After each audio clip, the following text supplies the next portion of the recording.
stop the stream, which means that we'll Okay. get another reconnection. Okay, it's reconnected successfully, so they should be hearing us with a new notification. So what I do is I'll go to the live stream and get the new note, and let's see what we can do here. Give me just a second here. Open up the other uh, page on which to work this, and that would be, here we are.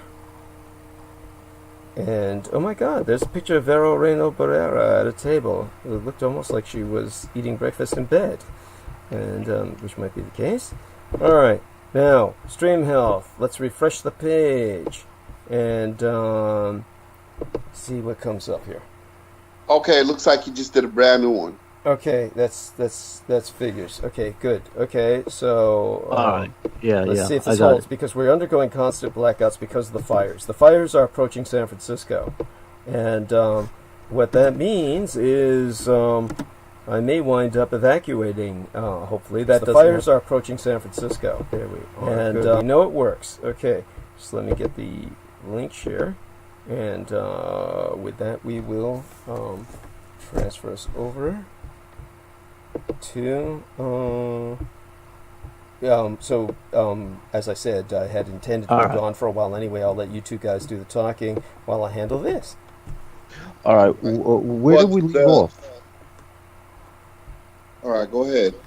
We were at the bases, right? The military bases that where all the crime was happening, I think. Right, right. So I had finished that about because it was about the all the crime happening on the army base, and what I was going to talk about next was the special forces spy. His name is Peter Devins. I don't know why that last name sounds familiar, but Peter Devins may have given British secrets to Russia. The U.S. has thanked M15 and the Metropolitan Police for their help as a former Green Beret is indicted for espionage. A former U.S. Army Special Forces officer arrested in America on Friday of charges of spying for Russia may have access to British military secrets. Peter Devins, a former Green Beret captain who was said to have become bitter and angry after his Army career ended prematurely, worked most recently as a Pentagon contractor at RAF Alconbury, the Cambridge Air Base used by the U.S. Air Force. Last week, officials at the U.S. Justice Department thanked M15 and the Metropolitan Police for their help in unmasking Devins, who was formally accused on Friday of providing classified military material to Russian intelligence agents between 1996 and 2011. And it says that in order to continue reading and get unlimited digital access free for 1 month, I have to start my free trial. So, You gotta learn I not to gotta read make that sure I part. never. What paper is this? The Times.co.uk. Okay, I'm not gonna post any more stories from the Times.co.uk because I don't have a membership. Um, Oh my God. Uh, yeah, but that's what we got so far on okay. that one. All Thank you. right. And that alone is not unexpected. You have a bunch of assholes in the military and out of the military who think the Russians are the cat's ass, and they consider them the master's race, and they're out to help them win. So I'm letting everyone know we've got firestorms and blackouts here in California. I'll be concentrating on that more so than I will be foreign affairs tonight for obvious reasons. But these two gentlemen are here to help me till I get to the point where I'm ready to talk about that. But When definitely, you said fires, you said firestorms, right? yeah, You yeah. got firestorm. Well, I had brought to mind Firestone, which brought to mind Goodyear, which brought to mind President Trump saying, because Goodyear said, "Look, nowhere in these MAGA hats to work. We don't want any problems with these people." But so then, Goodyear is an American company and has been an American company since 1898. They're an American company that's from their headquarters in Akron, Ohio, and they employ 70,000 Americans all across the United States. And President Trump said, "Don't buy Goodyear tires because they're un-American, and because they're Democrats, and they said you can't wear your MAGA hats to work." So Goodyear recently reversed their decision because they felt the pain of everybody saying, these people are un-American, so we're never buying Goodyear tires again. Oh, that sucks. We're gonna go buy Yokohamas. Oh God. Are you kidding me? The hypocrisy is the Pirellis. wow. Yeah, we're gonna go support China because Goodyear won't let you wear your MAGA hats. Well, guess what? I dare you to wear a MAGA hat to the Pirellis headquarters too. Yeah. See what happens. Yeah. I mean, oh my fucking God. That's so predictable, and it's so disappointing, and it's just so everything. I mean, this is what we're dealing with now. We're in a psychedelic hellscape, and what can we say? It's like I find that outrageous, and it's just like the Green Beret who's spying for the fucking Russians. It's just like the fucking UK paper asking you for money so that you can continue reading your fucking news. The idea that we have to pay for news, I mean, that alone is offensive. There needs to be a free news site, a state news site for the federal government to inform people, like an emergency warning system almost, but incoming news from the state that would at least be that you don't have to pay money for to get the rest of the story. Right. Sun Times is doing that because now that's one of my first mechanic jobs. I worked at the Chicago Tribune working on the trucks. I did oil changes, the preventive maintenance, and then I was doing the brakes on all the vehicles, the suspension, and I was like an apprentice, but they never promoted me to a mechanic. And I kind of had the idea that they were going to kind of make me wait forever. Yeah. So I ended up, by the way, Ryder was one in the shop. So I worked at the Chicago Tribune, but I was actually working for Ryder. But that's when I left and went to Safety Clean and got my hazardous materials endorsement. So it was a good move to leave. But I did kind of enjoy the job, and I learned a lot about the newspaper business and everything. And I used to read the newspaper every day on my break. I used to read the job section and the food section, and I used to read that job section every day. The lady would write an article on how to go to a job interview, how to answer the questions, how to that's why every job interview I ever had, I always wore a suit. That's something that my dad taught me.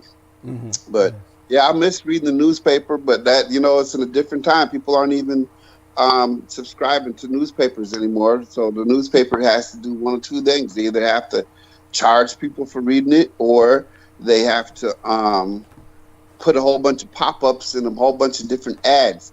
So, I think the more classy ones would include a video in their news article. And then when you press play on the video, you get like a 30-second commercial before you get the the actual the news story. So I can deal with that, what I'm saying, as opposed to a whole bunch of pop-ups. But then Well, one of the other problems with the news with some of these articles is that the articles are like too short. They're like 2 or 3 paragraphs, and you're like, what the fuck what am I supposed to learn from 2 or 3 paragraphs? Yeah. It's like it's like they make them so that, it's like they figure everyone who's in adult America now has the intellectual capacity of a kindergarten kid. So it's like, well, why the fuck not? Nobody knows how to read an essay anymore. It's just, well, what can I say? We're living in the age of Twitter. So what is it? How many words or less that you put? That's how our president communicates with us every day. He gets on Twitter. He's addicted to Twitter. He sets a standard for the American intellect. So there we go. Yeah, or lack thereof. Yes. And we wonder why every country in Asia is just whooping our asses in absolutely everything. Thank you. Yes. Oh And my. hell, at this point, I'm sure that there are many African countries that academically could whoop our asses and everything. In countries where they don't even have potable water It's true. at this But point. you know what? That reminds me of the Brown versus the Board of Education, and that's because you had the white children that had school, and not only were black children not allowed to go to the schools with the whites. Whenever they tried to build their own, they would get terrorized for building their own. And DuPont, I don't know if Pierre DuPont, the father of the DuPont company. Yeah, I chemical think company. he went to Maine, the state of Maine, to where they wouldn't allow the black children to go to the white school. The millionaire Pierre DuPont said, "I'm going to go there and I'm going to build a school for the black person," and they told for the black kids. And they told him, "If you come build a school for the black kids, we're going to burn that school down, and we're never going to buy your products again." So they scared. So this whole thing about scaring companies, just like that, and that was in the early 1900s. So, and this is 2020, and you see how they can get the companies to kind of back down. That's the same tactics they're using now is the same tactics they used back then. And this is great because now the pseudo intellectuals can get there on their podcast and say, Right. "Black people need And to guess take what? back That's what. the See, I brought that up. Jameson, because just like how you were saying, everybody's whooping our ass. Well, the very first sitcom in the 1950s was Leave It to Beaver, and when Leave It to Beaver came on, it was interrupted by the very first episode. The very first episode of Leave It to Beaver, when everybody was in front, all Americans who had a TV was in front of the TV. When it came on, it was interrupted by a news story. Russia had just put a satellite out in space, and everybody's like, how did they do that before us? And it scared all the Americans. I forget the name of that satellite. Sputnik, I think, right? The Sputnik. Yeah. But all the Americans couldn't figure out. Well, it's easy to figure out that Russia was giving their kids science, all their citizens, science, math, and the 3 R's: reading, writing, arithmetic. But here in America, you got half of the students that they don't want you to get an education. Just think if they had those young black minds studying, even if they said you got to do it in a different school, your school's over here, you know what I'm saying, and you can't come to school with us. If they were at least allowed to have schools and allowed to have it, just think of the minds that could have built that satellite. Just think of where we would be if in the 1930s, 40s, and 50s, the black kids were able to have an education and unhindered, where America as a whole would be today. Even if they stole our ideas and stole our patents. That's a good fucking point because look at all the ideas. Because look at all the ideas and patents that we made, even when slavery was ongoing. Yes. Even when we weren't allowed to even when getting an education was punishable by death, we still push things through leaps and bounds. I think that now that they're killing off the black population, they're COVIDing us out with what I suspect was the product of what they launched in 2017 during that eclipse. Don't get me started on that. I can't prove it, but I think that you're gonna have to break that down for us because I still want to hear it. All right. In 2017, during the eclipse, NASA had launched a balloon into space where they wanted to see what the effects of space would be on certain bacteria. Now they only tell us one culture of bacteria that they send on space on the official NASA website, but they don't tell you what else they might have sent into space. And I suspect that again, in order to modify some of these bacteria, they use coronaviruses in bioengineering. It's a common thing to use because it's easy. It's an RNA virus, and it's easier to rearrange the sequence of a bacteria's DNA using a coronavirus. So how the fuck do we know that this thing isn't some kind of mutant that came raining back down later on? How do we know? We don't, but it's definitely a well taken point. Do go on. Of course, I'm counting on both of you while I handle all of this. Still ongoing. Thank you. Well, what I'll say is, it seems like America doesn't want to advance. It seems like now people want to be in the Stone Age. They're afraid of 5G. No, we want a dial-up connection. Radiated. Right, what happened to AOL? Can't we just go back to AOL? No, and they're gonna be like, we don't want to use microwaves because the Russians tell us we're gonna get radiated. Yeah, we're gonna get radiated. We don't want to use microwaves, so everyone should just have an oven. Yeah. Yes. Let's go back to having a little small area where you have to rub sticks together to start fires. Oh, the gas! We don't know what's in the gas. The gas is poison. The Russians are telling us the gas is poison. But what really gets me? These horseless carriages. These four-wheeled horseless carriages out here that are. Oh my God! Yes. Oh, wait. Speaking of that, whenever a cop, you don't hear this that much lately, but I'd say back pre-2013, a cop would always kill someone unjustly and then turn around and say, I'm doing my job as a police officer to keep this country safe, and these liberals out here are stopping me from doing my job. I said, you know what? It must be nice if I as a truck driver could you say, you know what? I'm late getting to my stop.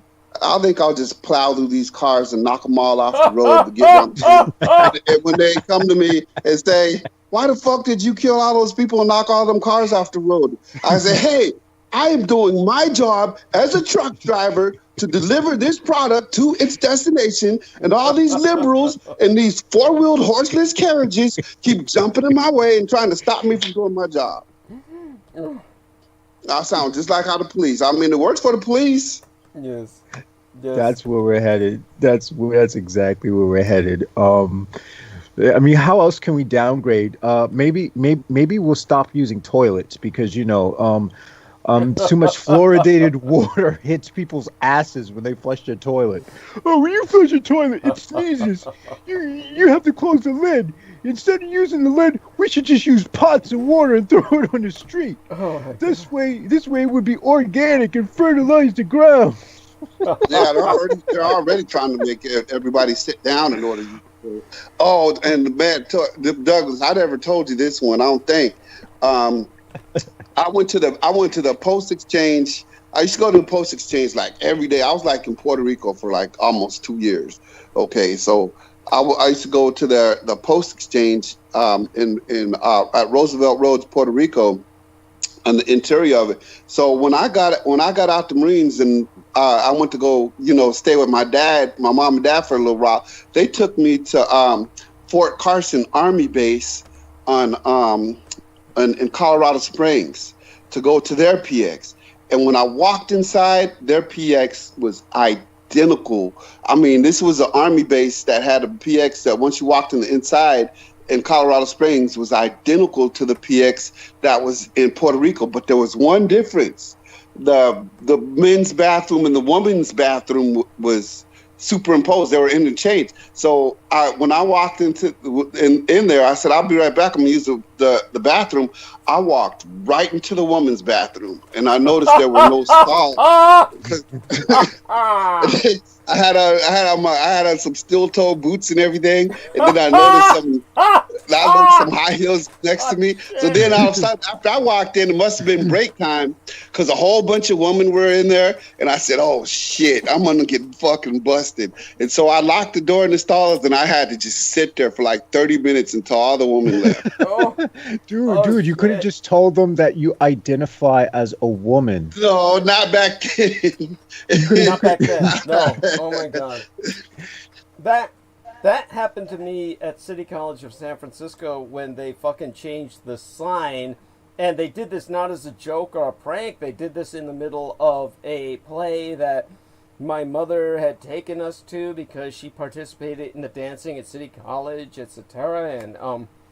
And there was only one bathroom in the fucking theater. And at City College of San Francisco, and they changed it to a woman's bathroom in the middle of the play, and I walked in, well, all of these women were there, and I was thinking, why are they all so stupid? Can't they see the sign? And of course, after I finished relieving myself, with all of them staring at me as if I were, of course, evil and insane and everything else you can project, I looked at the sign, and they had changed it, and oh my God. And and they said later they had done that because they had no choice. I mean, but anyhow, it's just awful. I hate it when those things happen. And oh well, such is life. And I'm glad you got through it without being, busted as someone horrible. And I'm glad nobody noticed your steel-toed boots. But yeah, please. Well, you could have told them that you were undergoing hormone therapy. No, in those days, it just didn't I was wash. up back then. And they would have said, yeah, you're on steroids, you big black. Yeah. Yeah. Oh my God. So at any rate, both of you gentlemen keep on going right now. I'm sucking on something, as you can hear, and so obviously I don't want people to be hearing me doing that. Nothing obscene, I assure everybody. I'm gonna get into this story where James Comey says ex-Trump advisor Steve Bannon in a world of trouble. Former FBI Director James Comey has said Steve Bannon is in a world of trouble after the former Trump campaign manager and White House advisor was arrested on a charge of skimming donations from a fundraising campaign for a wall on the border with Mexico. Related, okay. It's another reminder of the kind of people this president surrounds himself with, Comey told the CBS's Face the Nation Sunday. Bannon is the latest figure with the close ties to the president to have found himself in trouble with the law. Others include former campaign chair Paul Manafort, former lawyer Michael Cohen, and former national security advisor Michael Flynn. Comey is also a former U.S. attorney for Southern District of New York, where Bannon was indicted last week. At this point, they could almost start their own crime family, Comey told the CBS passage in his book, Higher Loyalty, released in April 2018, in which he famously linked Trump, who fired him in May 2017, to mafia chiefs, including Sammy the Bull Gravano. It's a very serious case. The Southern District of New York has laid it out in a very detailed indictment called the Speaking Indictment, and he's in a world of trouble. Bannon has pleaded not guilty and faces up to 20 years in jail if convicted. It's a serious fraud case with a huge amount of money stolen from innocent victims. Well, that's not my words. This is in the article. These people aren't innocent victims. They said, yeah, we need to stop them Mexicans from coming over here. Forget waiting for the government to pay for it. We're going to give you our own money. So you could. They should be glad he was taking that money to get something to eat. You know what I'm saying? That'll drive up the potential punishments. So you know what? So what Comey's saying is you have to call these donors, you have to call them innocent victims so that it could drive up the potential punishment. These innocent victims were just doing what they can to keep the Mexicans on their side of the wall, and that's all they wanted, was to keep the Mexicans from coming up over here for another life, and old mean Bannon stole money from them. Bannon was released on $5 million bond, backed by $1.75 million in cash or real estate. He has until 3rd of September to find the collateral. 3 other men, Brian Kaflage, Andrew Badalato, and Timothy Shea, were also arrested in the alleged scheme to defraud the We Build the Wall campaign, which authorities said raised more than $25 million. You know what? When I look at stuff like that, I'll be wondering if people like Candace Owen just kind of found a way to to milk these dumbasses for the. I mean, because she said some dumb shit, but you know, it's like these people are they just want to be easy prey. I mean, they're worse than like a church. You know what I'm saying? Yes, the religion of quote unquote patriotism, and it reminds me of Letitia James. Her angle against the NRA, what she's suing them for, is the fact that they're victimizing all of their own dues-paying members. So the National Rifle Association is doing what Steve Bannon did, basically victimizing their own. I mean, that they're preying off each other. All of these right-wingers, or rather, the few predators at the top are preying on the dumb ones at the bottom, which is everybody other than they.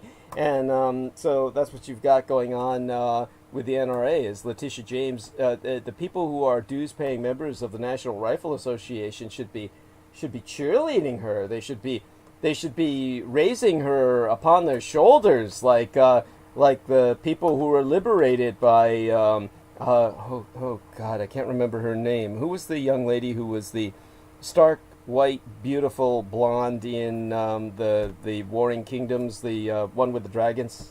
Come on, who?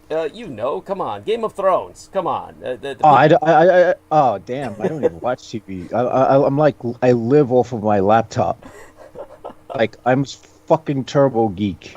Yeah, yes. Well, someone must remember the name of the chick from Game of Thrones, but she was lifted on everyone's shoulders when she liberated the kingdoms. It's like, this is what they should be doing to Letitia James. The people who are NRA's members, who are actually paying their dues, because all the dues are being stolen. Okay, so I'm being told who she is. Cersei, or something like that. Thank you, Maria. Oh, I love you. It wasn't. But what do they expect them to do with the money? I mean, they're just giving that money away. $25 million. I mean, you look at George Zimmerman. After he shot Trayvon Martin, he became almost rich. Oh God, that son of a bitch! How did he? I thought everybody hates the son of a bitch. He had attacked the cops in the past, so he's got a criminal record, and he attacked the cops. But all of a sudden, you're on the side of the cops, and you need a defense, and the people who would have otherwise called you a piece of shit said, "Well, at least you killed a nigger, so we'll give to your defense fund." I believe that. I believe that. Honestly, it is so negative. It is so awful. Yet it's so predictable. It's what I would expect. It's what I. It's like initiation into a cult, basically. Thank you. Thank you. Yes. You pass your initiation, you get filthy rich. Kill a nigger, and we're gonna reward you. Right. You kill a nigger. If you're a cop and you killed, like the one who killed Michael Brown, all these different cops. If you're a cop and you shot an unarmed black man, you will never have to buy a drink when you go into a police bar ever again. Oh, so sad. They can live to be 80 years old, and they'll be like, "Oh yeah, you're the one who shot that nigger. Oh, drinks are on me. Drinks are on all of us. We'll all pay for your drinks." This is why you have cops fantasizing about killing black people. You pinned up an article about that the other day. Could you give us the details on that? That these cops were caught in the act of fantasizing, expressing their fantasy of killing black people. I know you had an article pinned on your page about that. Right, yeah. So now I got to look for it because I don't blame them for wanting to forget the details. Over the weekend, I put so much trivial stuff on my page. Now I got to scroll down for a while, but yeah. But here's one. A Kentucky man is in jail after he admitted to trying to sell a 4-year-old African-American child for $2,500 at a Corbin gas station. Harry Day, 29, and it says he's 29. This fucker looks 80. Pleaded guilty to a charge of promoting human trafficking of a child and was sentenced to 360 days in jail on Monday, according to authorities. And that's all he gets. This is a white man, an old white man who's 29. He had a 4-year-old African American girl, said he was going to sell her for $2,500, and all he got was 360 days in jail. Does that sound like Trump is fighting human trafficking to you? Because it doesn't sound like it. So where the hell did he get the kid from? Yeah. Where the fuck did you know what I open it up and read into the story. Yeah, and you know what I thought that Derek was going to say? I thought he was going to say he was going to sell her for this amount, and all he got was $360. That's what I thought he was going to say. What is that? So he got 360 days for because somebody turned him in. Yeah. If nobody turned him in, he probably would have took the $360. A Kentucky man is in jail after he admitted to try to sell a 4-year-old African-American child for $2,500 at a Corbin gas station. Harry Day, 29, who looks 80, pleaded guilty to a charge of promoting human trafficking of a child and was sentenced to 360 days in jail on Monday, according to authorities. In a release issued Wednesday, Kentucky State Police said they received a report on Sunday that Day was trying to sell a child at the Speedy Mart in Corbin, Kentucky.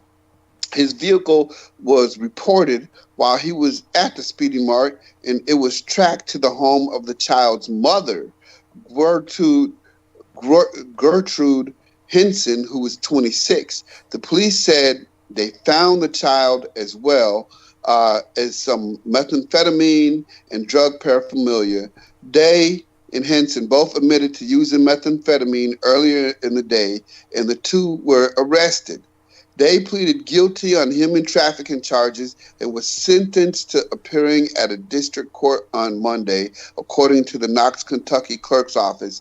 Henson was charged with possession of methamphetamines, third-degree possession of controlled substance, possession of drug paraphernalia, and 2 counts of endangering the welfare of a minor.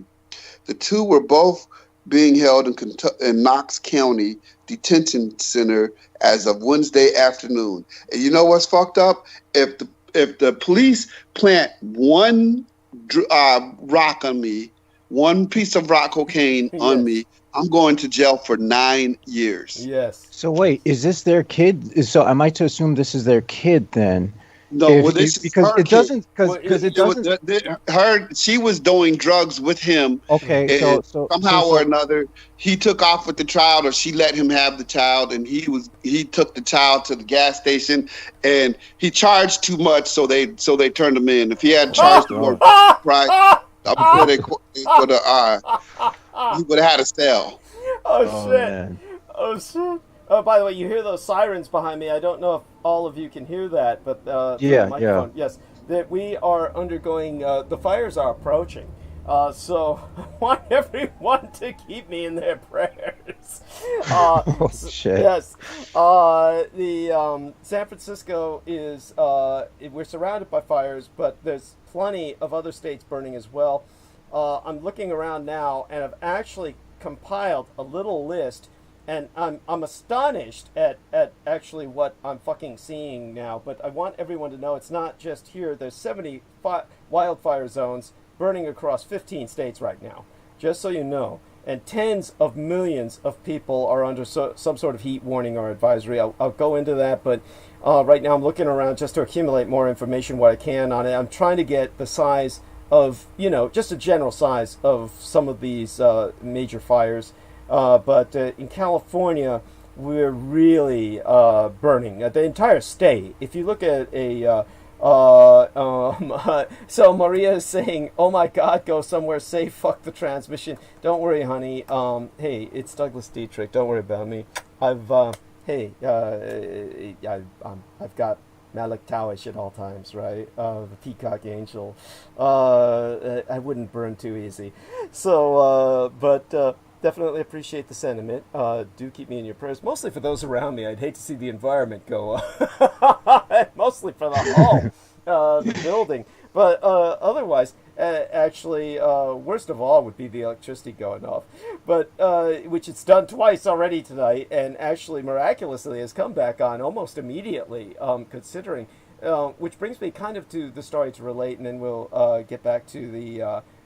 She says, "I worry about you," which is deeply appreciated. Believe me, I love her for that, and love all of you who do worry about me. And one of the things that I would like to say on behalf, before I die, of Comcast is, like I said, it took a while, but I got there. And you noticed the last time the electricity went off because I just had too much fun with the accents of various foreign women who I couldn't understand who were working for them. But when they got me to a supervisor who spoke English, it was astonishing. I was able to tell her about being knocked off of bandwidth on March 22nd, and I told her that I had been trying to get a hold of, that was before we had all the state shutdowns for the various states in union.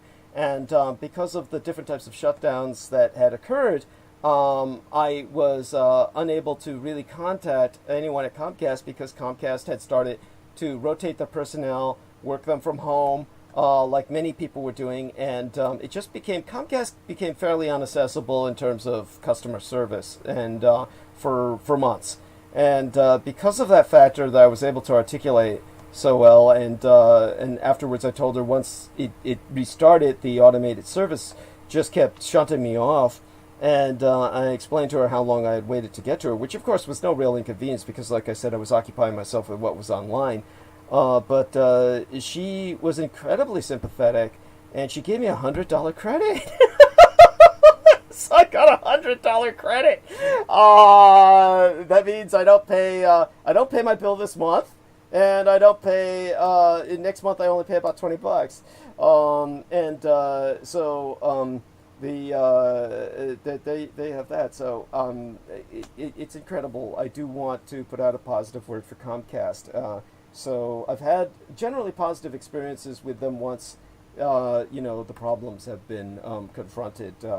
So just thought I'd share that. It's a feel-good story. It's a feel-good story, and it's positive to have positive dealings with corporations, especially since our utilities monopoly, PG&E, which I personally have always had positive experiences with, is literally as an individual, because corporations are considered legally individuals, is considered a felon, guilty of multiple murders. That it's confessed to. That's actually confessed to. So there we have that, and a bunch of murders it hasn't confessed to. So that's our local utilities monopoly there. Other than that, I'm going to return it to these two gentlemen while I continue to find some other items for analysis. Forgive me for being a little hysterical. I'm getting high off all the smoke. It's the smoke is getting to me. They burning the marijuana fields, huh? No, there's a bunch of stored drugs around here somewhere. You can smell it in the air that as it's burning. So as these things go up, it gets in the atmosphere, and it's not only that. I naturally get high off the ashes anyway, even with these conventional city fires. But there you go. So again, you gentlemen, do take over, and I'm here with you, but do your thing. You're doing it so well, and you can go back to what you guys were talking about. When I first came back on, Derek was talking and James was laughing about basically these Marine Corps caps. We used to have what we called cunt caps. I mean, I don't think the Marine Corps had these in a long time, but there used to be the caps that were called cutters, piss cutters. They called them piss cutters. And you can look up that as a kind of hat, piss cutter or a cunt cap. And these were like a specific kind of hat that's very distinctive. And it's, but I don't think they use them in the Marines anymore. But predominantly women used to wear them in the Women's Auxiliary Corps, the various reserve units. The Waves, or the WACs would be the Women's Auxiliary Corps. The Waves would be the Navy version of that. what did the Air Force call its female service personnel? I don't remember, but they're all unisex now. And so then they had Yeah, men. yeah. Yeah. In the Air Force, we had those pointy blue hats. Everyone had them. That's what they were called. They were called cunt caps and the piss cutters. That's what they called them back in my dad's day. Because they were used by the Waves and the Women's Auxiliary Corps predominantly. And then they had it so everybody was wearing them. It became unisex, right? When you were in the Air Force. Yeah. It was. Yeah. Everyone wore them. Oh my God! And so is that what when I came on, Derek was talking about shrinking hats or something, and so I thought that's what he was talking about or something. So you can go back to telling that story because nobody heard it because we were not streaming at the time you were talking about it. So Derek, what were you talking about? Shrinking. Okay, someone in the Marine group had posted a story about our hats that for the dress blues changing, and the hats that for the dress blues are changing are our hats are going to be the same as the woman Marines, the WMs, and right. So luckily somebody with some common sense came in and posted another story saying that the Marines had debunked that, and the reason that story started getting out in the first place is because while Obama was in office, someone started spreading the story that Obama was going to try to feminize the Marines by feminizing our uniform, and as a scare tactic. Now Obama's out of office, and now it's not Obama who's doing it, but it's the liberals, it's the Democrats, it's the black people. Oh my God! It's always somebody, isn't it? In the deranged mind of the reactionary, they live in a world of endless fear, and you don't know what to say. Yeah. And that no wonder Jameson was laughing about that. I mean, it's not even funny, actually. It's sad. It's fucking sad that people eat this shit up and they believe it. And but aside from that, do go on. I'm sure there's plenty of other things to talk about. It's just so absurd, though. I mean, to worry about feminization. What are they so insecure about? Thank you. Everyone's closet fucking each other up the ass anyway. Closet? What the fuck? They're raping each other in the fucking open. What's this closet shit? If you join the military, it's like prison. I told you guys that I met Ron Jeremy at the Black Record Store, which is right next to the Black Barbershop in Oceanside. So if you go down in Oceanside, they in San Diego, they have like a regular barbershop where all the Marines go, but then they have a black barbershop, and then they have a regular record store that sell, like Tower Records, and then they got the Black Record Store, which is the small one where you find all your more independent artists that whose music the Tower Records wouldn't pick up unless they sell so many copies on their own first. So I was at the little Black Record Store, and Ron Jeremy was in there. I took a picture with him, and there's when you walk around, because I was with a Marine one time that had blonde hair and blue eyes, and there was some recruiter for the porn saying, hey, you want to make some money? You don't have to have sex with anybody. All you got to do is jack off in front of the camera. And he said, get the fuck away from me. But I got a feeling that he went back the next weekend. I couldn't find the dude I was hanging out with. He darted out of his own. I think he went back to go look for that same guy and said, hey, are you the one that told me all I got to do is jack off in front of the camera? See, he was with me, so he's talking about, man, you need to get the fuck away from me, dude. Come with me with that bullshit. You know what I'm saying? He started talking black. You know what I'm saying? Next weekend, he wasn't nowhere to be found. He darted out that gate so fast. Oh, that's funny. That is funny. That is fucking funny, and it's so fitting. It's so predictable, honestly. And by the way, did anybody check out the chat room? And was Daniel Arola with us earlier? Was he ever in the chat room at all tonight? Yeah, he's in the chat room.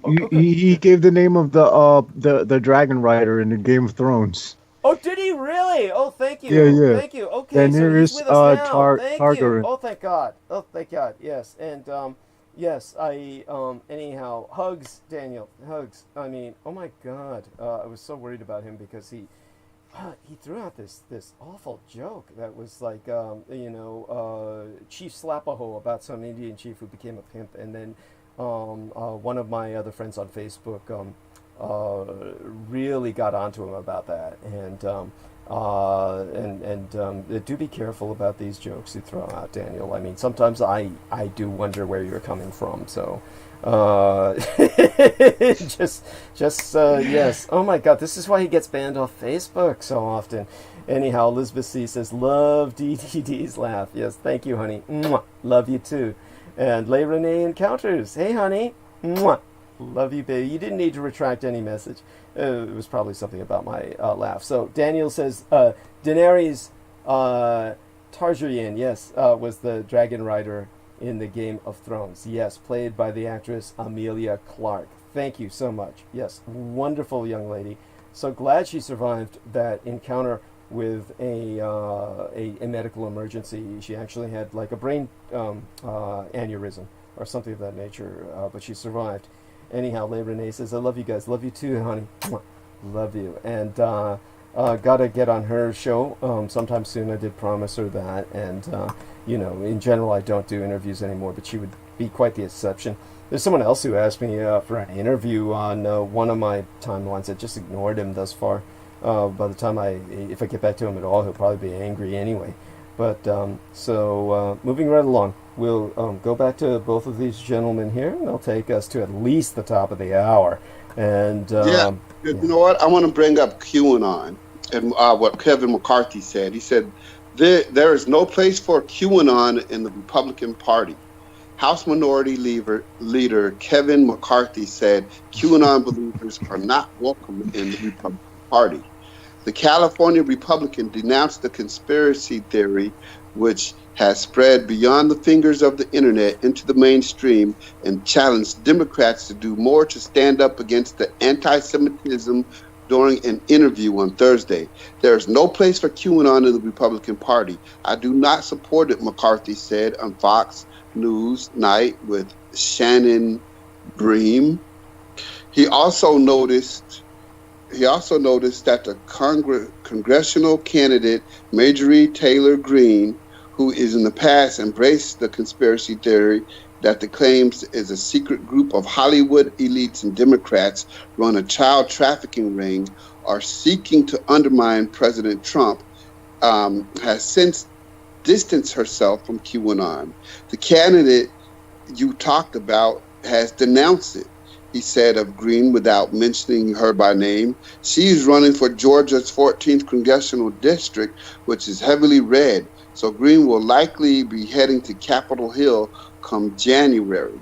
McCarthy also took shots at the Democratic Party, and in particular the liberal freshman Republican Ilhan Omar and Rashad Tlaib, who have been accused of making anti-Semitic statements during their first terms in Congress. The real question will be, when you look at the Democrat Party, to Tlaib or Omar with the anti-Semitic comments, the Democrats would not stand up, he said. So he's saying that the Democrats aren't going to be standing up against anti-Semitism.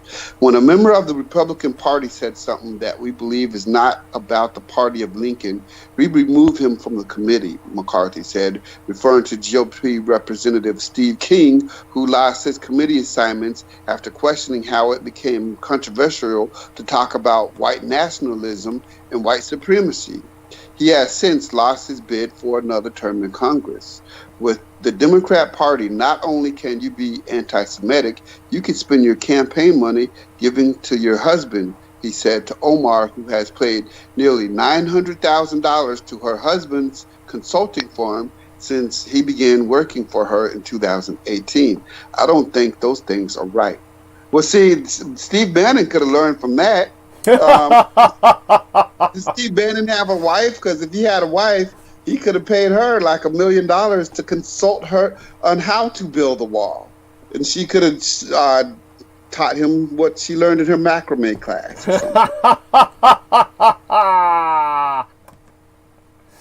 Oh, shit. That's definitely that. There you go. I honestly, I'm left without words for. We're faced with this corruption. It's just it's it's unspeakable. It's indescribable. I don't know how we're going to deal with this, but definitely appreciate it being described by our man Derek, at least to extent. And now, of course, James and Derek. Both of you just keep doing what you're doing. You're handling it well enough. All I can do right now is kind of like provide the background noise and the grunts of affirmation. Mostly, I'm overwhelmed by the information that I'm running into. I want all of you to understand the gravity of this situation. The wildfires are so intense right now. I tried to look for camera footage, drone footage.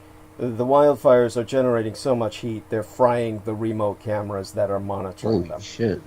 So this is the first time that this has happened in a network of about 1,000 cameras that are monitoring wildfire activity across the state. So I'll keep you up to date on this. I'm just gathering what information that I can, so I can try and deliver as much of a detached and emotionless analysis as I can of this. But the situation is such that the smoke is getting into the crypt where I live, and it's getting into everybody's home. So, but speaking about it, of course, helps. And there's this wonderful little young lady named Maggie Qian whose notification on Facebook just came up. She clicks likes on my stuff, and she monitors, of all things, little, what do you call those little spinning wheels? Pinwheels. She makes pinwheels, which is adorable. So there you go with that. Aside from that, I do want people to know that Crystal River will be on with us. I spoke of this privately with everyone who's on with me right now, plus a few others who are not with us, like Selena Khan at the moment. But Derek Talley and James Reese heard me say this earlier, but I'm informing all listeners now. Crystal River will be with us on the 2nd of September. It will be a Wednesday, and we will be talking a bit about the life of Max Spears. And it turns out that the individual who I knew peripherally, who was a follower, a personality cultist, if you will, of Andrew Basiago, and actually nursed him out of suicidal depression after Andrew Basiago was lampooned by the Comedy Network, as you know, for his running for president on the time traveler ticket. This same individual, it turns out, according to Max Spears himself, stole his family's heirloom sword, which is something that what I'll do is I will enter the link to that image into tonight's call. Let me see if I can do that.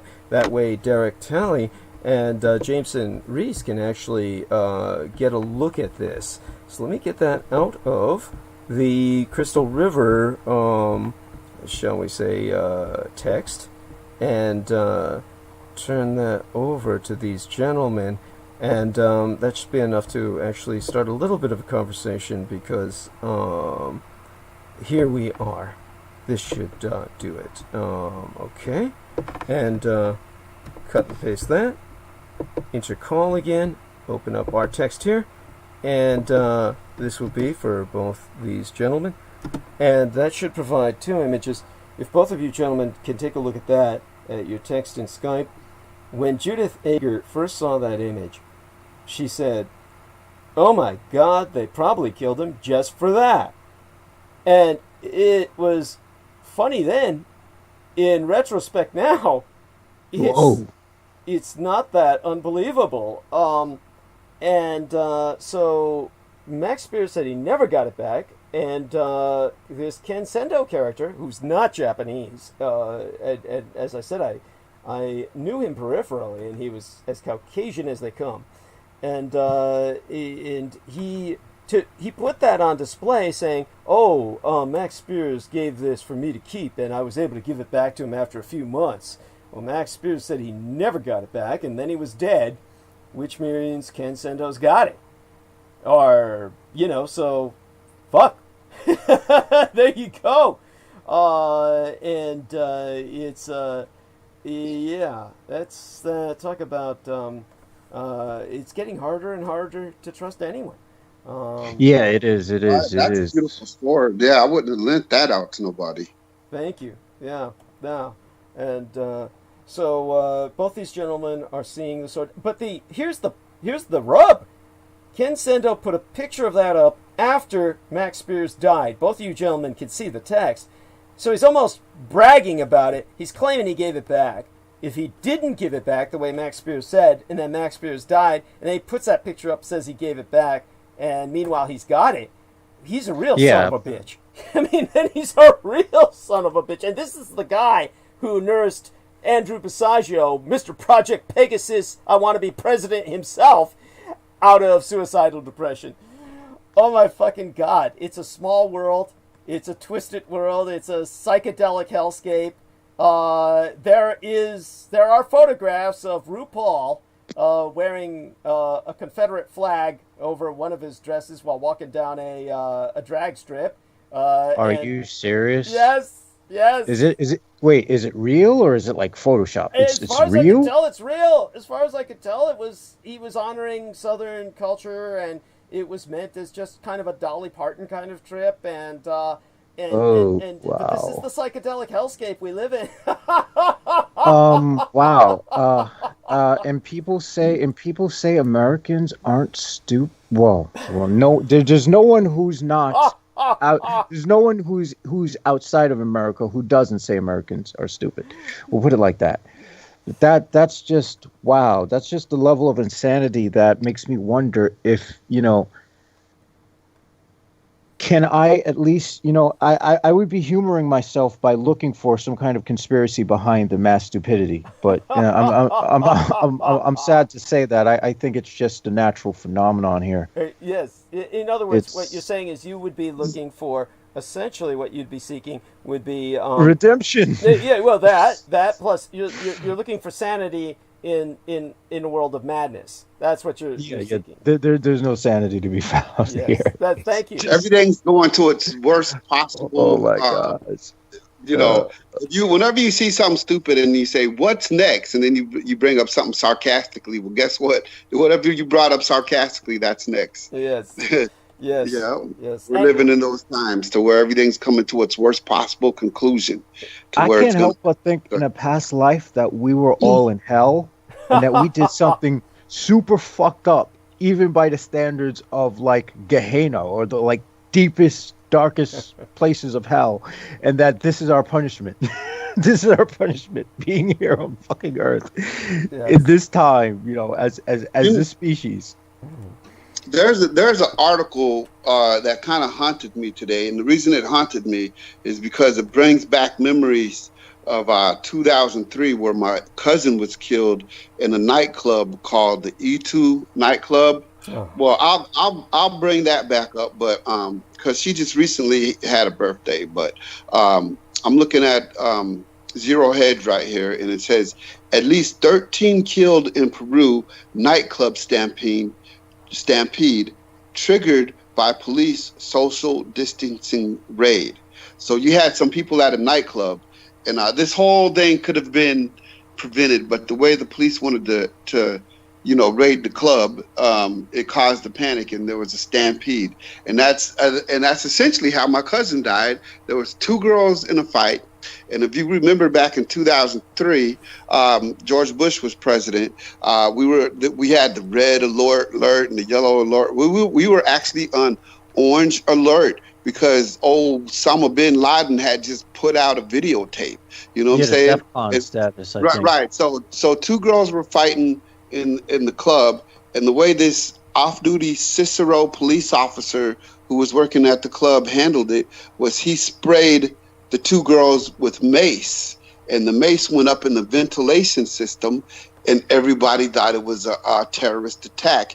and there was this part of the club was actually upstairs, and what they did was they blocked off all the emergency exits because they didn't want people to come through the back way of the club and not pay. So they shut down, they locked every exit and made it to where there was one way in and one way out. That way, with the only one way in, you had to pay at the door so they can get their money.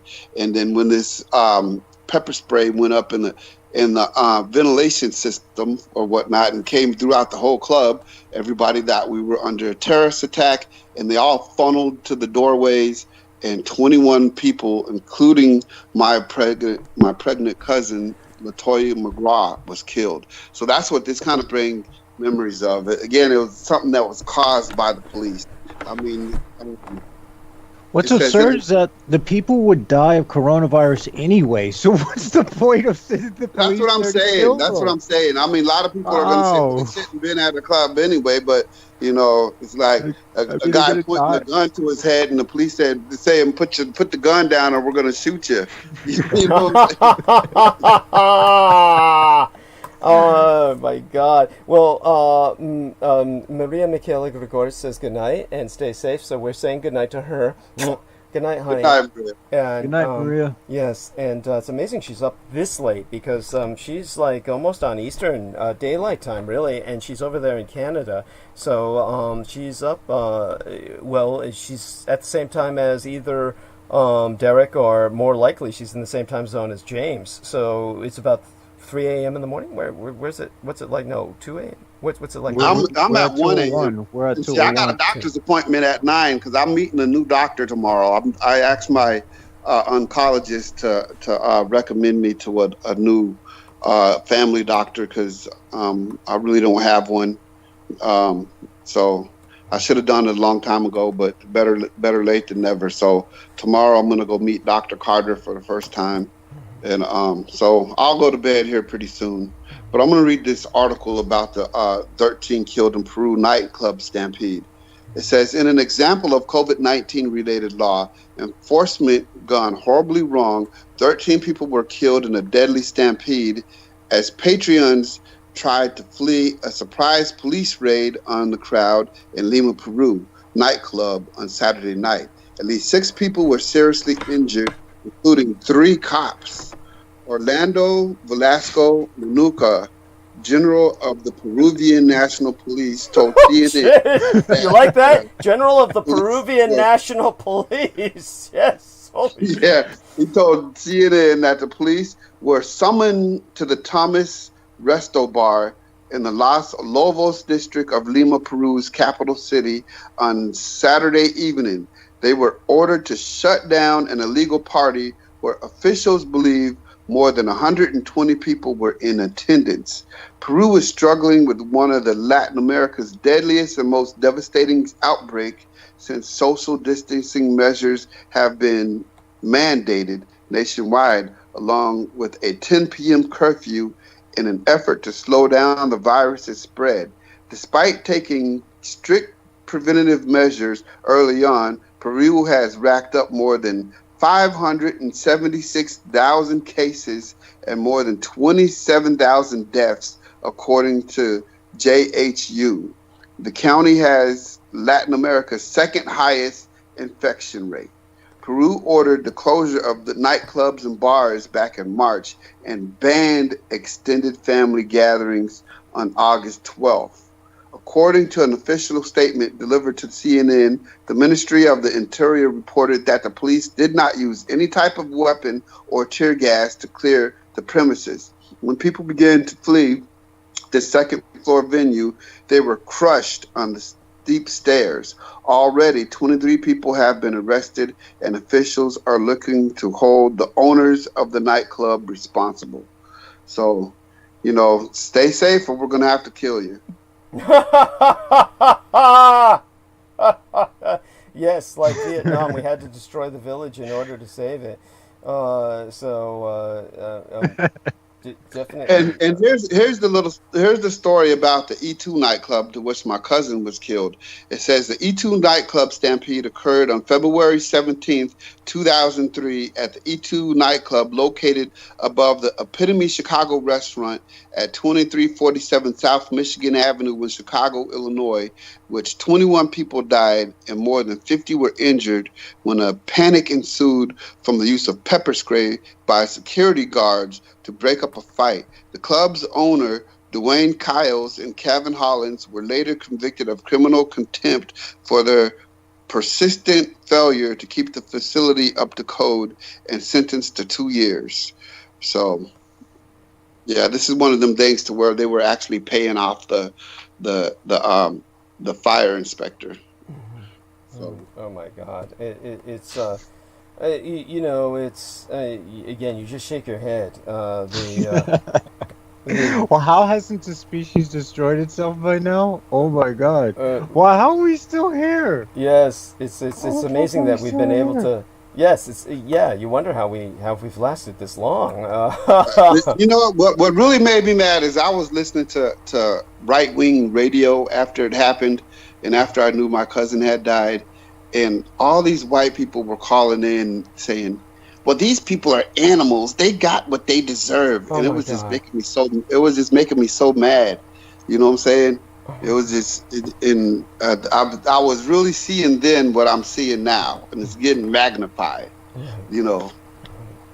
I'm so sorry that you lived through that, and do tell people about the post-traumatic stress disorder, about how you really couldn't accept the news, you were in denial, and you kind of woke up feeling you had to say. Yeah, it was like 3 days later, after it happened, I was dreaming about it, and then I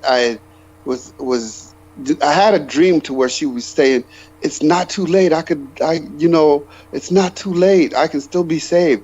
And so I jumped up out of bed and at 3:00 in the morning, and I called her mom, and then I had to hang up, and I said, "Wait a minute, what am I doing?" You know what I'm saying? It's like I had jumped up, but I couldn't wait to call her mom to say, "It's not too late. It's not too." But she was pronounced dead there on the scene. And it kind of haunted me. It was like 3 days after the fact, she was in my head saying, "It's not too late. I could still be saved." And so I jumped up to call her mom, and then I had to catch myself and say, "What am I doing?" Yes, I'm so sorry. I mean, that's post-traumatic stress disorder, and it's entirely understandable. It's one of those things where. So, Jameson, have you ever had anything like that? I mean, something like that happen? Well, there was I've had weird things like that happen. Actually, there was that seeing that kid get hit by a car where everything just went blank for a second, and then after that,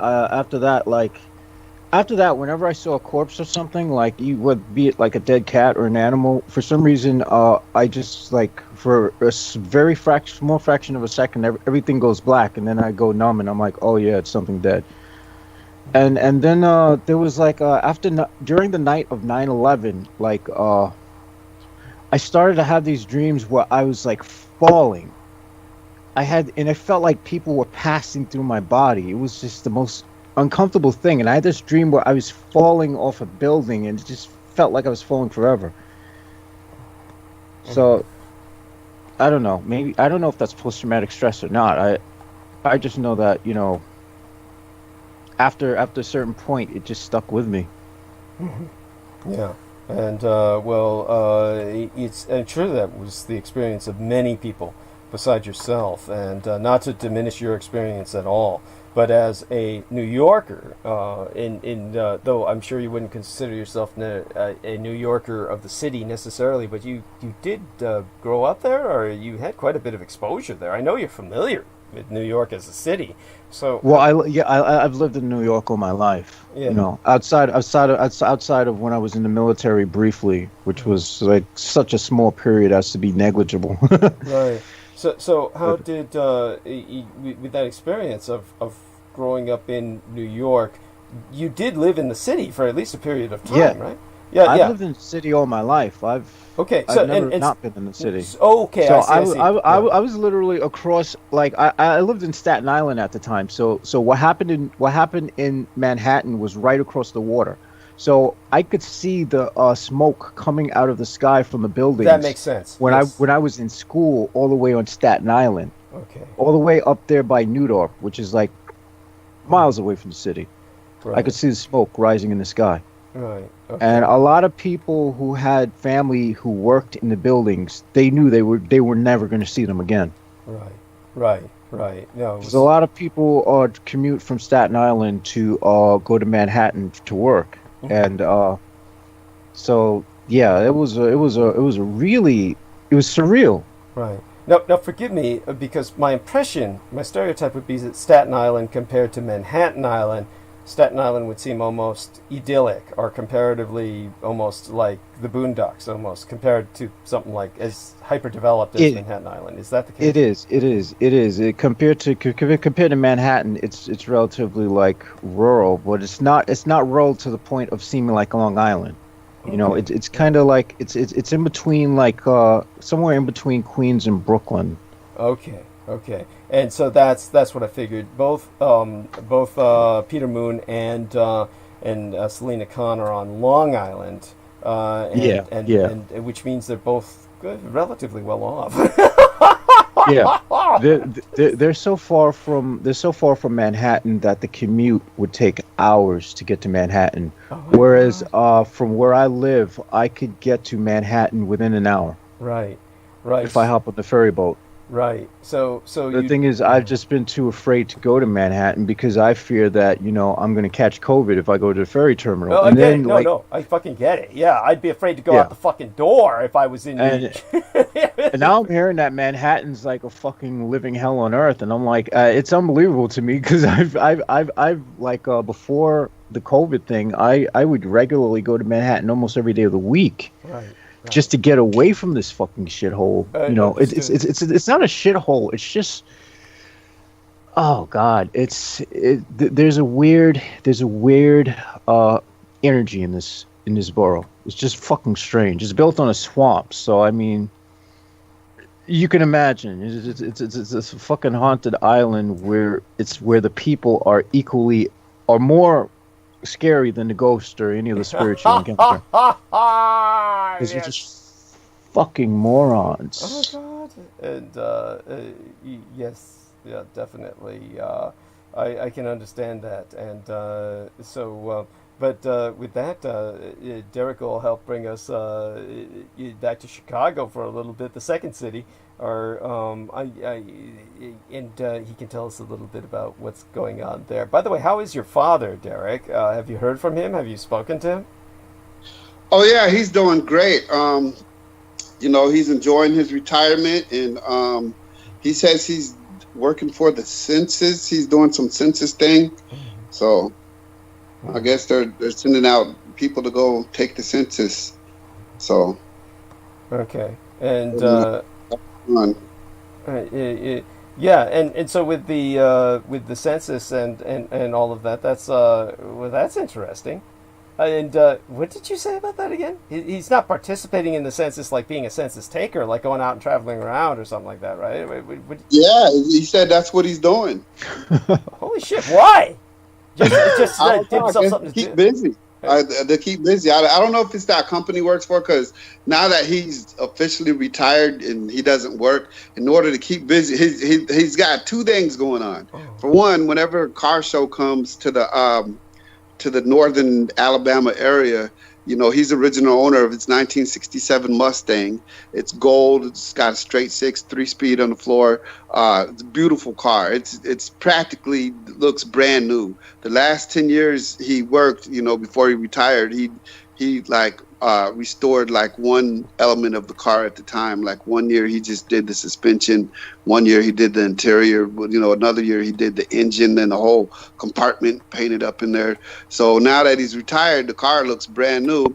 And so he's got two things going on. For one, he takes the car to the car shows, and for two, he's got him a little security job that whenever they have an event, They'll call him and they'll say, you feel like working? And if he feels like working, he'll say yes. If he doesn't feel like working, he'll say no. But I guess one thing they have him doing now is participating in the census thing. So Okay. I didn't get the full of what his job was, but I guess he's meeting people, and he's either they're coming to him or he's going to them. But he's involved in something having to do with the census. Yeah. Okay. That's incredible. I hope he wears a mask.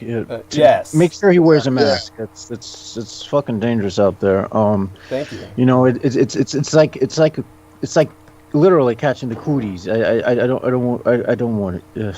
Yeah. I mean, that's honestly been the only thing that stopped me from like pursuing advances with very attractive women. You know, it's just, you know, I see them like staring, and I'm like, oh man, and it's like, oh man, and it's like, you know, being a guy unfortunately has its disadvantages, because what happens is, you know, that thinks before the brain does. And so, you know, you don't want to go walking down the street with like a stiffy, you know. It's just kind of like, you know, oh, it's kind of like, oh crap, you know. And the thing is, like, I'm just horrified of the idea, like, okay, so what's the first thing do I ask? Do I ask her if she has an STD, or do I ask her if she has COVID first? And then how does this work? Oh, it's like super awkward now. That's what I was about to say. People aren't even afraid of AIDS nowadays. It's like, so you clean, baby? Yeah, I'm clean. All right, come on, let's go. Yeah, and definitely, when you say you don't want to walk down the street with a stiffy, that's the natural male condition. I mean, so it's kind of like there's nothing you can really do about that. Actually, well, it's like some guys aren't ashamed by it, and you know, I'm kind of envious of guys who aren't ashamed by it, because for some reason, like, I've always never grew up having integrated. I've never completely integrated, you know, the normal sexual maturity of most people, because, you know, it's like developing hyper intellectually, but you lose everything else that's normal, you know. So it's like, you know, so it's like now it's like, you know, it's like I still have that shame stigma attached to like the normal sexual responses and whatnot. Mm-hmm. Yes. Okay.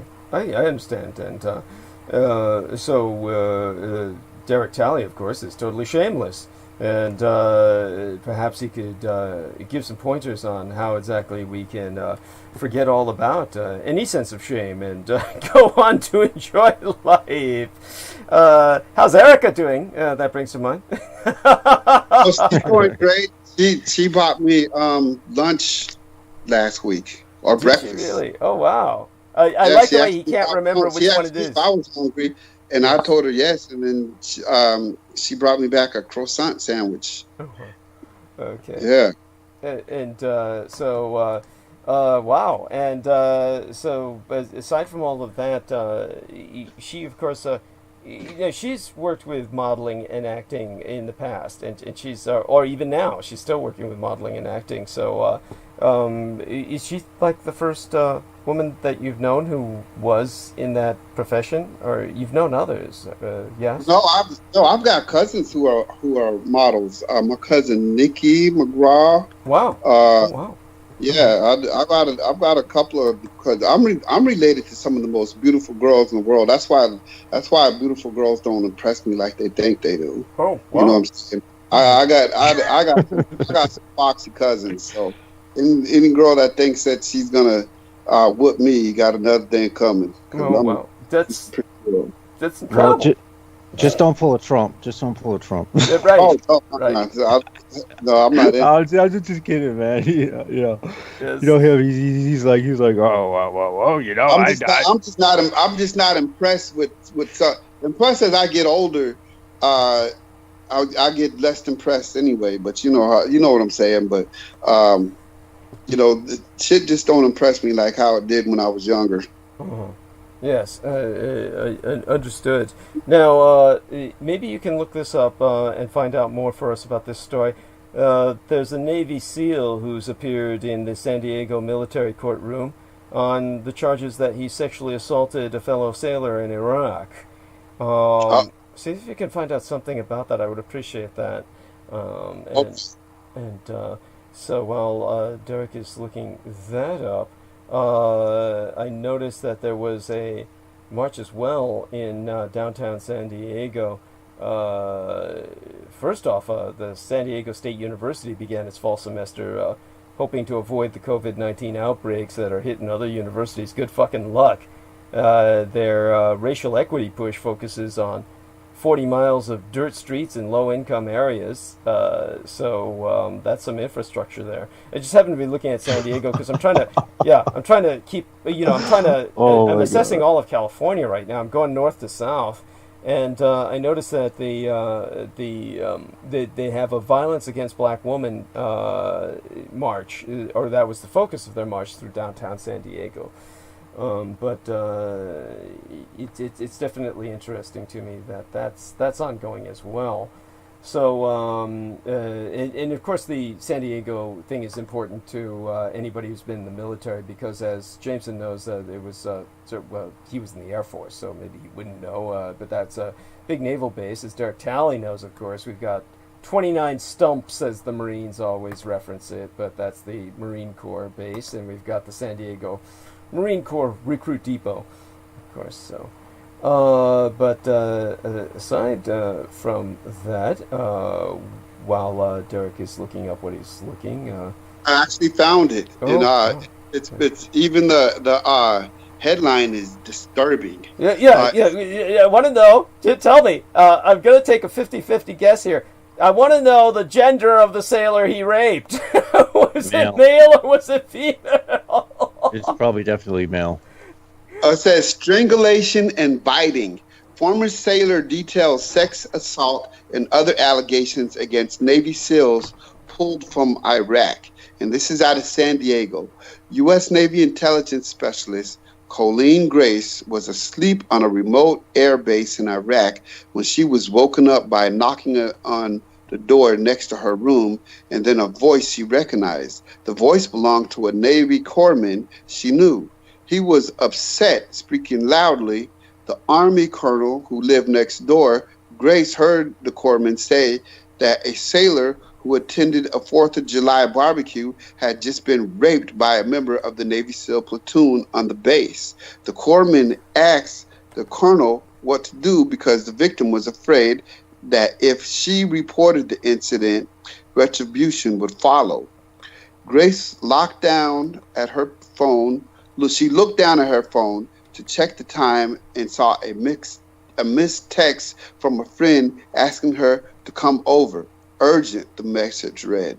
When Grace got to her friend's room around 1:50 a.m., she found her friend in bed with a bruised face and realized that she was the person who had been raped. She told Grace that she and the SEAL started out having consensual sex, but he started choking her, and at one point she thought, what is he going to do with my body when he kills me? Grace photographed her injuries, then hugged her and cried and cried. Unsure of what would happen next, within weeks, the entire Foxtrot platoon of SEAL Team 7, known as Trident 1726, was sent home early. It was extremely rare move to cut short the mission of a unit that the combat remnants of ISIS.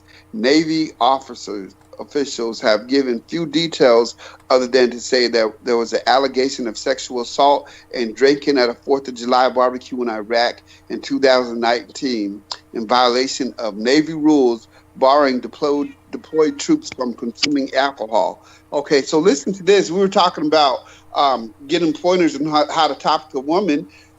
She was having consensual sex with this guy at first. She gave herself to him. So he had all the right moves or whatever it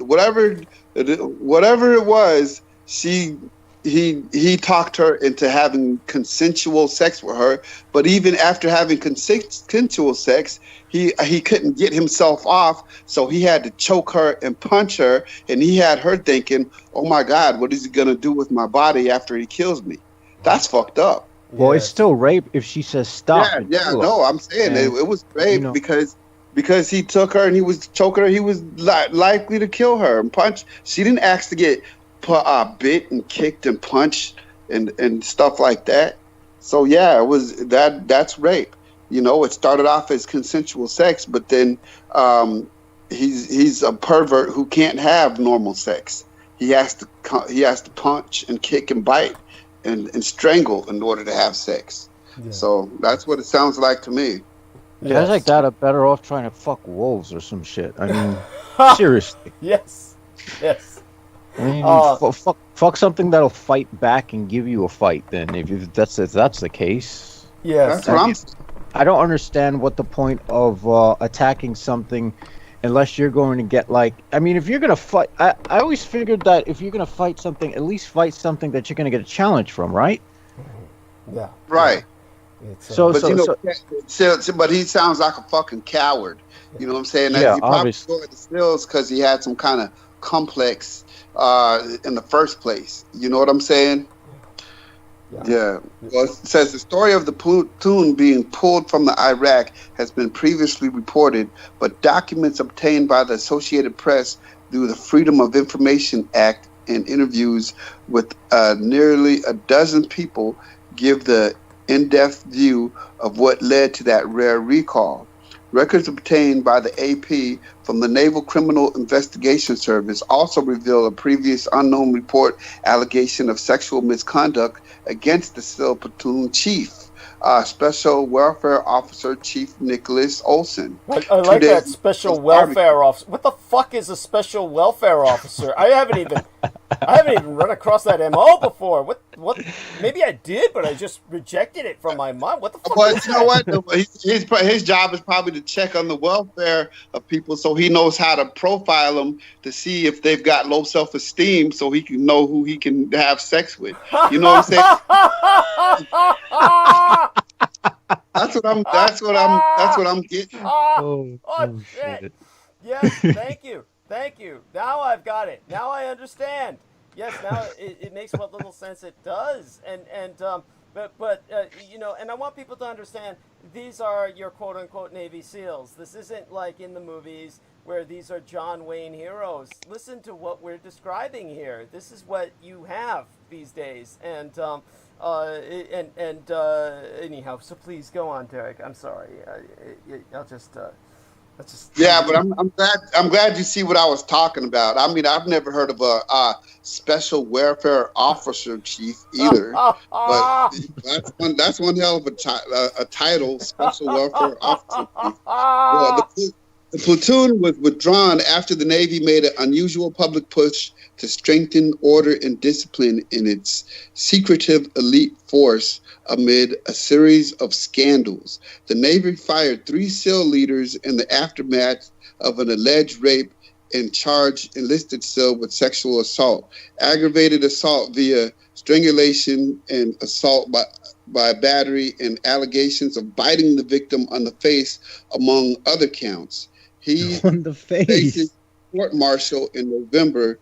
A hearing in the case will be held on Friday at the naval base in San Diego. So that's another thing. Okay, this brought up court-martial, but at the beginning of this paragraph, it says the Navy fired 3 SEALs. You know, how do you just fire a SEAL? Like you just come home from work one day and, honey, I got fired. Yeah, you know what I'm saying? Thank you. How the fuck you get fired from the military? You didn't get a discharge? No, I just got fired. I'll be working for Firestone tomorrow, changing tires and shit. Yeah. Oh my fucking god! No, I mean it's an excellent point, and civilians hear crap like this. They don't get it. I mean they don't get it because they just don't have any idea of processing in the military or processing out. And so they just accept this stuff that's reported to them. And so when a term like he's fired is used, they think in this reality television, Donald Trump, you're fired image comes into their brains. And it's obviously far more complicated than that. So your point is well taken by me and by Jameson, who has also been in the military, and by anyone who's been in the military who's listening. And it's so something is something is wrong here. Something is going to be covered up. But get this. It gets even worse. I was about to stop right there, but then it gets worse. It says his lawyer, Jeremiah Sullivan, said his client is innocent. The SEAL, who was charged December 30th, filed a counterclaim in February against the sailor, alleging she sexually assaulted him.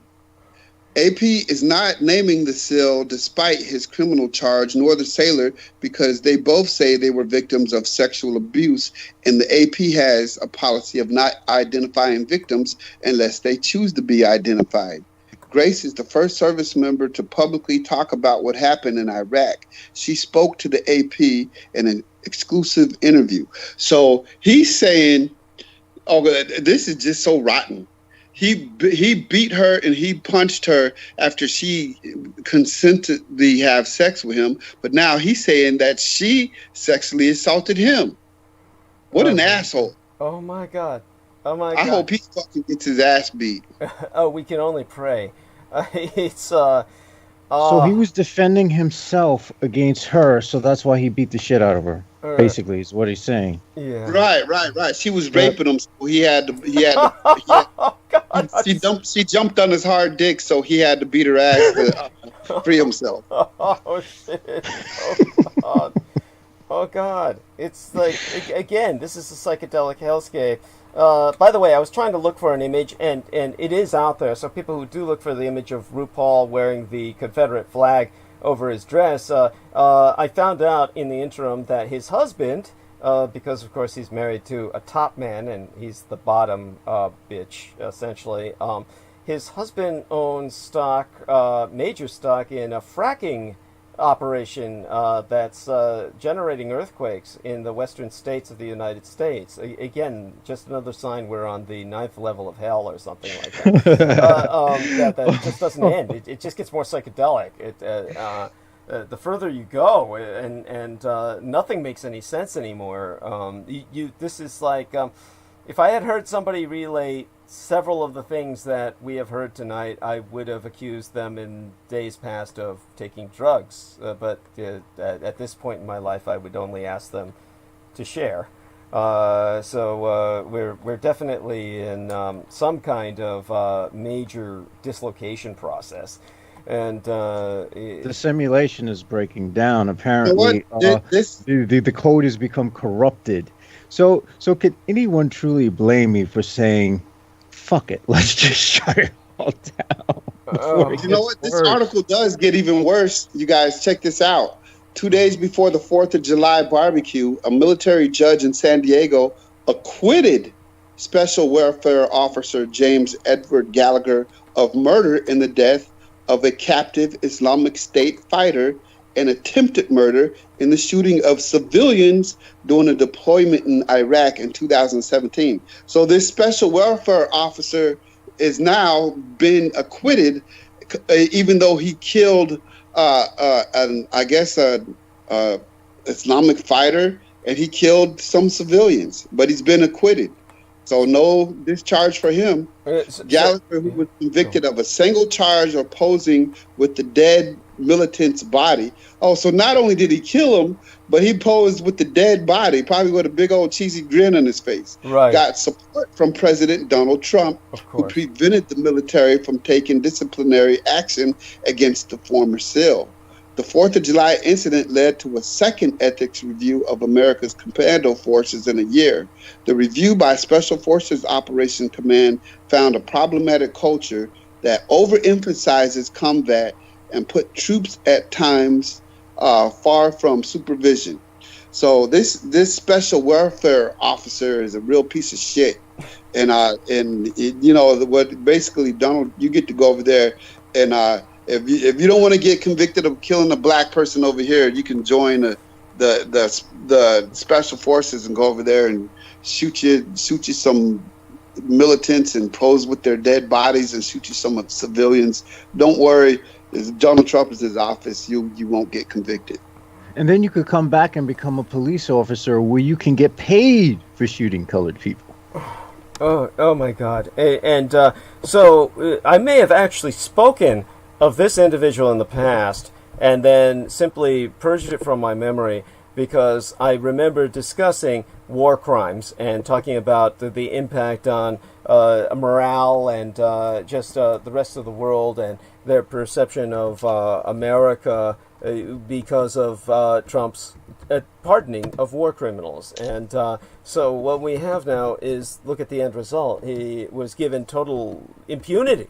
And so he's acted on that impunity. Not only has he been committing war crimes against foreign militants and civilians, but now against his own kind, his own fellow service persons. I mean, this is inevitable. This is inevitable, and so it's something that all they had to do was basically prosecute him the first time, and this would not have happened. This is beyond words. All of this is totally unnecessary. I'm going to provide a link here for Derek Talley. I want him specifically to review this and provide us what his impression is of this. Jameson Reese is also asked to review it, of course. But this is something that I think is relevant, and someone who's a professional trucker like Derek Talley can speak to this quite well. Someone who's a professional drug abuser like Jameson Reese. No, that's not a cut. I'm one myself. But it's asking me for it to subscribe. Only $1 for 6 months. Oh, so you can't. You can log in with your Facebook account, and you'll be able to read the article though. Okay. So, see if you can do that. Let me see if I can try something for you, and see if I can. Okay. So this is from the Boston Globe, right? Yes, okay. That's correct. All right, I gotta. And if you can, and if you're unable to access it, I've got kind of a back door for you. Just let me know. Okay, well, I need it because right now it's asking me for my email address and password, and okay. I don't see the login with Facebook. Okay, so here's what I'll do. I'm going to do this. What is you're not afraid of giving your email address on air because you've given it out before, right? So you can right. It's dtally@live.com. Okay, so let me get this over to you, and everybody remember that. And what I'm going to do is send him a cut and paste, and let's see, dtally. There we are. Now I'm getting dtally219@gmail.com. Is that okay? No, not 219. Well, okay. You send it to that one. Okay, well, because I got that one too. But my main one is dtally@live.com. Okay, sorry. Yeah, but I do have dtally219@gmail.com. But I never checked that one because I get a bunch of junk emails. Okay, that was the one that I had you sign in with when we had the. Okay. So I'm gonna send it to the other one as well. dtally live. Yeah. At LIVE. Yeah. At gmail.com? No, dtally@live.com. That's it. dtally@live.com. Okay, thank you. dtally@live.com. That's why it's an unusual one. Okay, let's see if this one gets to you. If the other one doesn't, because and check your spam. Now, I've sent it to both places. If you can't find it, then check your spam. It's a long article, but, just a general scan of it, you'll probably develop an opinion. But it's, at any rate, so, by the way, Jameson, I want you to know you inspired several people by your very detailed outline of the various stages of DMX. DMX. Oh, the DXM. DXM. Oh God, please don't. I'm actually withdrawing because my family found out about my addiction, and I gotta stop. It's getting bad. So right now my head is feels like I can't even. I can imagine. What about Trayvon Martin? Was that not what he was? Now, what's the difference between drank, which is what Trayvon Martin had the ingredients for drank together? Well, the other one is something that I think is what do they call it? The lean. or some shit. Well, it still uses That's what cough. they use. That's what they do in Texas. No, Yeah, with the they lean. tried to say he had some Skittles, and if you mix Skittles with a soda, you can get that. But you know what? He didn't have any drugs on him. No, no, Well, no, the no. Skittles. Yeah. Well, the Skittles is the Skittles is the triple C's. That's the slang term for triple C's. The Skittles are that's the dextromethorphan with the clopidogrel maleate.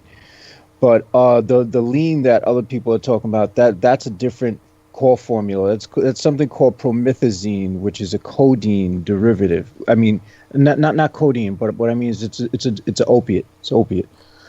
So I guess people mix the two and they come up with this drink called lean. I don't know why the fuck you would want to mix an opiate with a dissociative.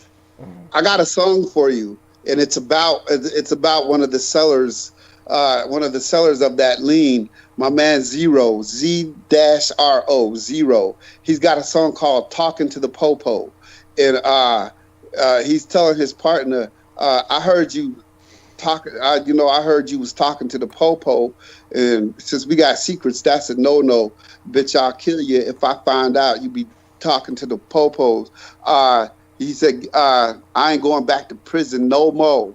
You know what I'm saying? So that's kind of a funny song because the beat starts off like it's like gonna be a slow R&B beat, but then he just comes in so smooth, like, "Heard you been talking to the Popo." Since we got secrets, I said, no, bitch, I'll kill you if I find out you been talking to the Popo. But he's rapping about selling that lean, and one of his buddies that he's been selling with accidentally sold to an undercover cop, and gave him up, and now he found out. He had heard an echo on his phone, so he thinks his phone was tapped, so he had to ditch his phone and get out of Houston. But Houston, Texas is where they do it. I really don't think they do that anywhere else in the United States but Houston. You know what I'm saying? You couldn't sell that shit anywhere else. And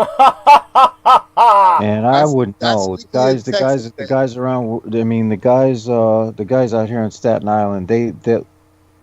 I literally think that they drink gasoline or fucking oil from like fucking car stores and shit.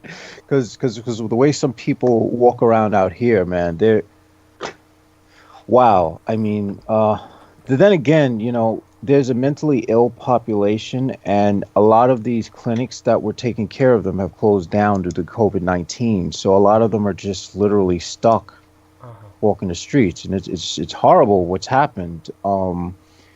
Because addiction usually goes with mental illness. If you're not getting help, people will self-medicate. And that's why mental illness is such an important thing, mental hygiene. And, my personal story is that I'm learning that the hard way because, I have to face all the shit that I've been running from now and clean up so I could, get back to living. Whatever not living, but I mean, what I want to say is that I need to get back to dying in slow motion, where time seems to drag, where every second seems like an infinity, and I wonder why the fuck I was put on this planet to begin with. What punishment did I do to offend the gods? So You mean what crime? What crime did you commit? That's. Yeah. What crime did I commit to warrant such a punishment? Yes. Oh my God. But definitely, both of you gentlemen are doing great. I'm going to try and start the monologue at the top of the hour, midnight my time. By that time, of course, it'll be literally about 3 a.m. New York. But that's fine because our man, Jameson is still going strong, and Derek is going unusually strong. Derek, I should encourage you to go to bed now because you are getting up comparatively early tomorrow. You'll have only a few hours sleep. Are you going to be okay? I'll be okay because after I come from the doctor's office, I'm going right back to sleep. But still, you should get some sleep before then. Definitely appreciate the fact that you've been with us this long and throughout the night. It was wonderful, and we needed it. Oh my God, because it's riding on Derek Talley's call. With myself being knocked out of the network, off the grid, by a blackout twice tonight, the fact that Derek Talley's call still held and that I was able to get back on his call is it's pretty incredible. So I'm definitely appreciative of that. And so just hold on for the next quarter hour. Take us to the top of the hour, both you gentlemen, and I'll try and dive into as much of an analysis as I can of what will now be mostly concentrating on our domestic affairs, and save again the foreign policy or foreign affairs for our next transmission, which will be Wednesday night. And but I put a link to my song in the chat room, but you guys can check it out after the transmission. But I'm trying to still figure out this guy's name, Volodymyr Zelensky. Yes, some Russian as hell. That's the best I could do. But the article says he was a wrecking machine before the gruesome New Hampshire crash. Why didn't anyone stop Volodymyr Zelensky? And see, I'm a moderator in a group called Truckers Lounge. I gotta put this in there. It says each day thousands of truck drivers barrel down our nation's road with little oversight. The results can be deadly. This story was reported by Globe staff Laura Carmundi, and it just gives the name. It says,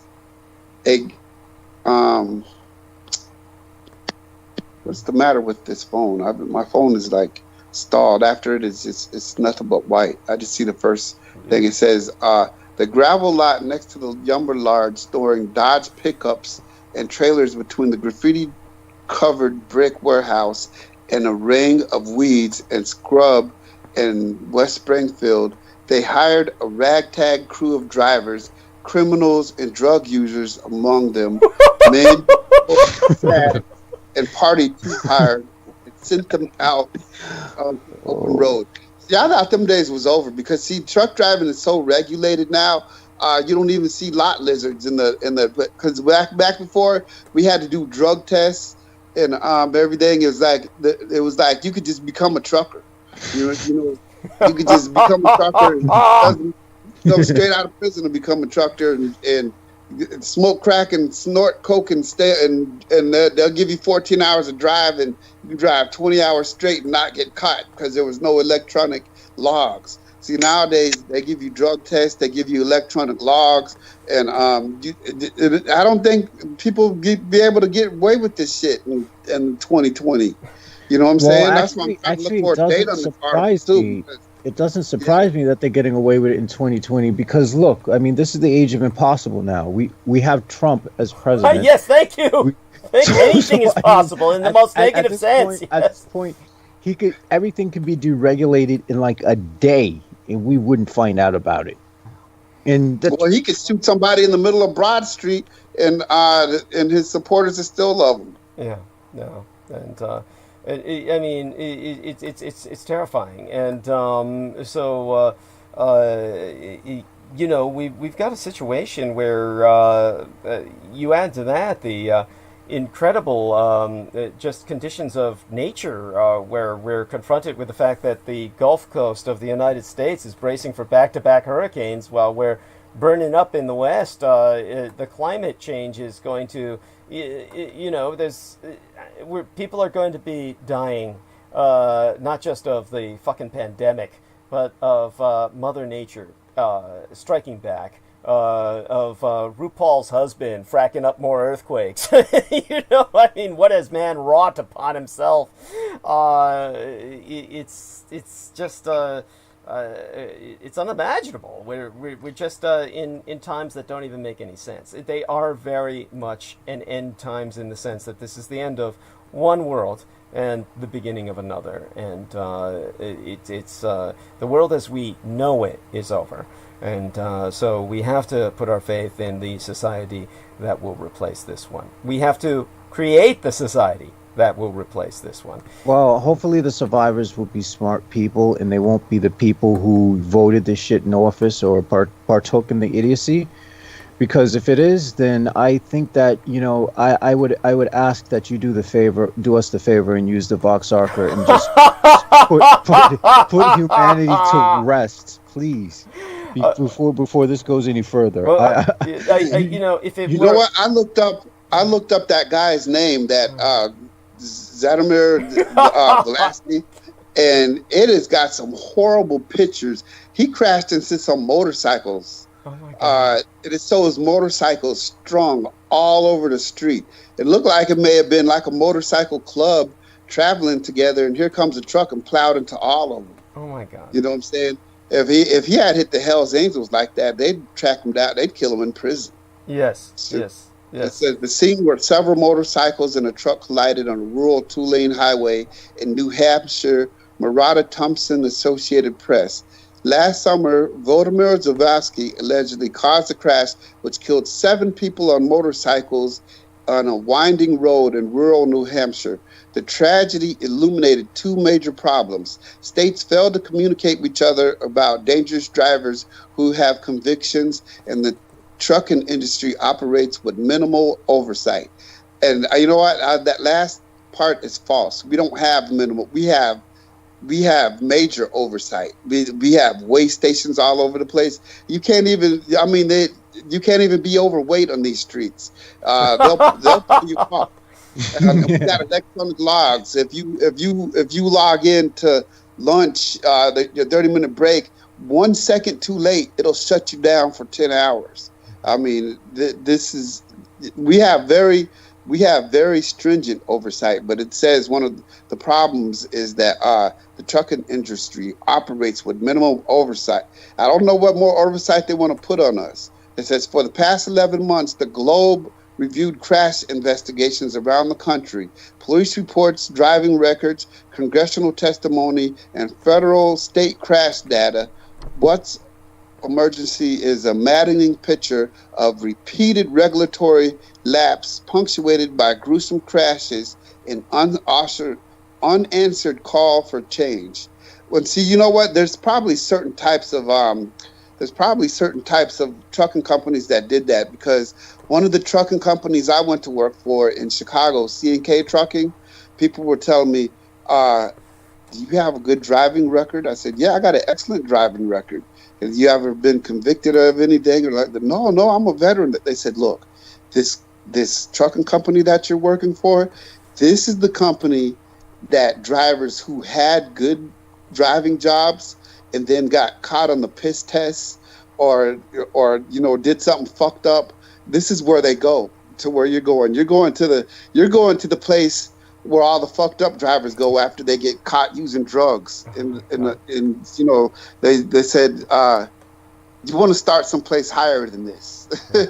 You know what I'm saying? They were glad to get me. They looked at my driving record and they looked at me and they said, oh, get him in here as quick as possible. I got hired on the spot. You know what I'm saying? They told me I could work whenever I want to work. I was going to Lincoln Tech, going to school. And they said, yeah, you can work. Your hours are flexible. Whenever you want to come in, you just come on in to work. And I knew they were a little bit too nice until I kind of got the scoop on them. And, they said, man, all them drivers is on cocaine, man. This is, all them drivers shit. that, crashed into. The guy asked to be released on bail. According to an article from April 1st, 2020, he asked to be released on bail. Oh God. After. Could you imagine? So he's gonna get out on bail just to do one more trucking job. Oh my God. Oh my fucking God. That's it. That's it's like let me out to kill once more. Instead of stop me before I kill again. It's unending. This is a nightmare. It's like burlesque. So I mean, it's a comedy of terror. So yes, what do we do? And so I understand what Derek is saying. I mean, they're kind of over supervised already, and yeah. By all means. How did something like this slip, though? But that's the question. And another thing is they might actually worship him in prison because he is part of the master race after all. Yeah, there you go. So they can do no evil. What you're in for, you know what I'm saying? Killing motorcycles is not killing 7 motorcycle drivers is not a good look. You know what I'm saying? Yeah, but He he's would be better Russian. off. He's Russian. He's Russian, though. You Yeah, know, let's he, keep in mind. Let's keep in mind how how the American mind is wired. At least, at least as far as the white American. Well, white American mind. Yeah. yeah, yeah, yeah. Is The majority mind is wired so that they can do no evil. yeah. So I mean, technically, they even the motorcycle gangs would be like, "Oh, we forgive you." I could almost see that. I mean, I have so little. Unless he hit one of their actual gang members, because these was rockets. Yeah. I wouldn't be surprised if these people were black. Wait, what? Rice rockets mean that they're like Asian manufactured motorcycles, as opposed to yeah, they weren't the big They weren't the big Harley, the big Harley looking ones. These were the ones we call the rice rockets. Well, based on what I'm seeing, these are actually Harley type motorcycles. I mean, these guys were from a gang supposedly called like a Jarhead Motorcycle Club. Holy shit! That means ex-Marines. That means yeah. Marines. Yeah. Oh man, this dude don't want to. No wonder he asked for bail. He's all, let me out this bitch. Holy shit! Look at his name. His name is Vladimir Zavolsky. So you got a Russian dude that killed 7 Marines. Holy shit! Yeah, he's all, give me bail, motherfucker. Get me out of here. Oh my God. Look at the motorcycles. These look like Harleys or all I need is bail for 30 days, and I'm gonna get on a plane and go back to fucking Russia. Yes. Oh my God. Holy shit. And that's yes, and no, I agree with both of you. But Derek's right. He's like, if he yes, this is some Marine Corps veterans motorcycle group, and so yes, he's got them on his ass now. It's definitely. Oh my God! It's but like the fact that he was working with some kind of. So, do you recognize the trucking company he was affiliated with at all, or because like you said, it's... But according to that first article, which only gave me one paragraph, it was some rinky-dink little shit company. Nowadays, starting in 2019, everybody has to have a computer now. Every trucking company has to have computerized logs. So there's no more handwritten logbooks now. And if you have computerized logs, you have to have in your truck. You have to show that you have at least 10 sheets of handwritten logs in case your computerized logs fail. So that's part of the law now. So the law is everybody has to be on computerized logs, but when they give you a DOT inspection, you have to show that you have 10 blank sheets of handwritten logs just in case your computerized logs fail, so that you can never just say you're behind. Like for instance, they'll pull over. You hear stories about they'll pull over a driver because we got to keep track of every single second. So they'll pull over a driver and they'll say, give me your license, your registration, insurance. So, and if you have hazmat, let's see your hazmat book, and let's see your log book. And so the people with the log book will be like, I'm 15 minutes behind on my log, and they'll be like, that's right, just show me what you got. Then they hand them the log book and they say, 15 minutes behind. You're 5 days behind. You haven't filled out their logbook in 5 days. And they'll say, I know, but it only take me 15 minutes to catch up and fill up those 5 days. Oh, God. Oh. Yeah, you're going to jail. You're getting shut down at that point. Yes. Oh, shit. And to think that people would even try is beyond me. But there you have that. And... okay. Well, I'm definitely not looking forward to the monologue just Oh yet. shit! He actually pleaded not guilty. Of course, they all do, right? I mean, just like the Navy shit. SEAL did. The Navy SEAL pleaded not guilty. He was, ready to, rape again, and so. Yeah, this is it's incredible. It's literally incredible, as in it's unbelievable. Yet it goes on. So but there must be other impressions. Now, with what I sent you in the email, were you able to access that? Were you? Yes, I did. It only had one paragraph. What? Are you sure? Come on, you must be able to. There's a whole story here, and it goes into how Okay. people are calling for stricter regulations of the industry. Yeah, Because with the way they write it, it makes it sound like this has been happening quite a bit. right. Right. And and the thing is, they're talking about they're not speaking about any companies in particular. So I'm led to believe that the regulations would have to vary from depending on what company you're working for.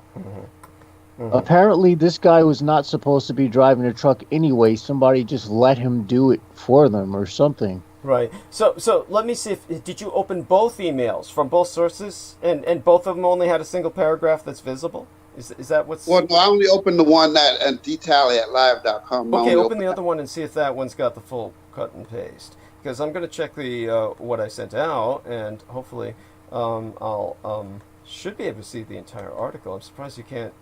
Open up the other one and see if you've got that. And let me press the set button, and here we are. So let me take a look at this one. And All right, the company was called Westfield. okay, what you need to do is at the bottom it should say view entire message. If you open it up, yes, open that up. You see that message clipped? View entire message. There we are. Okay, there we are. Okay. Have to breathe with that. Once he sees all that, he should be able to give us a much more, detailed. Yeah, but when I looked up his name and I found that article, Okay. yeah, that pretty much explained it pretty good. Okay. But And yeah, it gives me that one article. Then it just tells me the credits, the editors, the audience experience and engagement, the research, design, graphics. Yeah, it goes a video producer, director of the video, photographers, photo edit, director of photography, and the copy editor. So it gives me one paragraph, and then it gives me like a whole big line of credits Oh my for the God. one paragraph, including the video editors, to which there's no video. So Okay.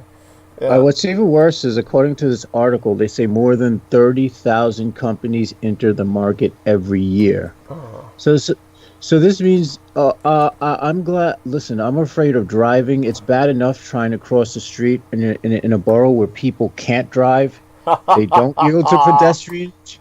So you literally have to assume they're going to hit you first. And so you stop and you assume they're going to hit you. And then they give you the come on, walk across the street hands. And it's like, oh, fuck, are you serious? It's like at first I was expecting this person to just damn near run me over. So I'm literally like a ninja jumping backwards and shit, dodging like this is a video game or something, and not knowing what to expect. And so I couldn't imagine what it would be like driving. And people seem, I've seen like incidents of people texting while driving all over the place. oh yeah, yeah. It's getting worse now. It's getting worse. Hey, Jameson, Yeah. you want to make a small fortune? All right. Start with a large fortune and then buy a trucking company. It'll be down to a small fortune before you know it. So my question. That's the joke in the industry. You want to make a small fortune? Start with a large fortune. Buy a trucking company. That large fortune will be down to a small fortune before you can, before you know it. Yes. Well, that's terrifying. But definitely appreciate that financial tip. Well, you know what to do if you had to launder money and you wanted to know what to dump money into. Just buy a shitload of like trucking. Just create a shitload of trucking companies and hire like assholes from prison to just drive. Offer them a free bag of coke or something to like go across the whole fucking state. Oh, fuck that. I mean, there must not be a bunch of scales up there, because everywhere I go, everywhere I've been, there's lots of scales. You know what I'm saying? So New Hampshire sounds like it's probably out there in the wilderness, and it's probably not a lot of black people either. So, because they scrutinize us. We got scales. Every state I go to, there's scales both ends of the state, and there's hardly no way to get around them. You know what I'm saying? They even got, I tried to go through Pennsylvania once. They funneled all the trucks through a rest area and had portable scales. Like, we're gonna get you and find you no matter what, So, and the main thing with us is just weight. As far as everything else, our trucks are new. Our trailers, we keep refurbished. And, our product is just liquid and we load on the scale. But then, I've never been more than 200 pounds overweight because they give you 80,000 pounds.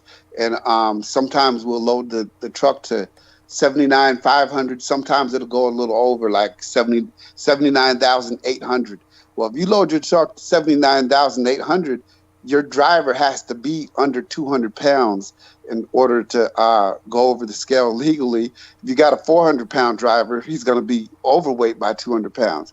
And a 200-pound ticket costs you $200. So these idiots that be going 10,000 pounds overweight, trying to make some extra money on a load, because these steel mills will try to talk you into, hey, you think you can take some extra steel? You'll be a little bit overweight, but you can go around the scales. Yeah. Well, I'm afraid of the scales. Don't worry. All you got to do is take this back road right here, and you'll be. The next thing you know, you got an extra coil on your flatbed, and you're taking the back roads, which is going to take you twice as long, and then you run into a portable scale anyway, and now you got to call the company and tell them I got a $30,000 fine, and they're shutting me down, and I can't move. Oh. And how do companies respond in a case like that? That's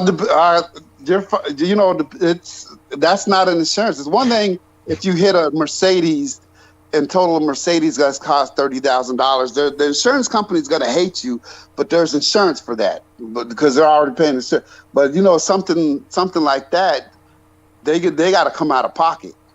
Right. They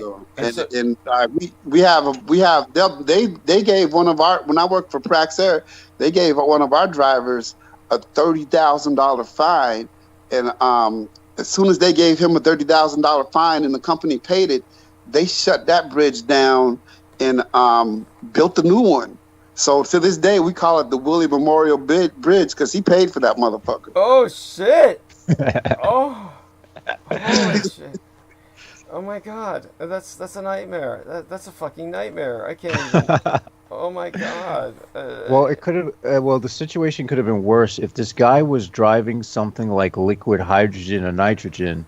He would have. There's no way they'd put him in a truck like that. He probably would have. He probably would have taken a whole town off the ground. Well, like Derek Talley said, that's why. Hopefully they wouldn't have put him in a truck like that. Hopefully that's because of oh my god. But still, it's you really wonder. It's certainly. And I just take everything in stride. I remain drama free and stress free, because even if you got somebody who's been driving for years, once they start to go through a divorce, or having troubles with their wife or their girlfriend or their love life, or they find out something about their children that devastates them, you got to get out the truck for if you can't handle stuff. You know what I'm saying? To me, I handle things.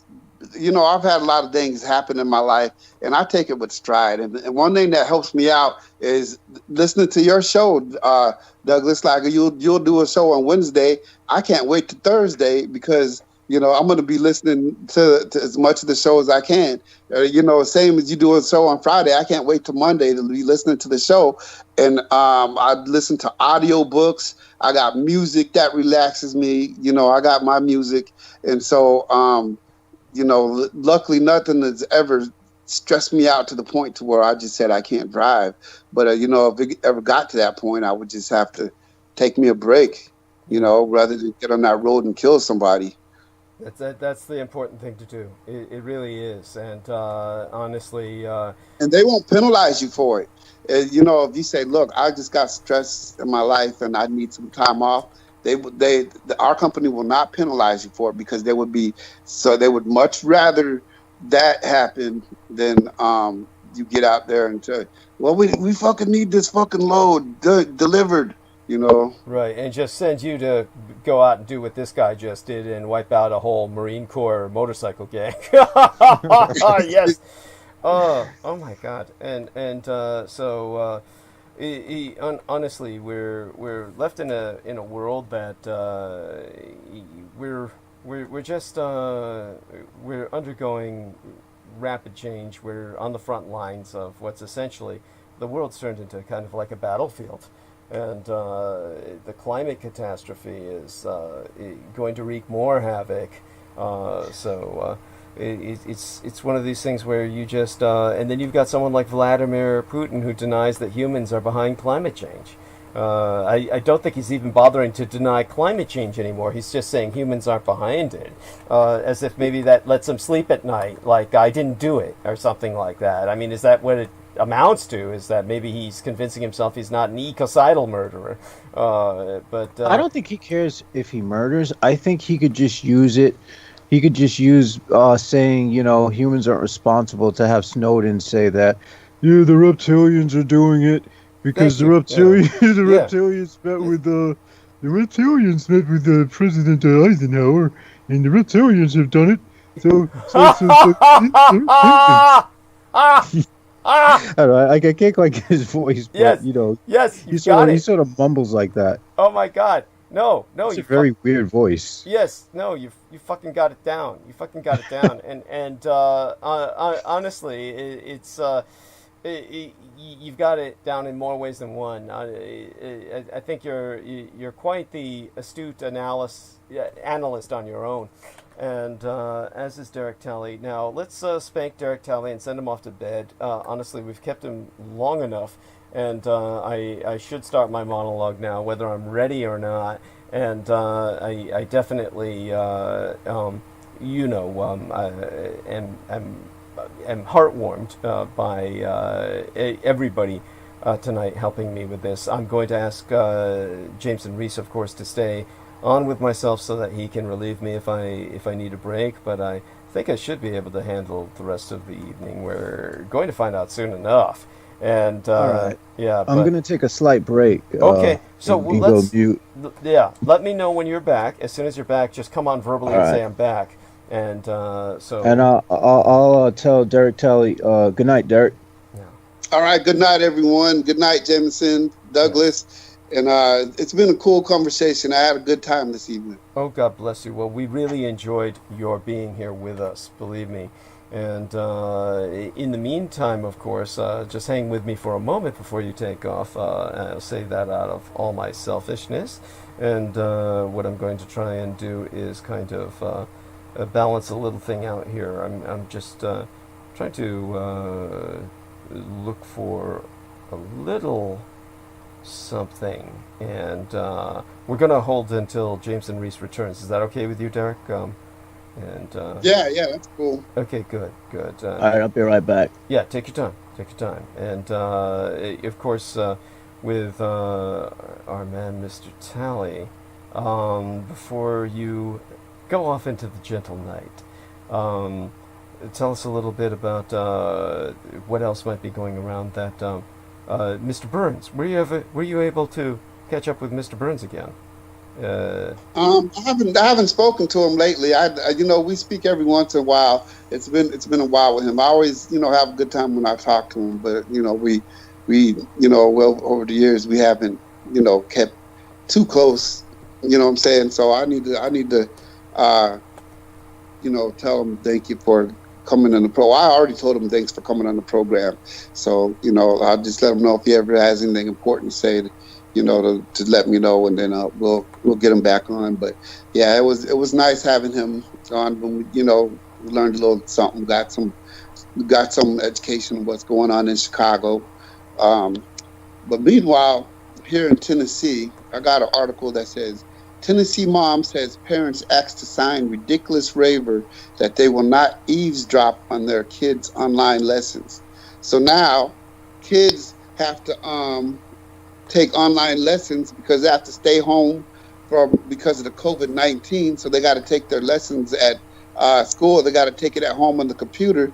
And now the school's worried about the parents finding out about how they're trying to indoctrinate the kids. So they want the parents to sign something saying that they won't eavesdrop on their kids' lesson at school.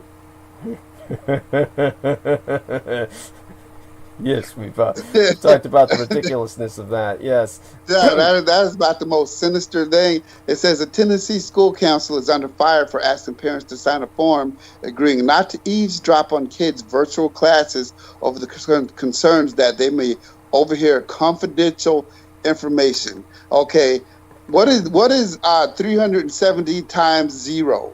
It's zero. Well, that's confidential information. Okay, then you could go to jail for that. After significant pushback, Rutherford County Schools, and that's the exact county that I live in. I'm glad my kid don't go to these schools. After significant pushback, Rutherford County School is allowing parents to tune in with permission from the teacher, but they can't record the classes. They said, okay, well, the parents can tune in, but you can't record the classes because we don't want everybody learning all this social studies and math and science and English and shit. Okay, it's ridiculous. It's so hypothetical because they've been data mining our children for years. Compliments of Common Core, Lori Cardoza Moore, founder of Proclaiming Justice to the Nations, said on Fox and Friends Wednesday. Have you ever heard of Proclaiming Justice for the Nations? I've never heard of that. No. Well, Lori Cardoza Moore, and of course she goes on Fox. So that kind of shows you what you need to know. That tells us, yes, yeah, there's nothing we want to know other than what to do about this problem. Yes, that's oh my God, and I am in hell, nor am I out of it. I think that was the saying or something of that nature. I'm probably butchering it. I'm sure I am. At any rate, so thank you for re-emphasizing that. I'm going to actually start the monologue. Let me make certain I've sucked up all my tea.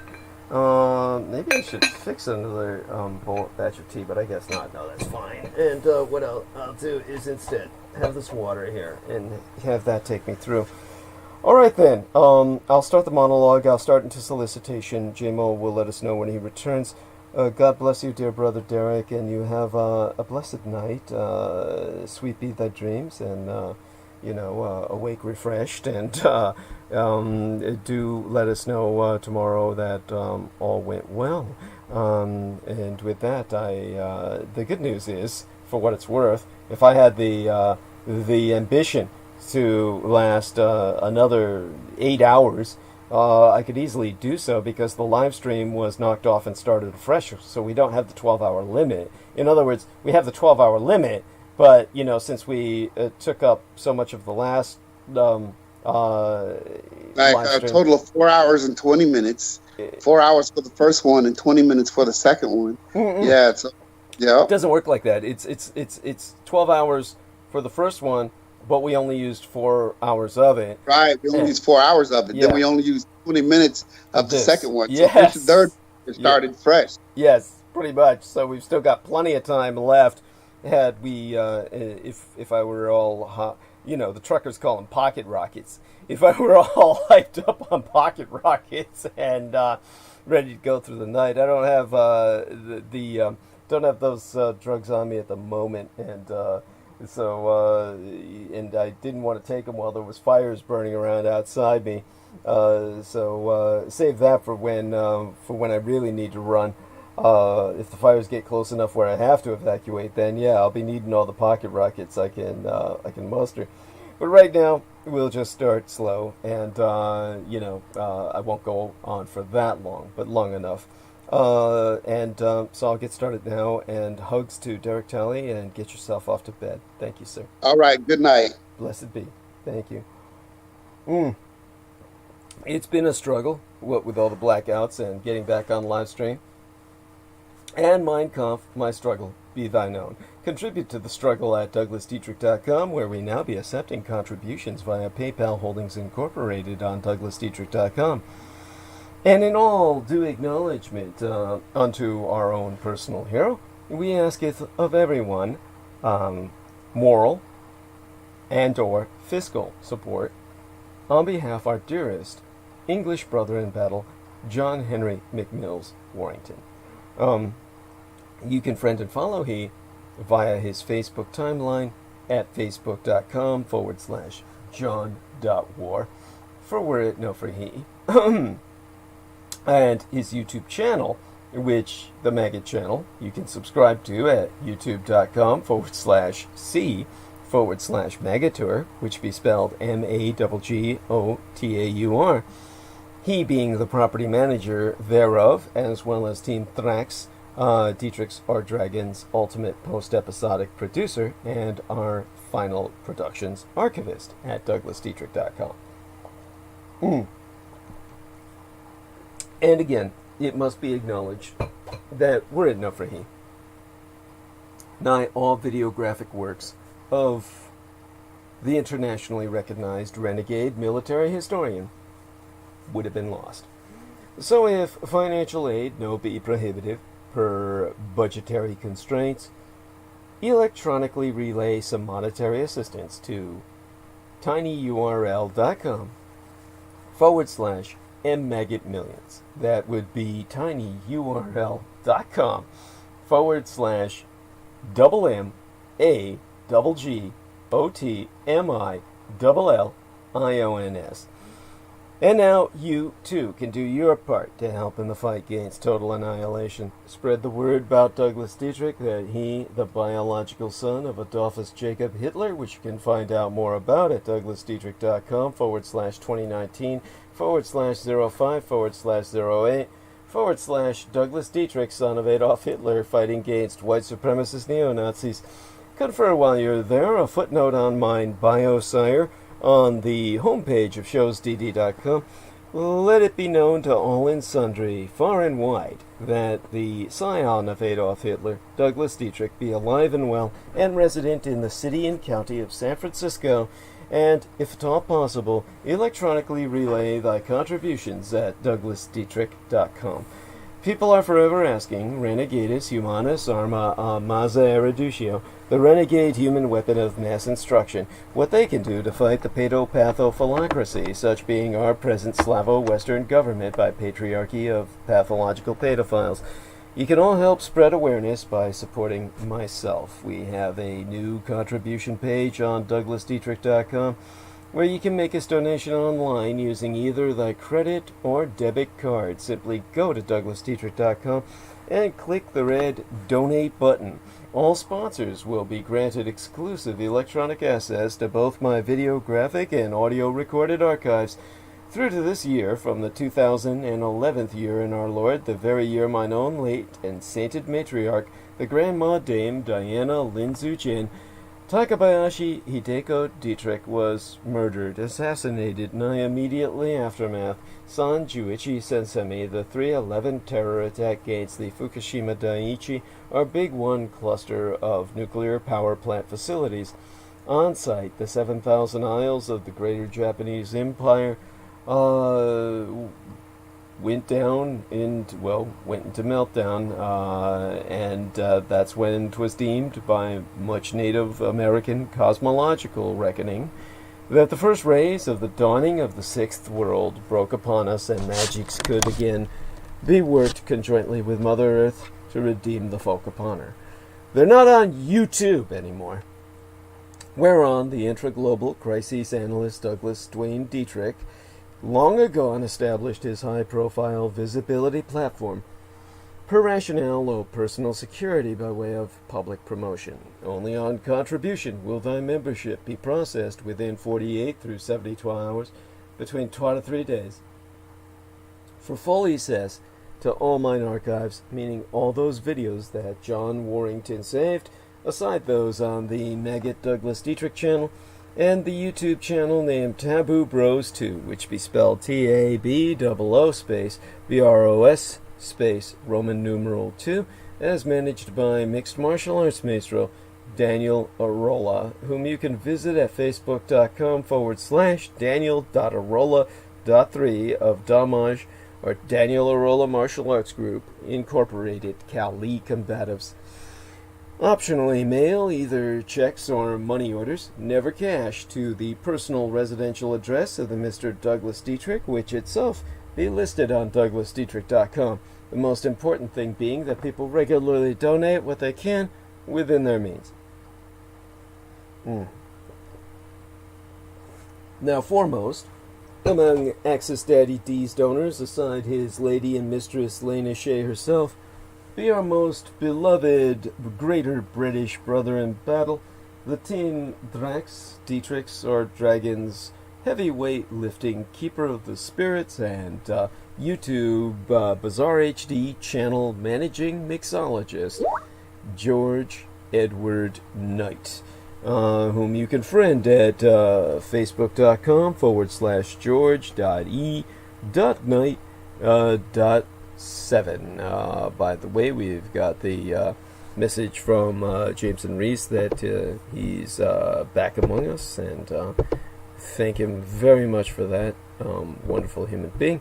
And thanks to so many men with Team Dietrich and women, I can actually make this happen even when we've got all the odds stacked against us.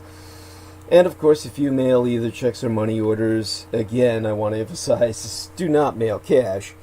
Do so at the personal, or to the personal residential address of Mr. Douglas Dietrich, which itself be listed on DouglasDietrich.com. The most important thing being that people regularly donate what they can within their means. Now, foremost among Access Daddy D's donors, aside his lady and mistress Lena herself, as I said, be our greater British brother in battle. Now, he's responsible, of course, by his substantial delivery of donations. He's responsible for My Salvation from the Streets and his self-produced videos entitled How the United States Won World War I and Why We Are Still Legally at War with the Third Reich, both be factually substantiated per mine own expositions. And of course, they're followed up by a new video that he's getting published on his channel, the Bizarre HD channel, entitled The Thousand-Year Reich in Exile, which is a study in Flügelrad and Hanabu technology. And don't know how he's going to get that done with all of the responsibilities he has as a father, but I have every faith in him. And indeed, the Dietrich of Gurvies, the son of Dietrichs or son of a dragons, Anglo-corrupted as Dracula's, expositions via YouTube would not be possible sans generous benefactions from my listeners on a monthly basis. The Amerasian agent of the Peacock Angel, Tavush Maliak, be the only person on the surface of this world with the insider knowledge and experience necessary to lead thy resistance against the Russo sub-satanic occupation and anti-godly insurgency, it bearing no end of emphasis that Judy, Anglo-corrupted as Jedi, literally Master D, or the Master of Enlightenment myself, is not paid to articulate mine expositions, and have never once been remunerated for my services rendered unto thyself, in all thy holdest dear, at incomparable sacrifices to myself, most tragically of all mine loved ones, in my most singular and quite unenviable role as the ultimate public informant at personal risk, still at large. Your taxation cannot support myself, as I be denied access to United States Department of Veterans Affairs, benefits, and or services due dishonorable discharge. So again, go to DouglasDietrich.com and click Donate. The very survival of the human species be at stake, and I am not exaggerating. Do not wait.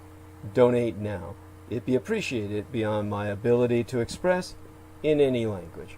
As well, forget not to subscribe to the Douglas Dietrich YouTube channel at youtube.com/C/Douglas Dietrich and click that notification bell in order to receive notifications that live streams has started. To re-emphasize, Subscribe to the Douglas Dietrich YouTube channel at youtube.com/C/Douglas Dietrich. Tune in at 8 p.m.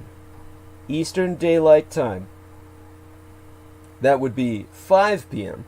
Pacific Daylight Time every Sunday and Wednesday night. And click on that notification bell in order to receive notifications that live streams has started. Finally, above and beyond all else, most importantly, subscribe and donate at douglasdietrich.com.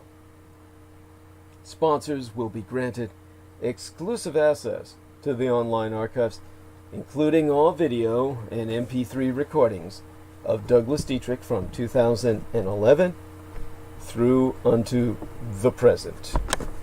Now, an announcement from George Knight. George Edward Knight, sayest, the great news I had for you, Douglas. I'm expecting my little this December. Her name's Everleigh, or Everleigh Jane Knight. If she was going to be a little boy, I was going to name him George Marcus Dietrich Knight, as honor unto you. Much love, Douglas. Baby girl is coming. God bless him. What a wonderful human being. The noble knight, George Edward Knight. And best wishes to his wife, the mother of his child. Maintain her in your prayers. And, oh my fucking God, what the hell was her name? So we can do just that. And I don't remember her name at all, but I'll have to ask him for that soon. Obviously, she's a nurse on the front lines of the struggle against COVID-19, and we don't want anything happening to her. So let me scroll up a bit here and see if I can find any reference to his wife's name, and share that with everyone, and which is something I had his permission to do. I wouldn't do this without that. And anyhow, if I can't find it, we'll move on. But definitely, there she is. Okay, I'm seeing her photograph now. Sarah! And so his wife, Sarah, is someone who we want to bear in our prayers, that she may survive and prosper to raise her daughters. All of them, including the one she's carrying beneath her heart at present. Now, okay, I'm going to talk about the importance of the Democratic National Convention at some point, well, Wednesday night. And not tonight, but I can tell you that Obama rebuked Donald Trump in a remarkable Democratic National Convention speech. Now, probably far more immediate in its impact on your life is stimulus. And the United States economy is still staggering in the absence of more widespread federal aid. Remember, with Congress mostly out in August, any major movement on new stimulus measures probably won't come until September. Consumer spending is down 8% from January, and the number of open small businesses has fallen almost 20%.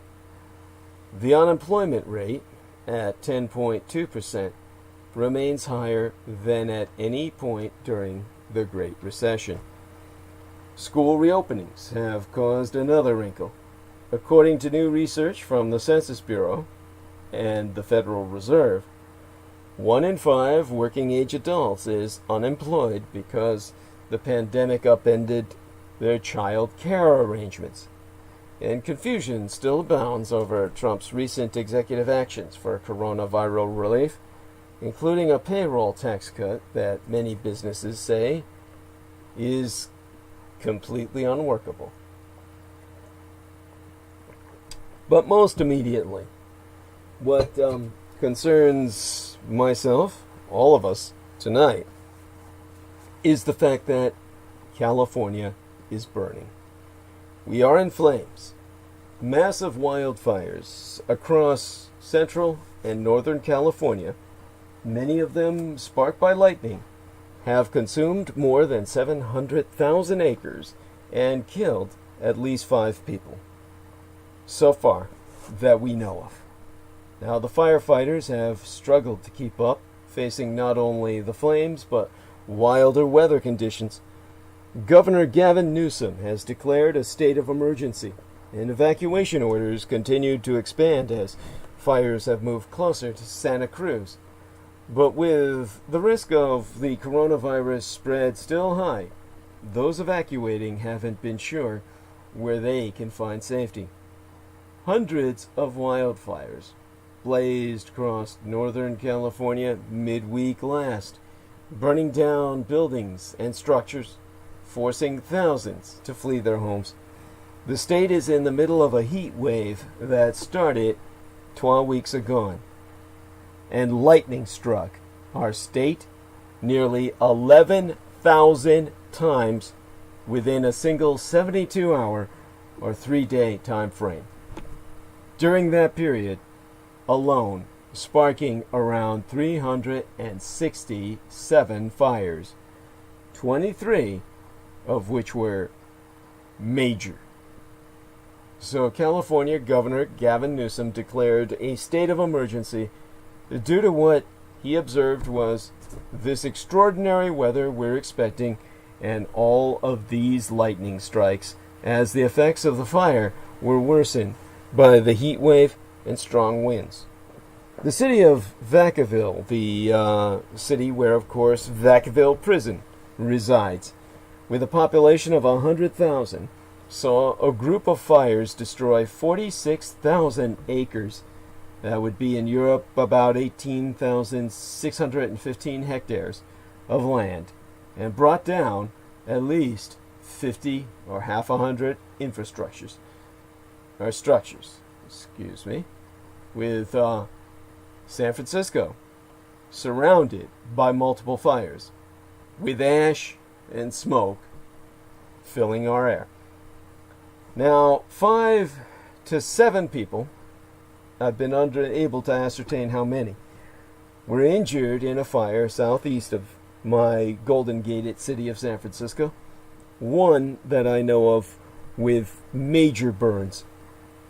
This group of fires, collectively known as the LNU Lightning Complex, have destroyed several structures in several counties of our state, including the wine counties of Napa and Sonoma. In the past few days, California's Death Valley has been experiencing historic temperatures as high as 54.4 degrees Celsius, and high winds have been fanning these fires, coupled with heat and low humidity conditions.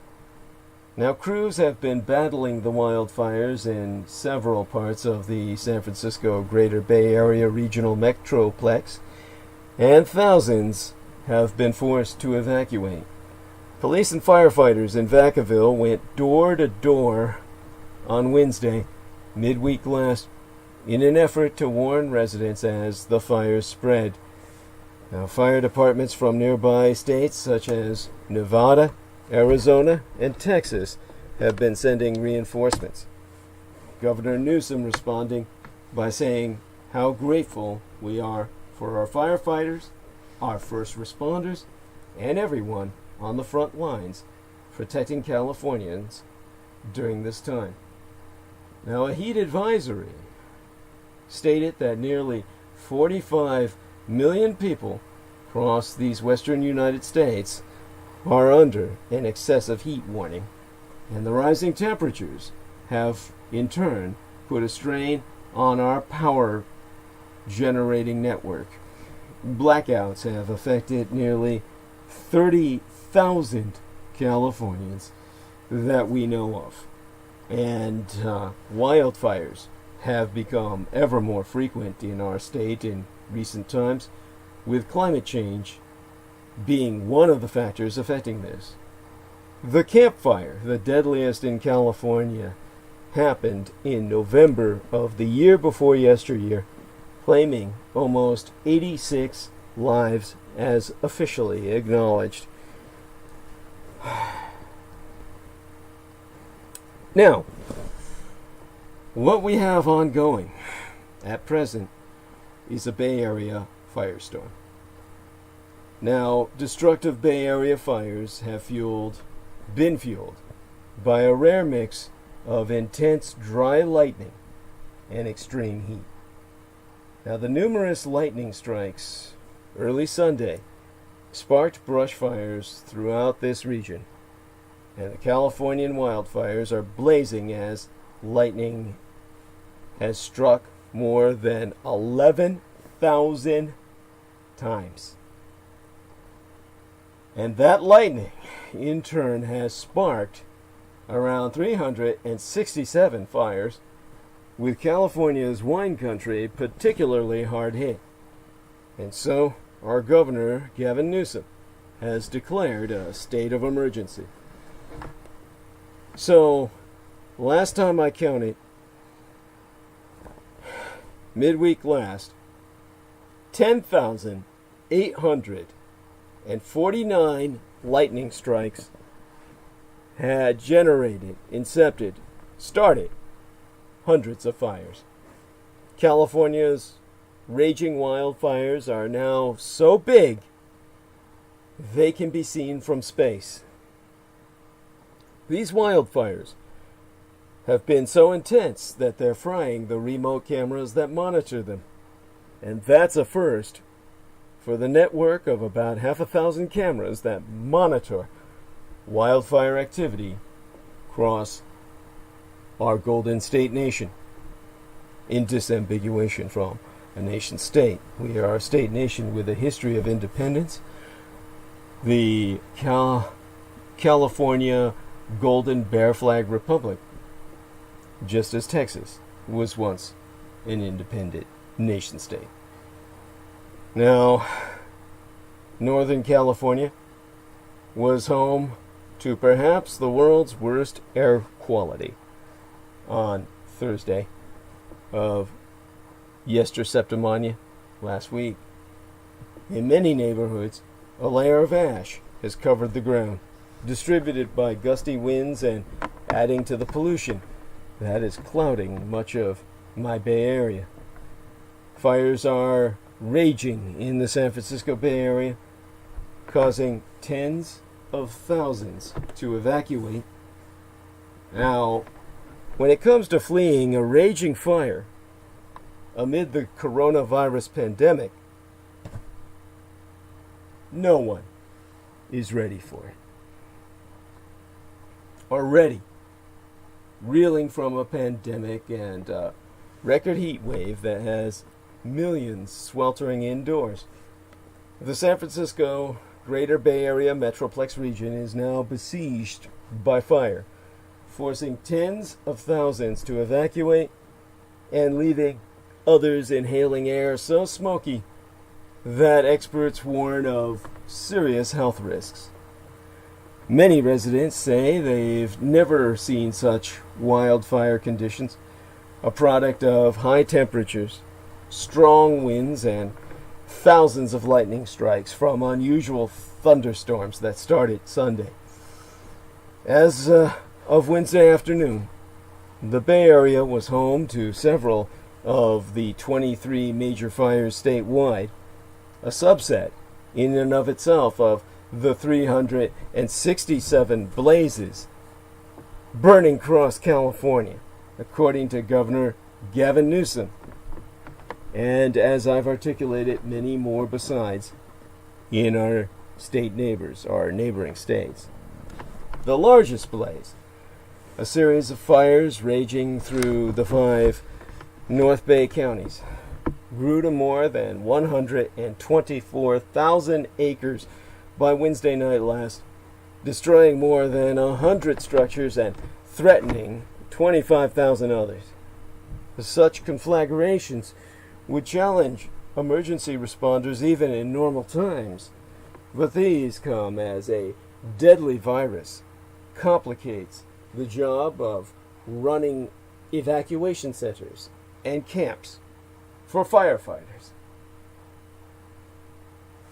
Now, state officials also acknowledged that they had asked for equipment and assistance from other states. A CAL FIRE public information officer said the state had requested 375 additional fire engines, as well as hand crews from out-of-state agencies, and hired nearly all available private firefighting, call when needed, aircraft in these western United States. And we still have massive California wildfires expected to get worse as lightning, windstorms, and they could move, how would I say it? With all these fires that are expecting to move in, so to speak, like people trying to conduct a home invasion, all of these supermassive California wildfires are expected to get worse as more windstorms generating lightning are moving in, and the fires encircling my own Golden Gated Bay Area amid a heat wave are forcing thousands to evacuate. The one conclusion that has been reached, that I've heard experts use again and again in consultation or among themselves, is not ordinary. So, the Bay Area firestorms have sent thousands fleeing as internal refugees within mine own state nation of California, whilst causing dangerous air quality. Now, already reeling from a pandemic and a record heat wave that has millions sweltering indoors, the San Francisco Bay Area is now besieged, positively besieged by fire, forcing tens of thousands to evacuate and leaving others inhaling air so smoky that experts be warning of serious health risks. Now, many residents themselves have attested that they've never seen such wildfire conditions, a product of high temperatures, strong winds, and thousands of lightning strikes from unusual thunderstorms that started Sunday. As of Wednesday afternoon, the Bay Area was home to several of the 23 major fires statewide, a subset of the 167 blazes across California, according to Governor Gavin Newsom. And Steve Cobb, a Dearborn Park resident, one of the thousands forced to flee their homes, his words were, "Those storms were not ordinary. They were tropical, with constant flashes of light, crashing thunder, and rain."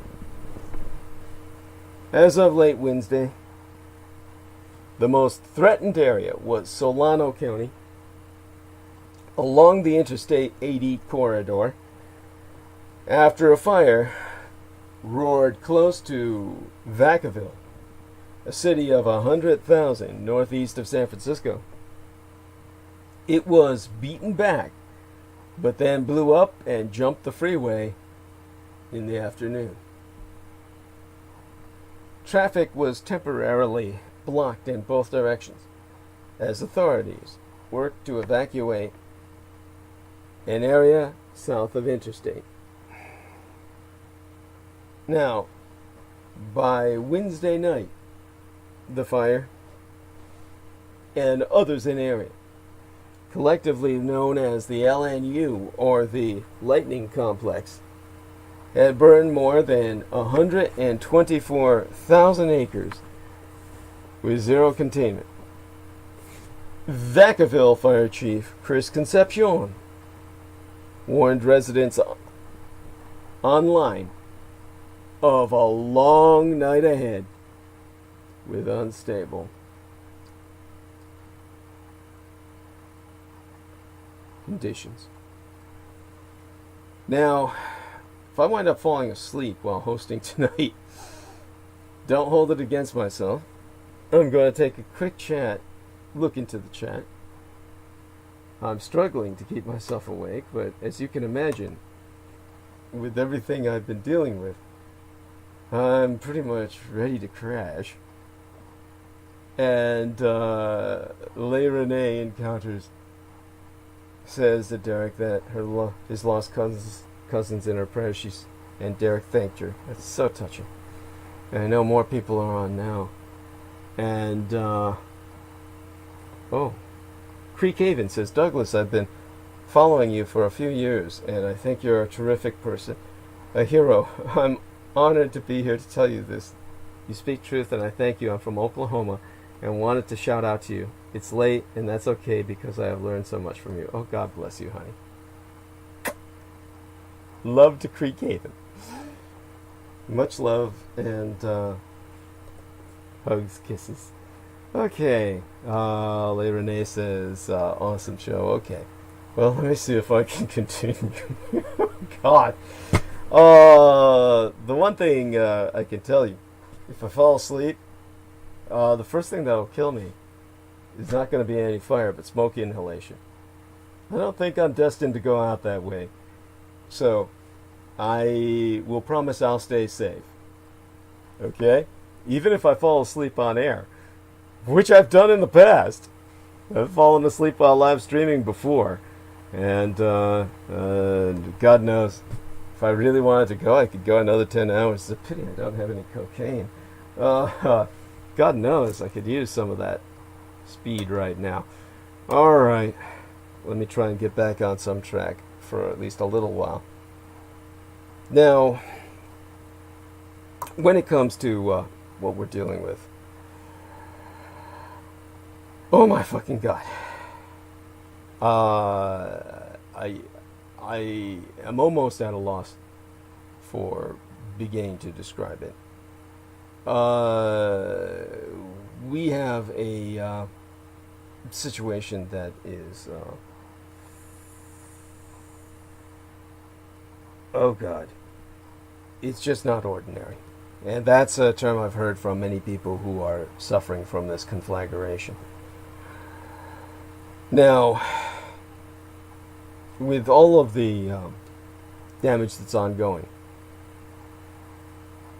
so that we can provide you just a hint of what it's like here, where no one was prepared for this. As I've said, we've got a situation that I will do justice to only by trying. Okay. Now, we've got all of these fires statewide, and this kind of fire that we've got so many of now, they're known as lightning complex fires. And the kind of complex lightning storms that have been coming into California have just been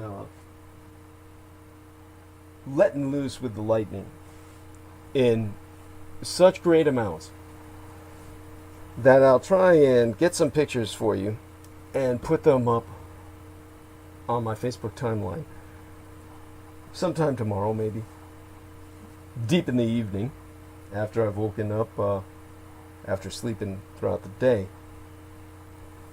And what I'm going to try to do now is kind of get Jameson Reese to cover myself for a second while I get something to stimulate myself. I'll need some chemical influence here. So Jameson, if you're there, my friend, maybe you can come online with me for a moment and see if you can spell me while I find myself some narcotic stimulants, some pharmaceuticals that'll help jack myself awake. Of course, I wouldn't blame Jameson if he went to sleep. Let's see if I can hear him. It would help me if I put my earbuds on. Let's see if he responds. Okay, dear Jameson, be there. All right, let's see if I can hear him. He is. He is. I hear him. Okay, Jameson. So I hope that you've had something to kind of stimulate yourself, so you can replace me for about 5-10 minutes. Oh, I thought he was. I thought I heard him open up his mic. I think that's him, right?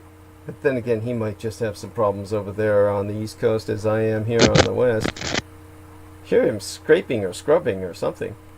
Problem is, if we can't hear his voice, he can't replace me or take my place. So we're going to have to wait until he comes on with a voice. I can hear. Okay, is that you, Jameson? Yeah. Okay, can barely hear you. Okay, let's see if you can make yourself much louder. Can you try that? Yeah. Am I audible?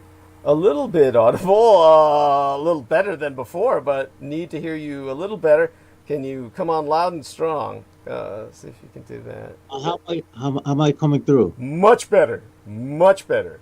So, is this because you're afraid to? Is there someone you might wake up in your room or something, or in your... No. Something's wrong. My headset. It's just not. Well, you're much better now. You're much better now. So, all right. What I'm going to do is I'm going to grab something to stimulate myself so I can stay awake for another few hours and give people a proper description of what's happening as the lightning and the windstorms are moving in.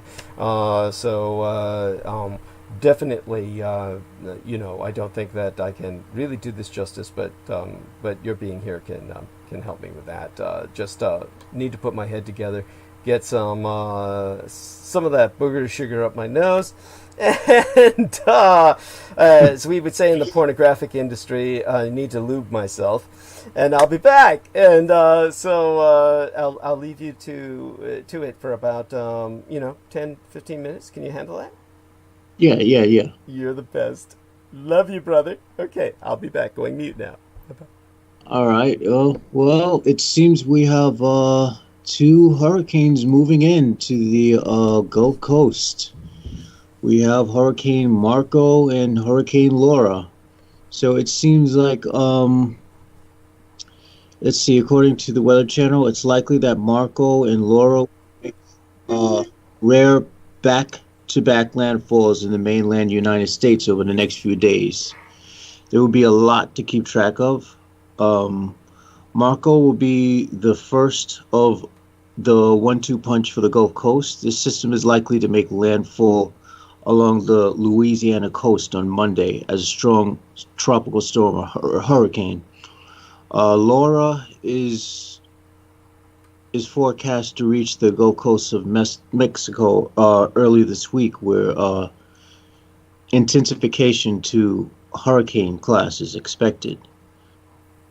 The area with a higher chance of seeing the hurricane strike from Laura is along parts of the northern and western Gulf Coast, but the forecast is still uncertain these things do sometimes seem to change and veer off course and change course. So anything's possible, but it seems like it's a pretty damn busy season. Um, we're not going to see an end to it. Um, honestly, I would think that what nature has to offer us would be more merciful than whatever damage we can inflict upon ourselves at this case, because honestly, I'm going to be perfectly blunt, and I'm not saying this to be anti-human or anything. What I'd like the audience to understand about myself is that I am very, very capable of analyzing and processing things. Um, the one thing I can't process is understanding human emotion or really grasping, why people might feel the way they feel or react the way they react. So oftentimes I come across as being kind of cold, which isn't the case. I can, to some degree, empathize with what people go through. But with my experiences within the human race, you can say I've had more than enough experiences to cause me to be doubtful, if not straight up pessimistic about where this is all headed. And seeing the way the human population, especially in America, I can't speak for any other nation, seems to have gotten dumber and dumber considerably by orders of magnitude that I can only call exponential. There is absolutely no faith that there is much of a future here in the United States. And again, you have to understand, I would rather veer on the side of realism than optimism. I find oftentimes that people who are optimistic set themselves up for disappointment, whereas being how do I say, a little bit cynically pessimistic, at least you can be pleasantly surprised. And in the very least, if everything hits the fan and shit happens to go the way you projected, at least there's no surprise. You can at least, it's better to be a little fearful and prepared than get caught off guard entirely, especially with these situations going the way they're going. It seems like for the most part, whatever, what I would call the faction or the base, or what I spoke more in depth with, in depth and more detail with last week. For the most part, these people who want to cause global chaos and who seem to have a penchant towards preying on the young, which is almost quite disgusting. But it seems that these people have, to some degree, won. It's not a question of them having won. It's a question of, because, again, nature's a greater force than humankind. So, all the people who have their money and are bunkering down and fairly certain they can snatch up whatever human slaves they can and do whatever vile things they do, there's no guarantee that they'll be safe through when this is all over and done either. So, I honestly think that nature is doing the human race a service to a degree. Because the other thing is, being cynical as I am, I'm not what you would call someone who wants to see the end of the world scenario. I'm not one of those people who you would consider a eschatologist. Those are people who want to see the eschatologists. Eschatology. They want to see a sort of biblical end, an apocalypse, if you will, like spoken about in Revelation. And they want to engineer it to make sure it happens for whatever reasons they want to do so. Who the fuck cares at this point? Trying to figure out why anyone does anything is just absurd at this point. You can kind of understand why I really don't want to get into people's heads and why I'm more comfortable being a little bit on the autism spectrum than being able to understand why people do what they do. Honestly, as frustrating as it is trying to grasp what motives they might have or what they're trying to tell me, or trying to understand why I can't understand what the hell they're telling me, as frustrating as that is, I feel it would be orders of magnitude worse if I did understand why they did what they did, because that would make me one of them. and that would be kind of scary. That's a kind of scary idea. So, I'm not trying to slam the human race, but what I can say is that, well, I could say, honestly, I don't know if it's worse now than it's ever been because, we seem to have these cycles of horrific destruction that seem to repeat over and over again. This could be one of those. It could just seem worse because there's more of a human population and there's more people that actually get killed off. So who knows? But what I can say is I hope everyone who at least listens to this channel and supports, Douglas Dietrich, I hope those of you out there who are probably good people, for the most part, with the exception of some trolls here and there who just want to wreak havoc, I should hope that those of you who are good people do survive. Because you deserve to know that you are a rare gem out of the human population, most of it which is easily corruptible, and most of it, and in all honesty, we can't look at things as far as good and evil as being concretely good or evil. There are variations in between. Granted, if someone put a gun to your family's heads and said, do this or else, most people would do whatever vile thing they had to do to defend those they love. Rare it would be for someone to say, I hold my moral standing above that. So what's a right or wrong? But, honestly, when we come to people who are doing such things as, I don't know, when we come towards like the Trump cultists, for example, or even the corrupt Democrats who enable the shit, when it comes to people who are politicians in general, when it comes to people who are like, people who are anyone as far as super wealth, corporations and whatnot, they err more on the side of being deliberately evil just for the sake of doing so. And again, I'm not here to argue morals.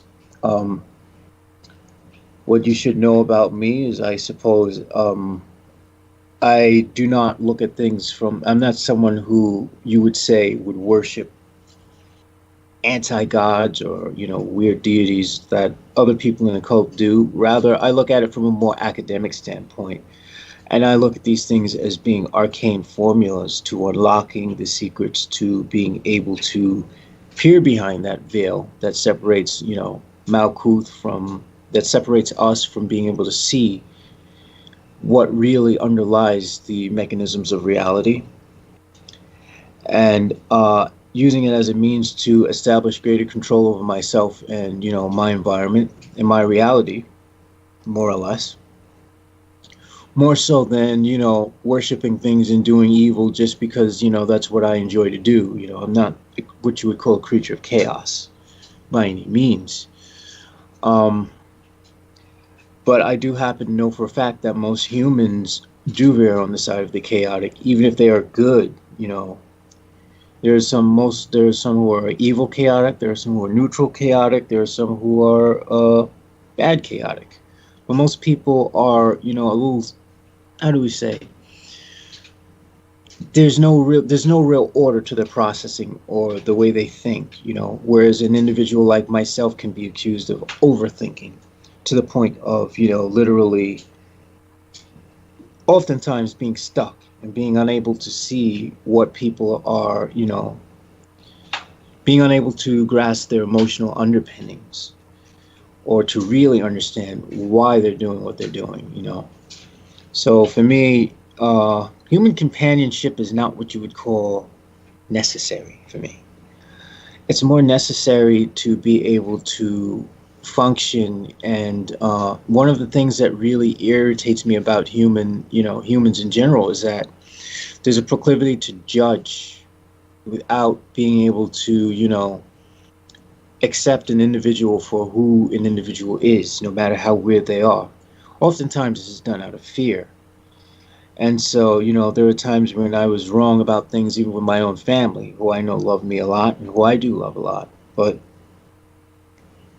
the problem is, you're judged often for not fitting in with the herd. People have a sort of herd mentality that seems to be continuous. And I think that herd mentality, if anything, is one of the things that's going to drive the human downfall.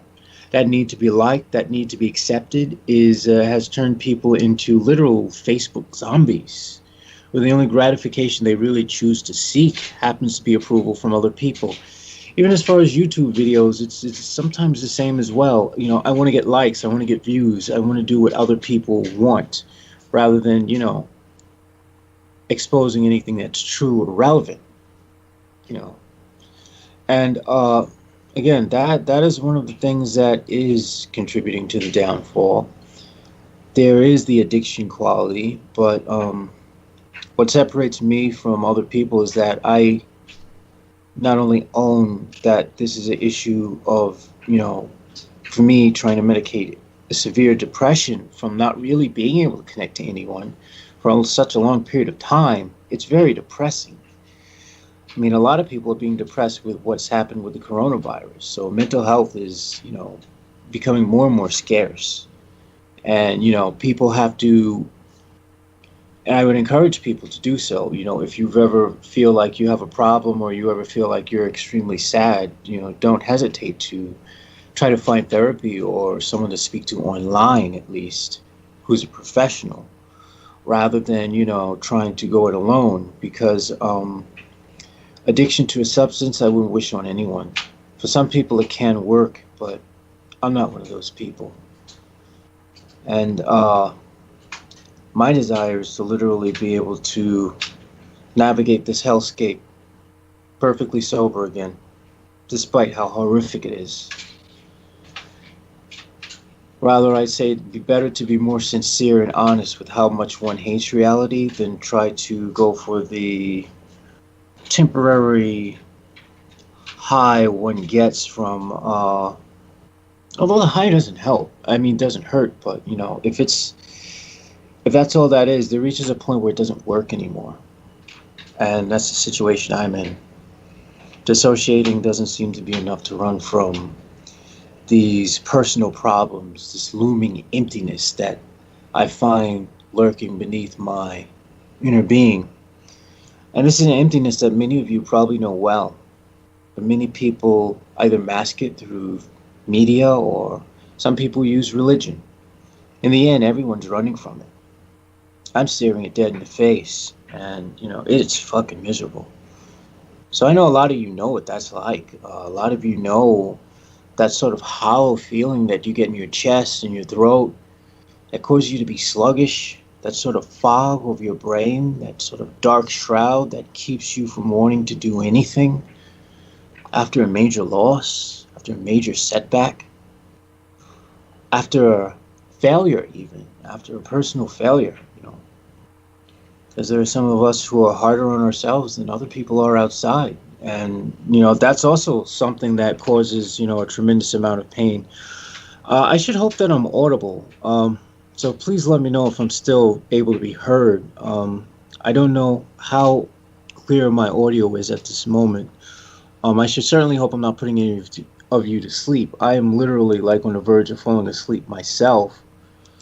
But let me see. I'm going to see if Douglas is back yet. Give me a second. Give me a second.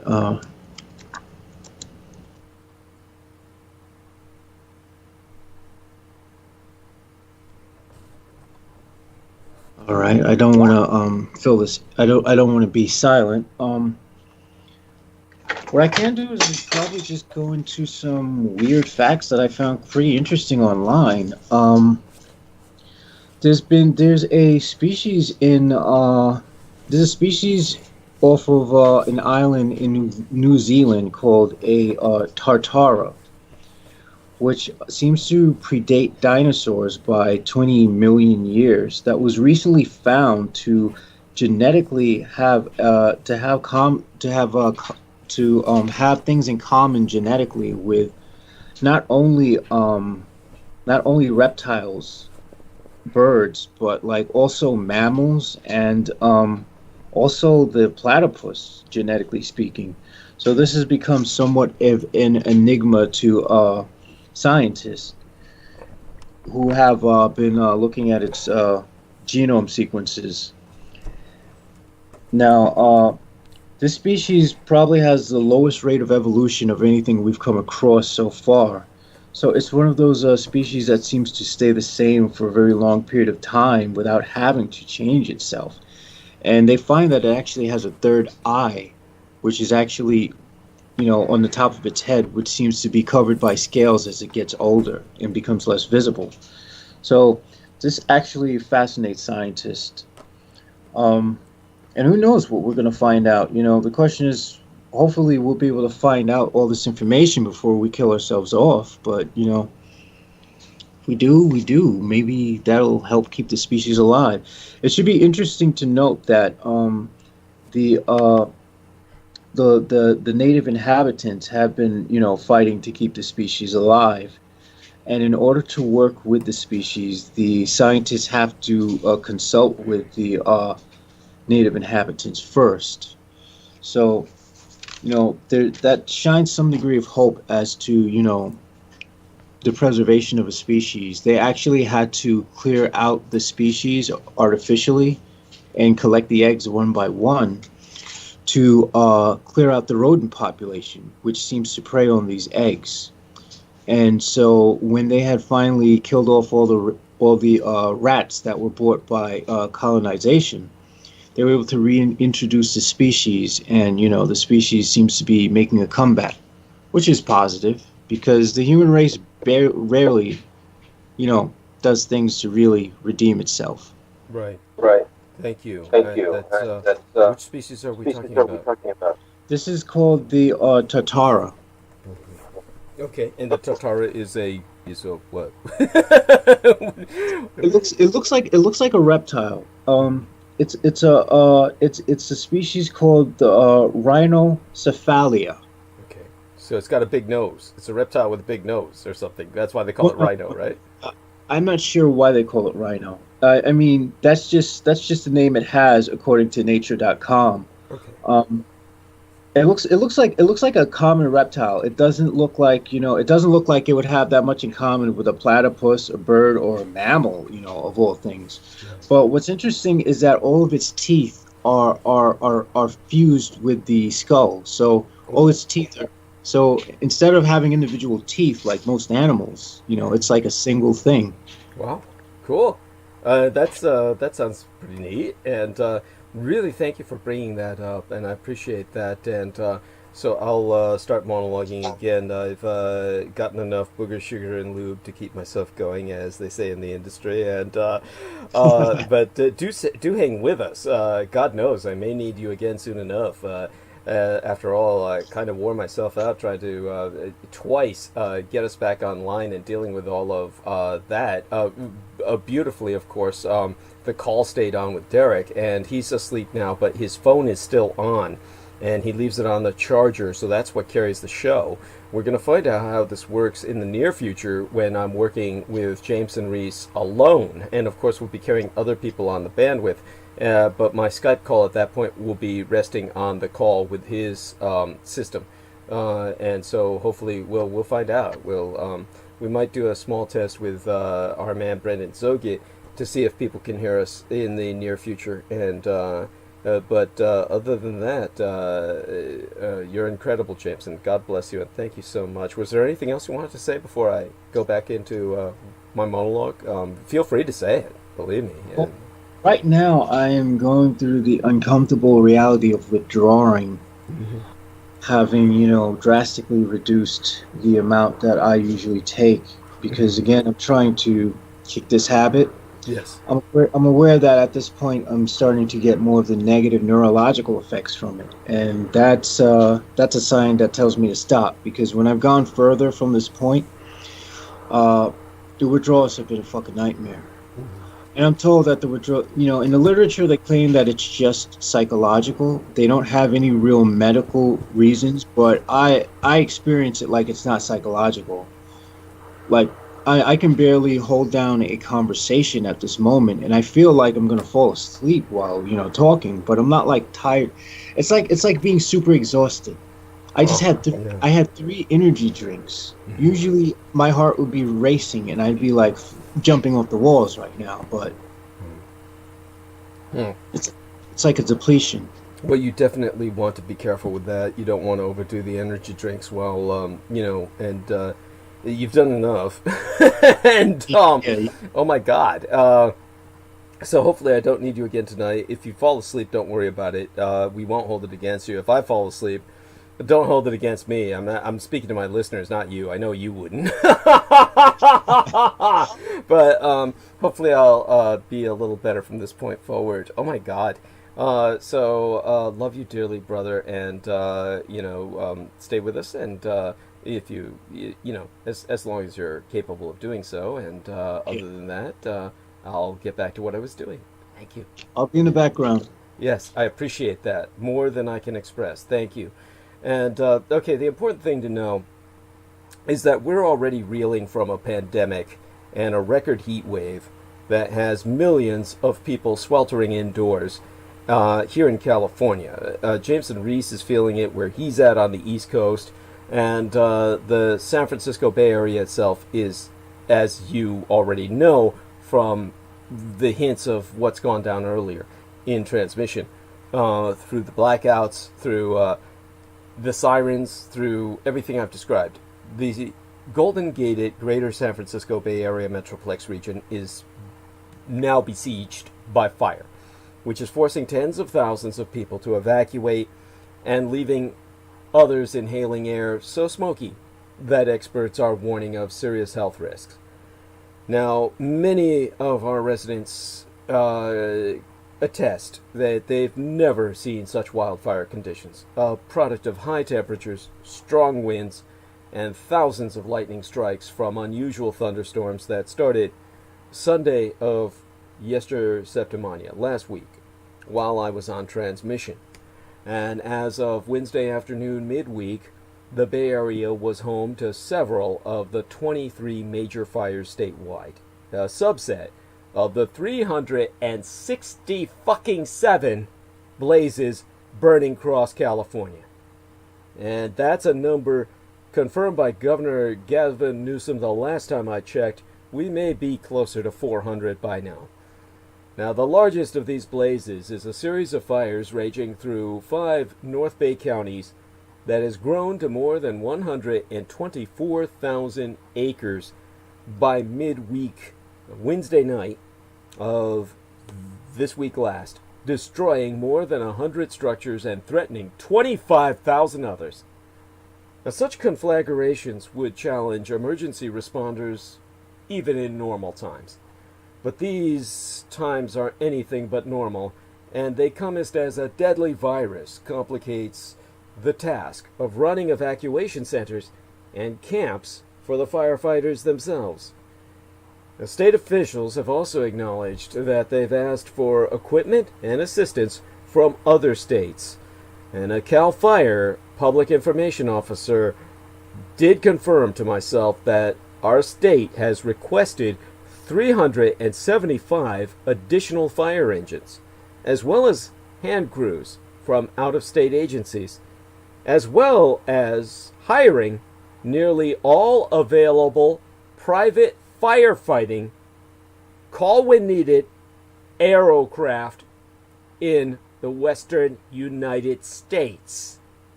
So, mercenary firefighting aircraft.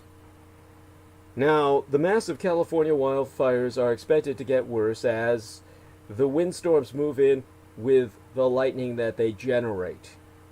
And the fires are encircling the greater Bay Area Metroplex region amidst a heat wave.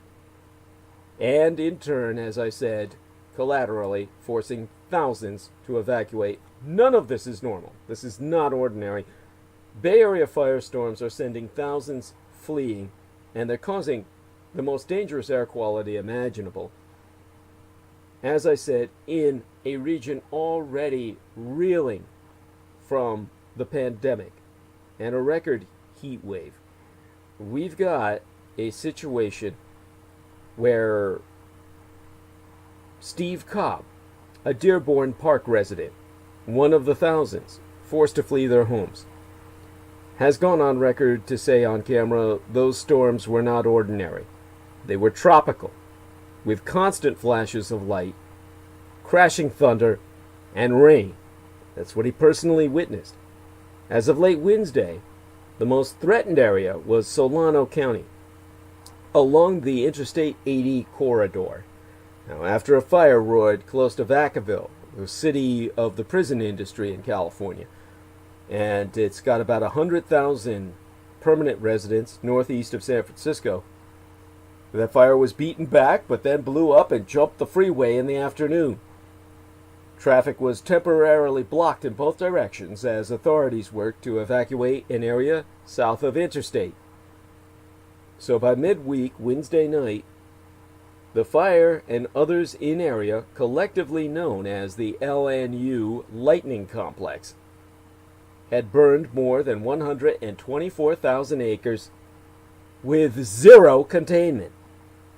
Totally uncontained. Totally out of control. With the Vacaville Prison City Fire Chief Chris Concepcion warning residents online of a long night ahead with unstable and unpredictable weather conditions. Now another branch of that lightning complex firestorm menaced Napa, Sonoma, and Lake counties. All of these are wine-producing counties. One of our major industries under threat, forcing the evacuation of a hospital in the wine country town of St. Helena, and remaining largely out of control as night fell. And further south, a grouping of no less than 20 fucking fires threatened the Silicon Valley area, where the rural areas north of Santa Cruz also saw a blaze that drove people down hilly mountain slopes towards the ocean, with the fire right on their ass and breathing down their neck, causing the back hairs growing on the napes of their neck at the base of their skulls to burst into flame in some cases, that close behind them. Now, early Wednesday, Shawnee Whaley escaped her North Vacaville trailer park with her mother, Sharon Whitaker, who's 79 years old. It was a phone call from a friend who woke her minutes before they realized they had to go. When Whaley saw that the power was out, she said she flung open her front door and saw the glow of the fire so bright they didn't need any flashlights. They made it to an evacuation center only to be turned away because it was more than full. Overflowing. They finally found shelter at the local cultural center, where they set up 2 cots away from others. And asked if they were concerned about the virus, all they could say was, at this point, who the fuck cares? And while she was wrapped in a Red Cross blanket, the YouTube video that I reviewed showed little Miss Whaley saying, getting burnt in a fire is way worse than dying of COVID-19 at this point. Now, with so many blazes burning at the same time, state officials acknowledged midweek, this week last, on Wednesday, that they needed help and had asked for equipment and assistance from other states, with our own governor, Gavin Newsom, at a news conference attesting, or rather confirming, we're experiencing fires the likes of which we haven't seen in many, many years. By that he probably means since the days of the fucking dinosaurs and flowing lava out of volcanoes and shit from Yellowstone. Now, Jeremy Ron, a public information officer with the California Department of Forestry and Fire Protection, said our state has already requested no less than 375 additional fire engines, as I've mentioned, as well as hand crews from out-of-state agencies, whilst hiring, with all available funds, nearly all available private firefighting aerocraft that are called, well, they're basically mercenaries. and they're on a call when needed category throughout the western United States. And he testified during a media briefing midweek last that firefighting resources are depleted as new fires continue to ignite. Officials have attested that nearly 7,000 personnel from state, local, and federal agencies are currently assigned to our California fires. Sunday's lightning bolts of last week, this being another Sunday since then, were the Bay Area's most widespread and violent in recent memory, and they struck on one of the hottest nights in years. Now, I consulted Daniel Swain, a climate scientist with the UCLA, the University of California at Los Angeles, exchanging electronic intercourse with him, whilst Derek Talley and Jason Reese and Selena Khan and Mr. Peter Moon held the line for me on the first phase of tonight's transmission, separated now by the blackouts from this phase of transmission. And this UCLA climatologist, Danny Swain, who works with the National Center for Atmospheric Research, has confirmed that the massive lightning fronts, which was just walls of lightning that swept over California like electronic carpets of some kind of shock front deployed by God himself, were the result of three separate weather phenomena.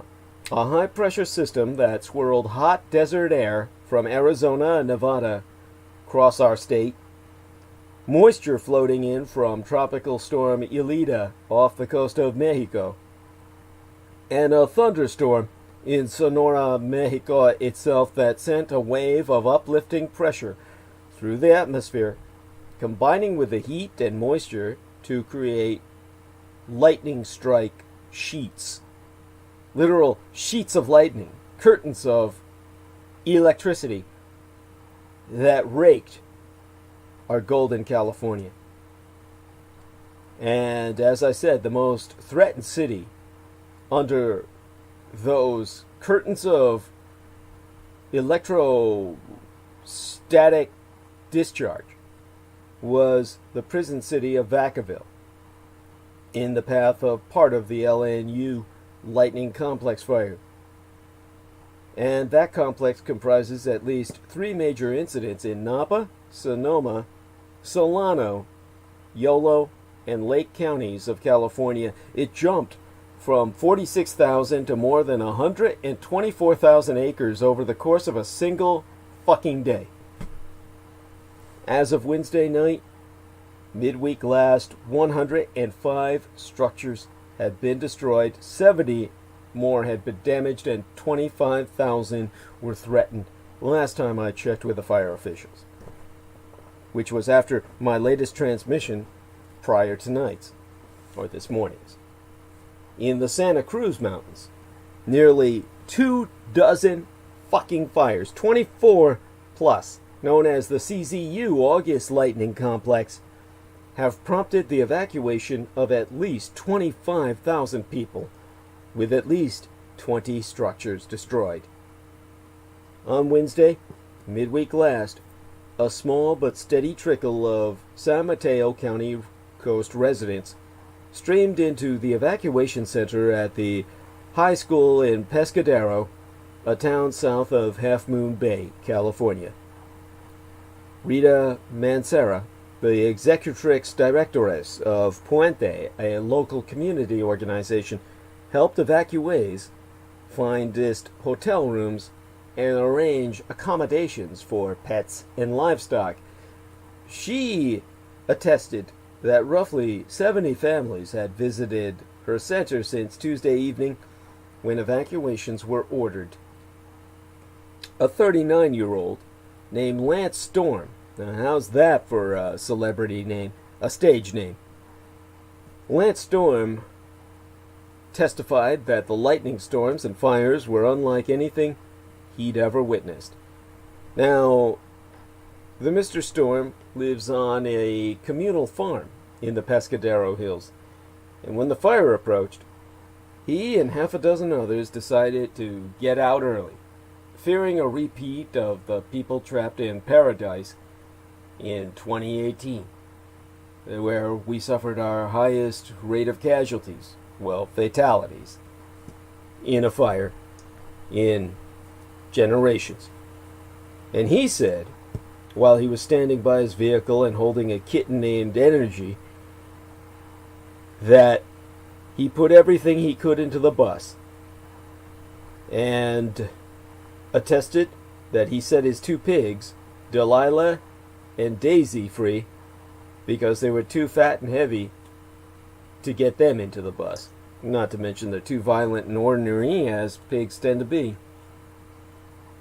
Pigs are incredibly intelligent, more so than most people, and they're not very trusting. Now, by late Wednesday, authorities had closed the Pescadero shelter as fires threatened the community and others to the south in Santa Cruz County.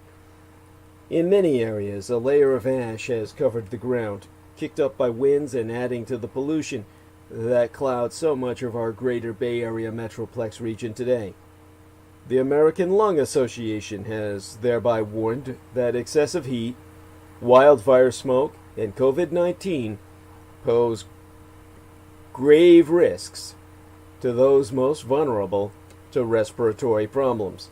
As a person with lungs stapled to my rib cage, I take that to heart, and I follow the advice of Dr. Afif El Hassan, an association spokesman, who's gone on record to say, the combination of uncontained wildfires and extreme heat has created conditions that put even healthy individuals at risk.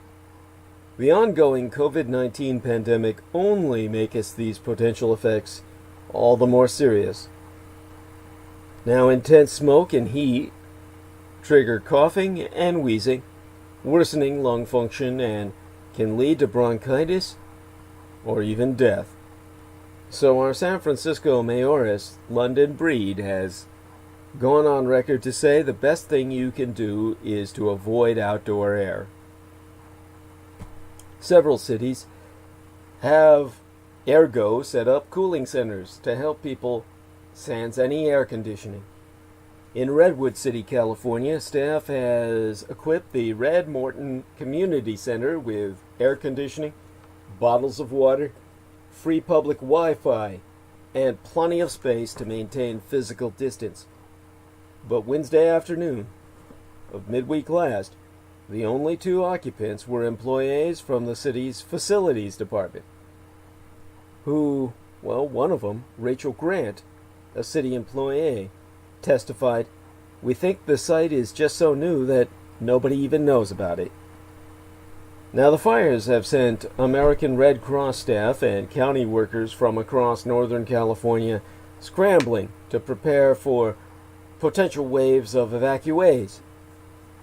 When I contacted Denise Everhart, the Red Cross's Pacific Division Disaster Executrix, I found out that the Red Cross has set up 10 to 15 temporary evacuation points where residents' needs are assessed before they be sent to a hotel or a motel. The Madame Everhart has testified that the organization has put precautions in place against the coronavirus and that people should not hesitate to go to shelters. So, to quote she verbatim as she asked myself to do, if you're told to go, you fucking go. We're all working together to keep people safe. The fire is the risk. Don't worry about your health. It'll be too late for that when you're burning alive. In the prison city of Vacaville, the 78-year-old Lloyd Broughton evacuated with his family after a fire truck came up his road at 3 a.m. He, his wife Anne, who's 73, and their daughter Christine, who's 35. I mean, they must have started having sex really fucking late, or they'd been married a few times before they met each other. They altogether gathered their 7 rescue cats, of fucking course, and packed 2 cars, reeking of fucking cat urine, no doubt. And all 3 of them, well, fuck with all that cat dander and cat piss, suffer from breathing problems. So with a heavy layer of ash falling, they were already coughing and having trouble breathing. Well, when you have to leave in the middle of a pandemic, no one is ready for you.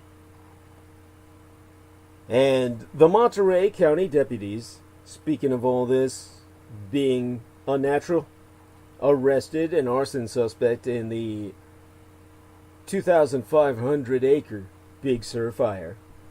This was brought to my attention by our man, Brendan Zogi. Shout out unto he.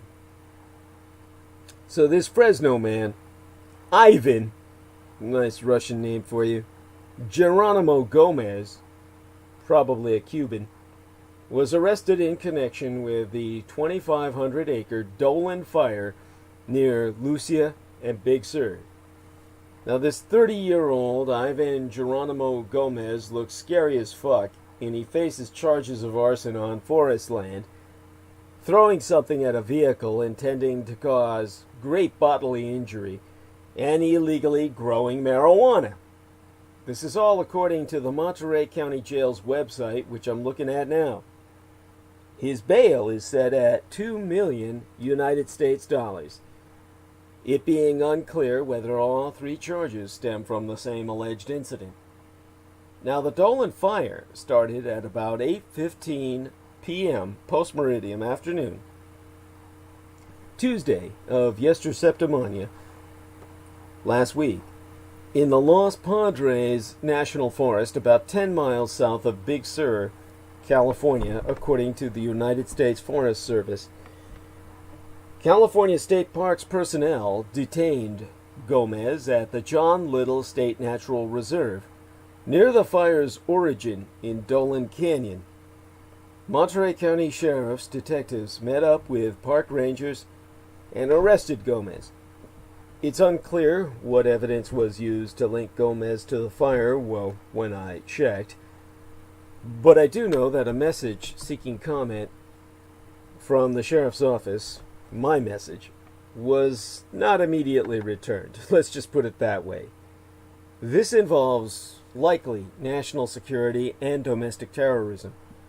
The overwhelming majority of these arsonists are literally openly registered Republicans who are acting under what they themselves say are direct orders from President Donald Trump, and they all feel they're going to be bailed out. But the United States Forest Service, remember, Donald Trump is antithetical to all of these branches of government. He's working his best to destroy the United States through the function of any of its departments in service to you.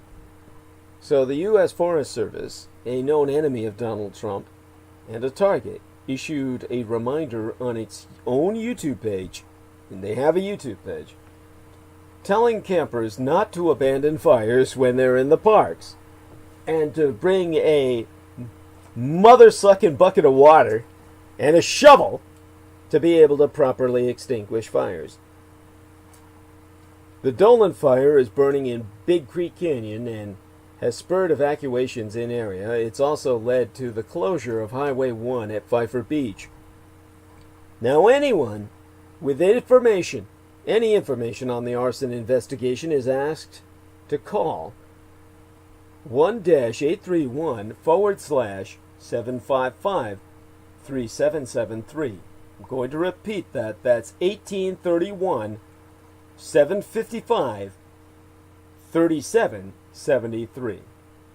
An alternative number to call, you can also call 1-831/755-3762.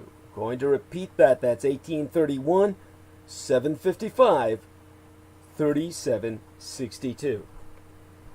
Now, the firefighters themselves are running on fucking fumes. They're begging for equipment, manpower, amid firestorms. The California firefighting resources are stretched by 23 major wildfires. I'm not even counting the smaller ones. By now, it's probably a quarter of 100, or 25. Governor Gavin Newsom confirmed midweek last, that means on Wednesday of last week, that resources to fight our wildfires are stretched, as over 23 major fires are scorching California. That means literally a quarter of 100 fires by now. At least 25 are burning homes, forcing evacuations, and raining ash across the northern part of our Golden State. And governors in Nevada, Arizona, and Texas have agreed to send engines or crews to support California, but the call for mutual aid from other states is complicated by this historic heat wave across the entire western half of North America. And our governor, Gavin Newsom, has confirmed that the high temperatures have strained our state's energy grid and resulted in power outages for hundreds of thousands of residents, as you yourselves have witnessed here tonight with our live stream. So, during a midday briefing, the governor himself has been quoted as saying, "We are challenged right now by the number of new fires all over the state of California. We've put out every resource we have." And so the combination of wildfires, power outages, and the worst emergent health crisis in 100 fucking years has ramped up the pressure on the Gavin Newsom administration, which has dealt with one disaster after another since he took office in 2019. Now, California is already on track to hit as many as 700,000 coronavirus cases over the next few weeks. And the threat of the virus is requiring our Golden State to reconfigure emergency evacuation centers and fire camps to lessen the risk of spread. With the governor himself testifying that more than 10,800, at this point, 11,000 lightning strikes have hit our state within a 72-hour time span in what has already become an acute wildfire season. With Newsom himself confirming California has experienced 6,754 fires to date this year alone, compared with around 4,000 at this point but yesteryear. So, to quote as Gavin Newsom himself, verbatim, the total number of fires last year was substantially lower than the activity we're experiencing this year. And what has occurred over the last 72 hours has certainly stretched the resources of this state. Now, as wildfires grew in number and intensity in recent years, the state's system of fire departments sending equipment and personnel to blazes in neighboring communities has come under stress. Some departments be reluctant to draw down resources they might need to fight fires within their own jurisdictions. And so, in declaring a state of emergency on Tuesday of Yester Septimania, Newsom wrote that the number of fires burning in western states well, to quote his T, has resulted in a strain on California's mutual aid system, making it increasingly difficult for jurisdictions to obtain the necessary in-state and out-of-state firefighting resources to respond to these fires. The emergency declaration also mobilized the California National Guard to support disaster response. At the same time, the California Department of Forestry and Fire Protection has seen a substantial reduction in available inmate firefighters because of early release, parole, and coronavirus quarantines. See, most of our firefighters, we break out of jail and pay them pennies on the dollar to do what firefighters are charging hundreds of thousands of dollars for. So Nick Schuler, a deputy chief with CAL FIRE, confirmed that 90 of the 192 funded hand crews were available to fight fires as of Friday, which means that's less than fucking half. The state's decision to release minimum security prisoners in light of the pandemic added to this decline. The state officials invested $72.4 million United States dollars in emergency funds to hire 858 firefighters and 6 California Conservation Corps crews to bolster this force.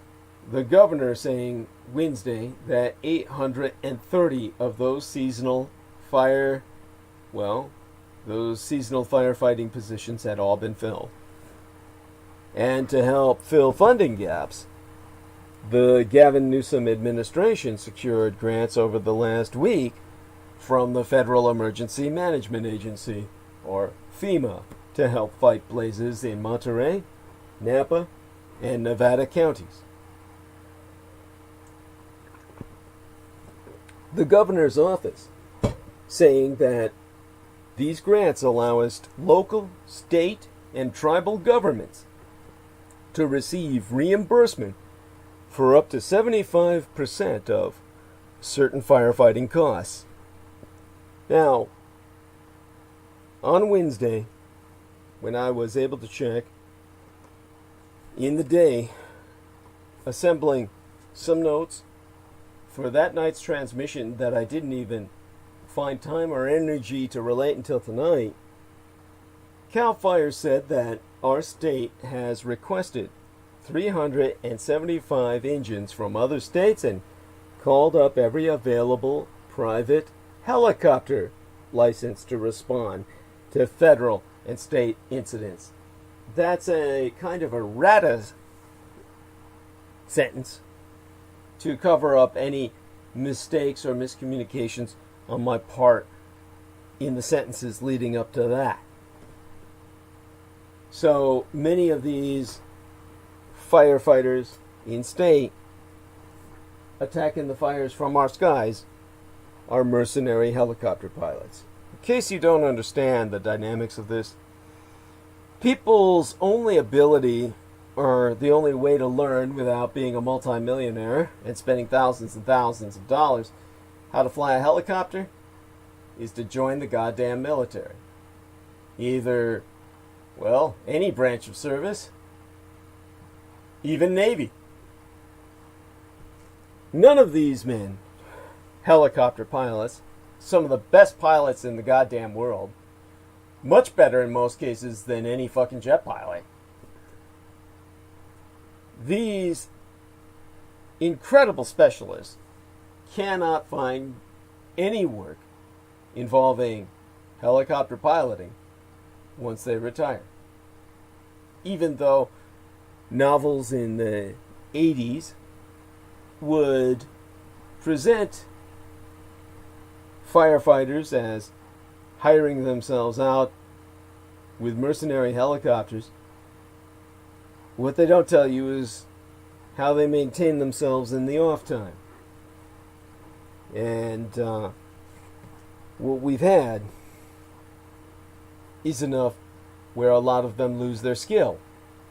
Because piloting a helicopter is something you want to always have in practice.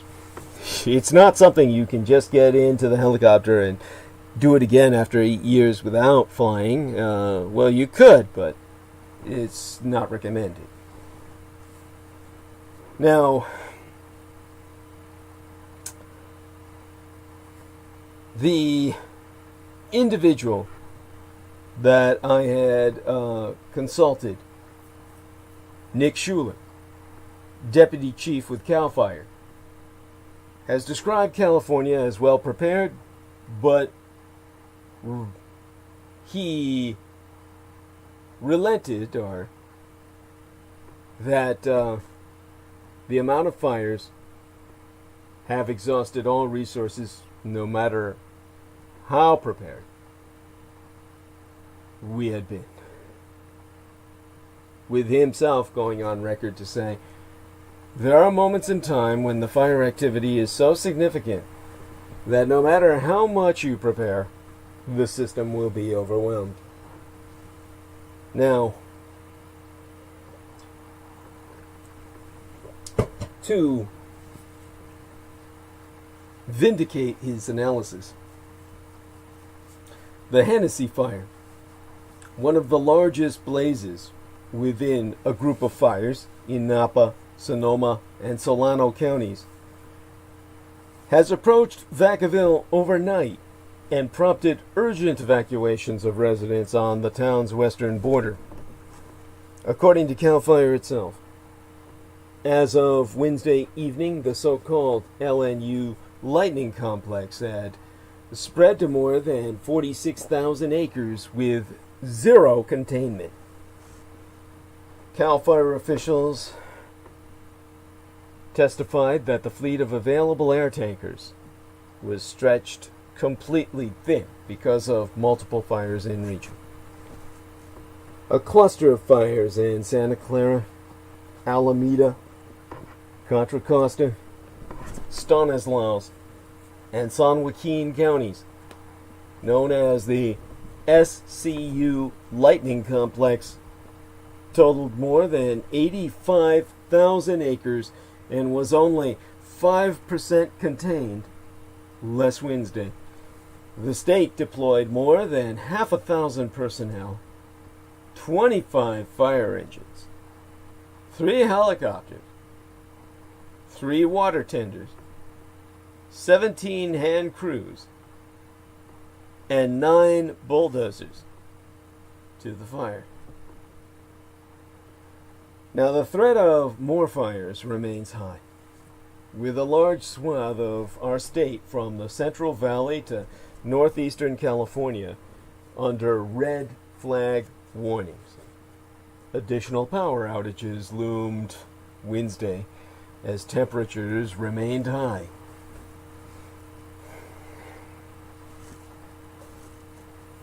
Now, Gavin Newsom, our governor, signed an emergency proclamation Monday opening last work week in hopes of ensuring backup energy will be available to alleviate pressures in turn on our state's electrical grid. The state government buildings have closed early while our governor urges industrial, commercial, and residential customers to limit their energy use.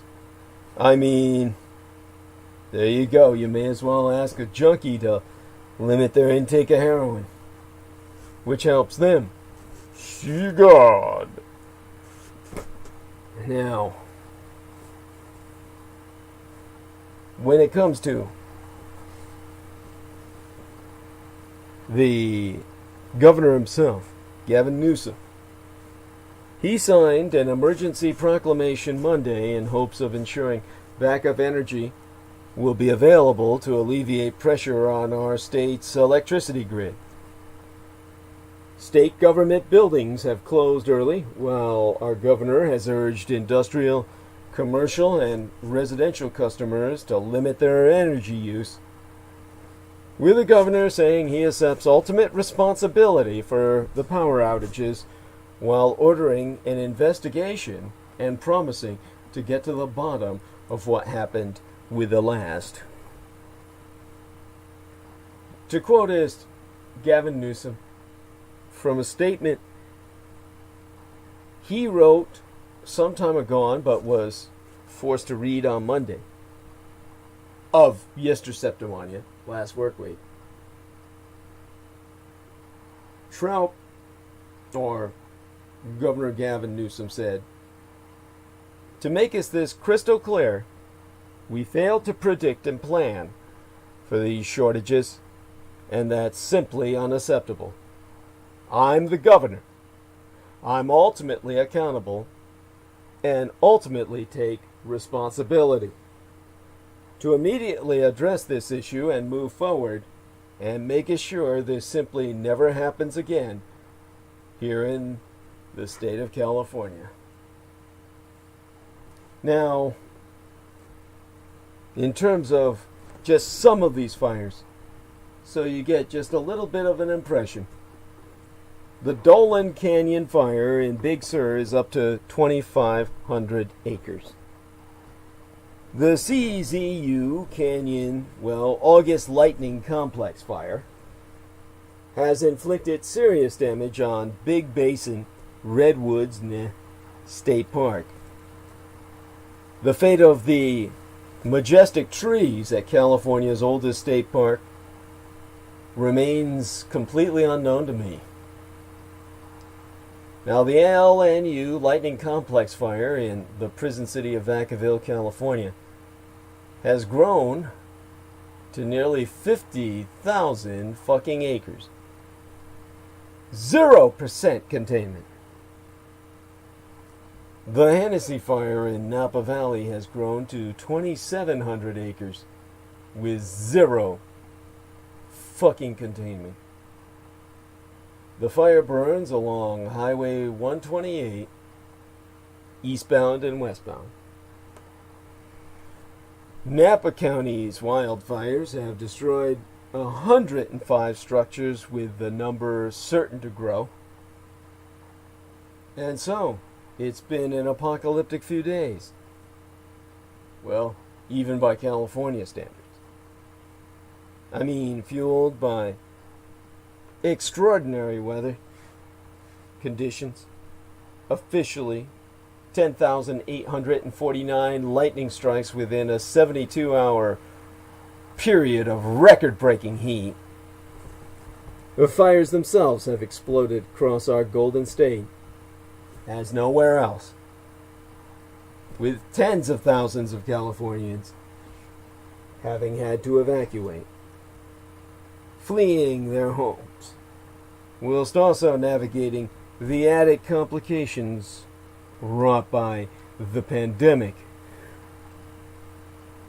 And so Governor Gavin Newsom told Californians during his Wednesday press conference midweek last, "We are experiencing fires, the likes of which we haven't seen in many, many years." With Gavin saying that, as of that noon briefing, there were 367 known fires across the Golden State, at least 23 of which were considered major. The briefing itself came as today, after Newsom had declared an official statewide emergency.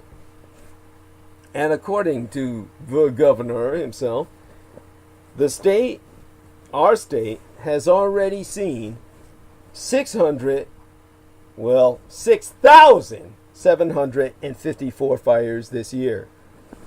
That being a 68% increase from the same time last year, when that number was just over 4,000. And more than 300,000 acres have already burned statewide in 2020. which is more than the total acreage burned last year. California wildfires charred about 270,000 acres, but yesteryear, in 2019, the smallest number since 2011. With Gavin Newsom saying, this fire season has been very, very active, and not surprisingly, that activity has taken shape in a number of counties up and down the state. Now, the sheer number of these new fires is straining all resources, particularly because fires are also burning in other nearby states amid a historic heat wave scorching the West Coast, with Newsom saying that this has been complicated, or this has complicated the call for mutual aid, although governors in Nevada, Arizona, and Texas have agreed to send engines or crews to support California. But Newsom expressed the confidence, from what I was able to check up in terms of his speechifying, and I don't say that to be antithetical to him at all. He's someone who has, as I said, done his best to take responsibility. He is indeed someone who has gone on to say that he's accepting all responsibility, even though I feel he doesn't need to nor should. And that, of course, is what brings us back to what it's been the last 72 hours or 3 days. I mean, it's been an apocalyptic few days, even by California standards. So, when we're confronting what we are confronting, we have to remember that Gavin Newsom himself is expressing confidence in our Golden State as prepared to rise to the challenge, with himself thanking the leaders of other states for their pledges to send additional resources. Still, when Gavin Newsom invokes a saying that's grown familiar to even casual viewers of his coronavirus briefings, reminding Californians that we're more than capable of doing everything we can to meet the moment, it'd be difficult not to think of just how much more complicated the moment in question has become. Because along with fire resources, the electrical grid, and everyday Californians having also been stretched thin, all this as the cascade of compounding crises continuous to mount, the fires have also created serious air quality issues in several parts of our state. The San Francisco Greater Bay Area Metroplex region has been blanketed by ash and smoke as fires burn in 8 of its 9 counties, creating dangerous breathing conditions. And while cloth masks help prevent the spread of COVID-19, they don't protect against particulate matter from all the smoke. The butcher's refuse, as you will. Now, you might ask, where are the fires?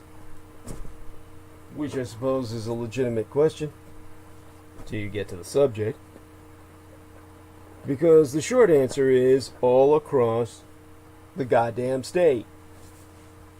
Yet the biggest fires, many of which are believed to have been sparked by an unusually active sequence of largely dry lightning strikes, are in northern and central California. The two largest active fires, the SCU Lightning Complex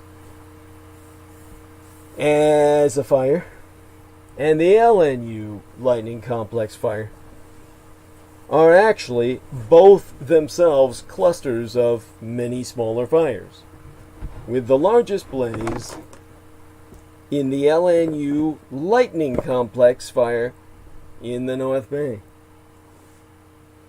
itself being composed of at least 3 major zones in Napa, Sonoma, Solano, Yolo, and Lake counties. Napa, Sonoma, Solano, Yolo, and Lake counties. And that includes the Hennessy fire in Napa. As of Wednesday night this week last, it had burned, the LNU Lightning Complex fire, 124,100 acres and be more than 0% contained, or no more, no less. The SCU Complex fire is made up of about 20 fucking fires broken into 3 zones. One in Contra Costa County, one in Alameda, Santa Clara, and Stanislaus counties, and one in Stanislaus and San Joaquin counties.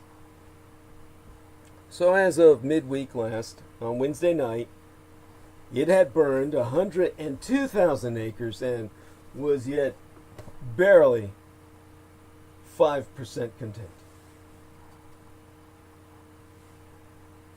Now, other major fires include the River Fire, which is burning near Salinas, and the CZU August Lightning Complex Fire, which consists in and of itself of about 22 fucking fires, and is burning in the mountains southwest of Silicon Valley on the border of San Mateo and Santa Cruz counties. Now, in terms of our residents in California, CAL FIRE has but one instruction: be ready to fucking go. With CAL FIRE being quoted on record as instructing, residents have to have their bags packed up with your nose facing out your driveway so you can leave quickly. Everybody should be ready to go, especially if you're in a wildfire area. Of course, all such things are easier said than done. Now, on top of everything else going on and down, there be more than 70 wildfire zones burning across 15 states right now, and tens of millions of people are under some sort of heat warning or advisory. There being dozens of these large wildfires burning across the United States right now, you might ask, where are they? Well, while people in the West are suffering through record-breaking heat, wildfires are ravaging many areas, especially in California. And a red flag warning has been, well, they've been issued from the Northwest into the Rockies.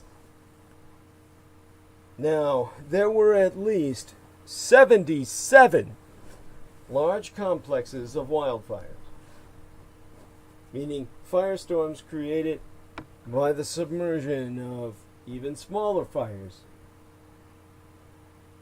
And these 77 large complexes of wildfires burning in 15 states across the country as of Tuesday morning opening this Rue week. All of that has resulted in, well, a third of the fires are burning within our borders, according to the Interagency Fire Center. And these fires have burned at least 649,054 acres. That would realistically truly be 650,000 when the fires were still separating, according to the NIFC. With some 4 million people remaining under some of the worst heat we've experienced in quite some time, perhaps ever. Now, as I said,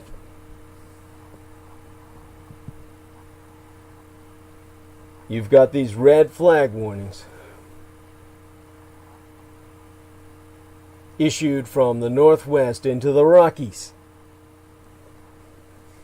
And that enables those people acknowledged to publish their own political cartoons and comic strips.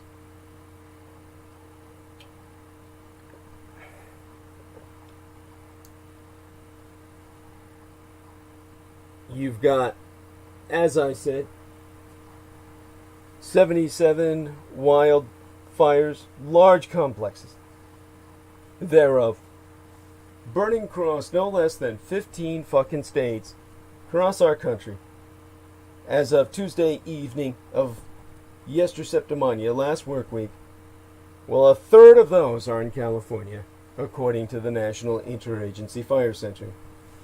And these fires have burned at least 649,054 acres in the 14 states where fires are still spreading, according to the NIFC. Now, some 45 million people remain under some sort of heat warning or advisories, and no reprieve from the record heat in the West is expected till this weekend. Now, most of California and some surrounding areas are under excessive heat warning from the National Weather Service, as I have articulated earlier. And so, let myself attempt to describe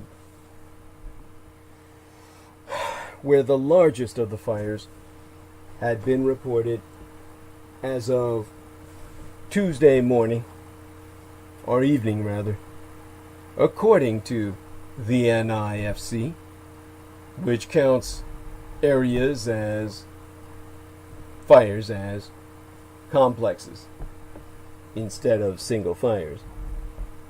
Those numbers will be updated as soon as new data be made available.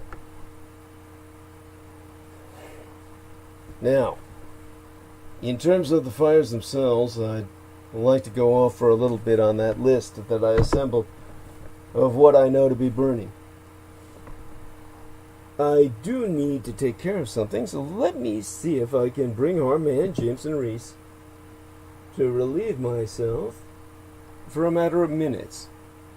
See if he's still listening and comes on with us. Let me put my earbuds on, that would help. Okay, my man Jameson. I'm going to check around, pick some stuff up, get some more stuff to keep myself stimulated.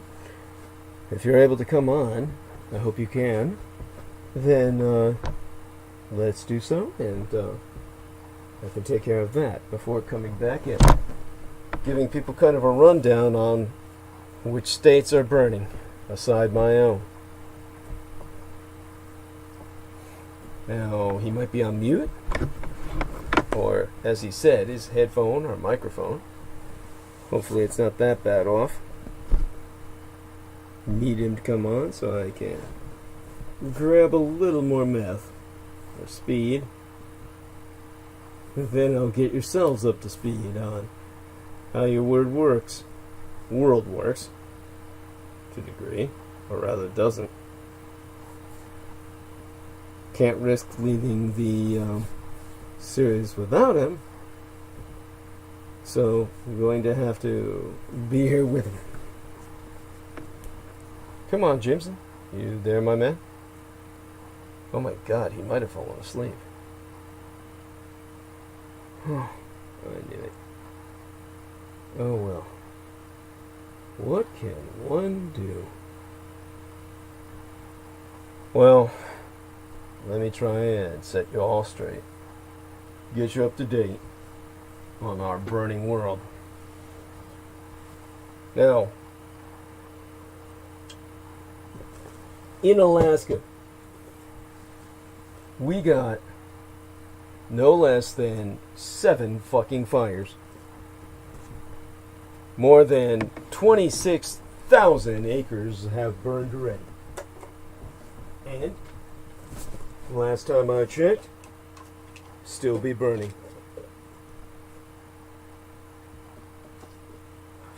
The cause? Lightning strikes have caused more than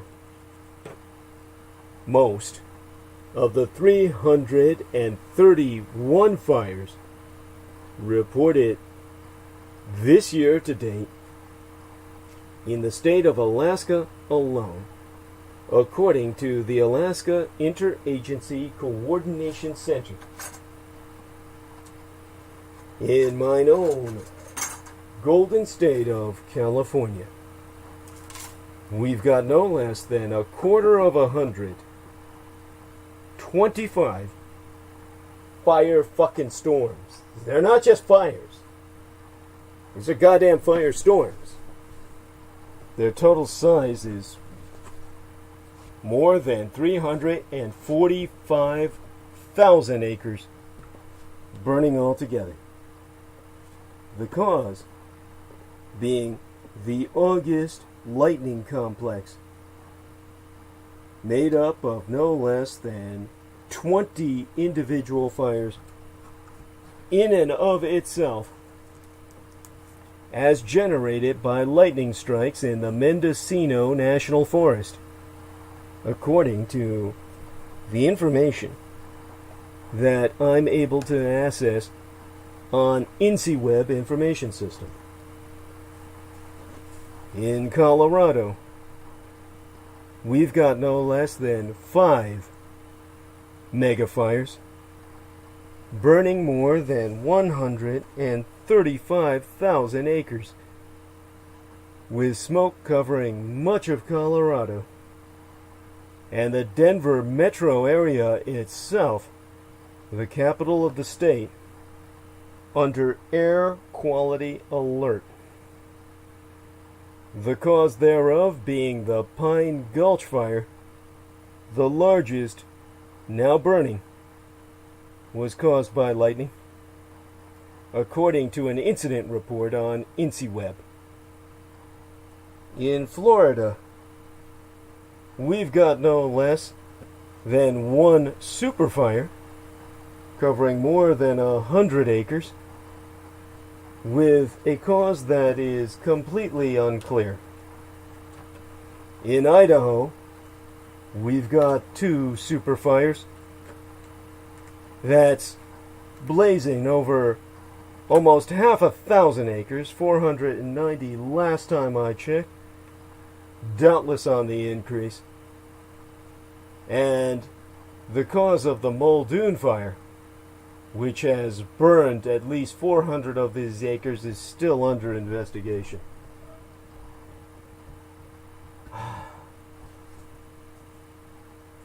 In Montana,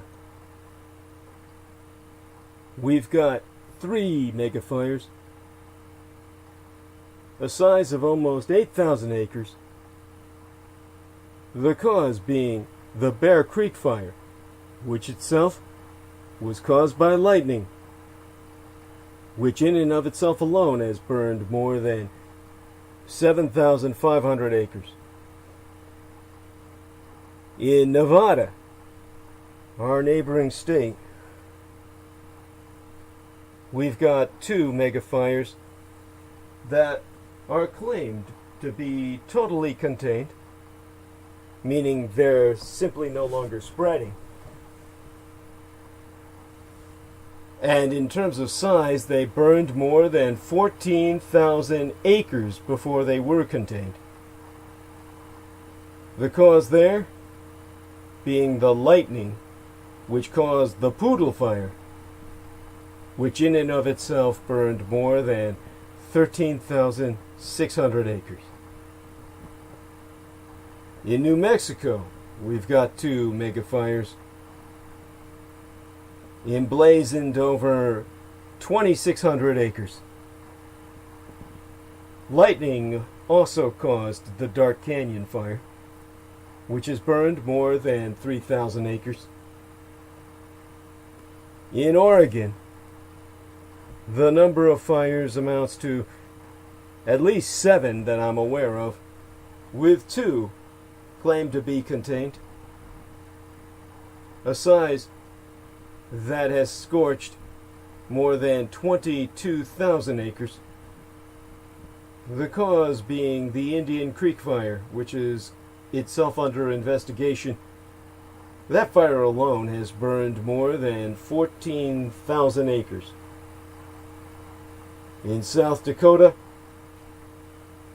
we've got 1 megafire that's blazed over 1,000 acres. That cause remains unclear.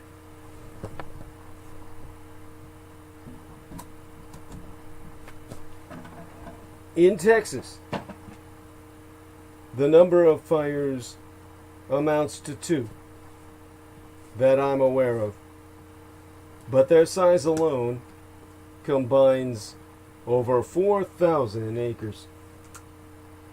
That cause remains, as far as I can ascertain, completely unclear. Nobody has been able to find out why. In Utah, the number of fires I'm aware of amounts to 4. Altogether, savaging more than 1,500 acres, with causes remaining completely unclear. In Washington, our northernmost state in the West, the fires amount to 6, and they cover or scorch 44,000 acres combined. The cause that I can ascertain, at least per the Taylor Pond fire, is lightning. That's according to a Facebook post by the Southeast Washington Interagency Incident Management Team. That Taylor Pond fire alone has burned almost 38,000 acres. And in Wyoming, we've got but one mega fire. More than enough. Emblazoned over 25,000 acres alone. And that brings us to what we're to do in these conditions. When we're told we need to be ready to go, our nose pointed at the fucking door to evacuate at any moment, what is our evacuation go bag even supposed to fucking look like? So, according to all experts and my own experience, let me try and tell you what to pack. Because, obviously, this is no longer simply a California issue. The first thing to pack should be your go bag of essentials. Now, in concurrence with all consulted experts, that should include water and non-perishable foods, a flashlight, a first aid kit, batteries and chargers for your devices, several days worth of clothing, including coats, pajamas, underwear and socks, moist towelettes, garbage bags, and plastic ties for sanitation purposes, as well as a battery or crank-operated radio, and a whistle to signal for help, along with local maps in case your GPS or geosynchronous positioning satellite system isn't working, which, believe me, is all too easy to imagine by mine own experience in the Gulf War, when Saddam Hussein set the oil wells on fire. That completely disconnected us from GPS, because the clouds were so thick in the sky that disabled the ability of the satellites to link with our communication systems on the fucking ground. Beyond that, there be half a dozen categories of things to pack if you need to evacuate. They're called the 6 Ps. Now, when I consulted with Kate Hutton, a public information officer for the Los Angeles Emergency Management Department, these 6 categories would start with number 1, people and pets. This includes your family members, human or otherwise, that should be your first priority when you evacuate. There's a perception that emergency shelters will not accept pets, but that's most certainly not the case in Los Angeles, which is the largest sprawl site in California, and therefore the model for most. As long as your pet is under control, on a leash or in an appropriate carrier or tank, the shelter will be able to take you all in. Make it certain you have whatever your pets will need on the road and in a shelter, including food and water, bowls for them to eat and drink from, any medications they take, and leashes and toys. The second category would be the other P, following people and pets, would be papers and phone numbers. It's the same as in the Third Reich. You're going to need papers wherever you go. Things such as passports, birth certificates, and marriage licenses should all come with you. So should the deed to your house, or your rental agreement, and any other legal documents. If you're bringing your pet, make sure to pack proof that it's up to date on vaccinations. Now, a list of essential phone numbers should be in there too, in case you end up somewhere with a dead cell phone. Make certain you have numbers for medical doctors, well, any doctors, relatives, and out-of-state contact is an essential. As a matter of fact, one of the preparations you should do in good times is make certain you have a contact out of state that yourself and all your relations, spouses, or blood relatives can rendezvous under, meaning that that would be your umbrella contact. All of you might live in the same state, but functionally far away from each other as if you're on different planets. The person who's out of state would be undamaged, theoretically, by a normal catastrophe that would only impact you within state borders. All of you could contact that external party to report on your status, and they in turn can report to others as they call in. All of you will be informed by that individual as to where you're all heading, so that individual can coordinate your ultimate rendezvous with each other.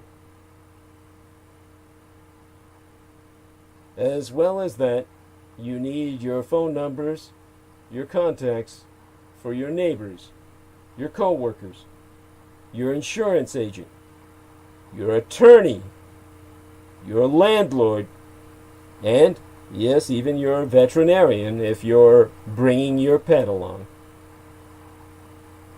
The third P would be prescriptions. Pack anything you'll need for your health while away from home. This includes prescription medication as well as eyeglasses, contact lenses, and vitamins or nutritional supplements. Do not forget toiletries, such as toothbrushes, toothpaste, and contact lens solution. If you have very young family members, make it certain that you've packed plenty of diapers, wipes, and the goddamn stroller.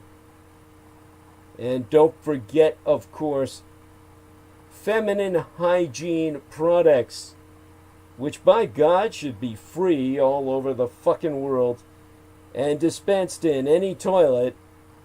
But we don't live in that world. We live in America, where unlike certain nations where, yes, tampons are universally free, here in America, you gotta bring your own. And a first aid kit should already be in your go bag. It should be the foundation item. But if it isn't, make it certain to pack one with bandages and gauze, medical tape, an antibiotic cream, antacids, anti-diarrhea medications, over-the-counter pain relievers, and antihistamines. Now, none of that shit comes in your standard first aid kits. None of them come with any of that. That's the first aid kit you're gonna need, and you gotta make that one yourself. Again, antacids, antidiarrheals, over-the-counter pain relievers, antihistamines, and don't forget antibiotic cream, along with bandages, gauze, and medical tape. The fourth category of what you need to bring are your pictures and personal items. That's your fourth P on the list, after your persons and pets, and your papers and phone numbers, and your prescriptions. is your pictures and personal items. These would include what makest you yourself. Photo albums, framed photographs, and other irreplaceable memorabilia, along with any personal items you would never want to lose. When you ask most victims what they take with them when they evacuate during the wildfires of California that have struck us over these last several years, jewelry, a favorite sweatshirt, guitars, crystals, video game consoles, a drone, antiques, and a bridesmaid dress for an upcoming wedding were among the items that have been mentioned that I personally have learned of. Any personal item is appropriate as long as it won't slow down the evacuation process to pack it. In other words, if your great-grandmother's crystal unicorn collection requires each figurine to be individually wrapped and boxed, you better fucking leave it.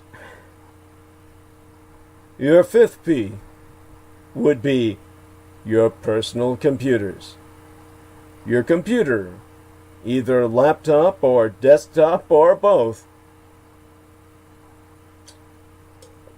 probably contains a lot of important documents, photographs, and other files. Now, computers are obviously vital for staying in contact and assessing critical services if you lose your home or have to be away for any extended period of time, which is all too often the case in such emergencies. Also, don't forget your external hard drive if you have photos or pertinent data stored there. As well you should have outside of your computer to protect it. Finally, the sixth category would be plastics. By that I mean your credit cards, your ATM or automated teller machine cards, your insurance cards, and cash, along with your photo ID. You always need at least 2 photo identifiers, primarily your driver's license or your California or any other state ID, and your passport, which I can't imagine anyone not maintaining. You want to make certain you have the cards in your wallet that will help you get back on your feet, or identification to get back into your neighborhood. The best way to know as to if you're going to be evacuated is to sign up for mobile alerts. Well, in Southern California, where the majority of our population lives in my golden state, that would be notifyla.org. You can even follow the city of Los Angeles on Twitter at ReadyLA. That would be the @ symbol, ReadyLA, to get the latest updates. Find out what the equivalent of that would be in your state. If you're under voluntary evacuation or an evacuation warning, start loading your car so that you're ready to go as soon as that order comes dropping down. And knock on your neighbors' doors to make it certain they be aware of what's going on. It never hurts to have someone owe you their lives. As soon as you get a mandatory evacuation order, you better fucking leave. The most important thing you can ever save from a fire, if nothing else, is yourself. Now, here in California, Sonoma County's Russian River residents lament the repeat cycle of wildfires and floods. Catastrophe has become a way of life for residents, and people are just exhausted. Now, by Sunrise. Wednesday midweek last. The Wall Bridge Fire started in the coastal ridges of northwest Sonoma County and burned 1,500 acres by sunrise. It was in and of itself but among a cluster of blazes sparked by lightning and counted together as part of the 124,000 acre LNU, or Lightning Complex Fire, which included fires in Vacaville, the prison industrial city near Lake Berryessa, where entire homes were destroyed. For residents of the lower Russian River, and do remember the Russians occupied all of the Pacific Northwest from Alaska on down to the Presidio military base of San Francisco, where the only thing that stopped them there was the conquistadors holding ground. Hence we've got the name Russian River through this part of North America. And for residents of the lower Russian River, the latest has been just that, but the latest in a rinse-repeat cycle of disasters. Wildfires choked the air with acrid smoke in the year before yesteryear and the year before that. The 2017 and 2018 years in our Lord. Last year in February, hammering rains filled the roadways of Weirnville, just west of Forestville, with brown floodwater that seeped into homes and businesses. Then in October, the Kincaid Fire tore through nearby Gazerville, prompting wide evacuations. Many residents now follow evacuation orders each fall, white-knuckling the steering wheel and hoping for an insurance payout if everything burns up. Still, years of cursed autumns and winters cannot destroy the appeal of the lower Russian River, with its offbeat resorts, artist colonies, and working-class families.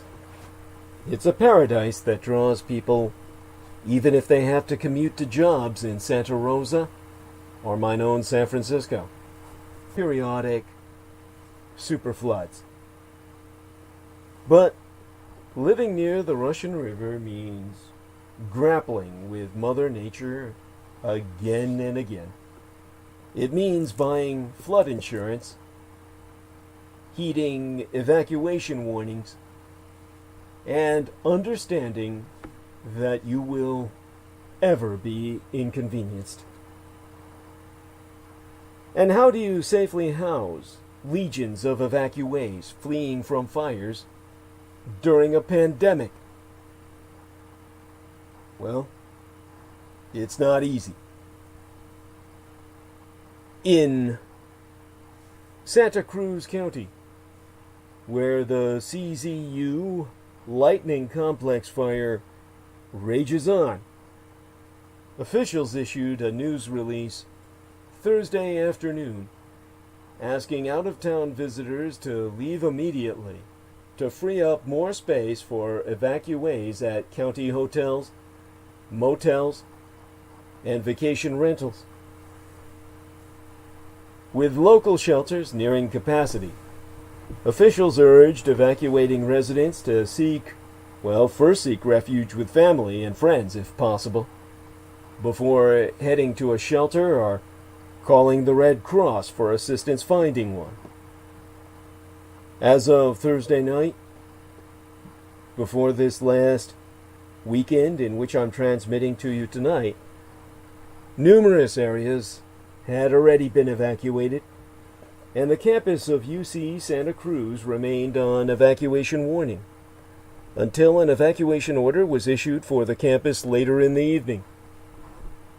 Now, here I'll introduce or educate you in a quick note on fire terminology, our pyrosciences. An evacuation order is a mandatory directive to leave immediately. An evacuation warning means pack a bag and begin to voluntarily leave your home in a safe manner if you choose. Now, county officials wrote, encouraging people with capacity to accommodate evacuees to share leads on social media networks. A sentence that read, "The scale of existing and anticipated evacuation orders is unprecedented, and the need to safely house evacuees is critical." Again, the term evacuation warning means pack a bag, begin to voluntarily leave your home in a safe manner if you choose to do so. An evacuation order is mandatory. It's a directive, a state directive to leave immediately. It is not a choice. So when it came to attempting to safely house evacuees who were under mandatory evacuation, that's exactly what Sophie Lev and other members of the Santa Cruz Mutual Aid Society have been doing.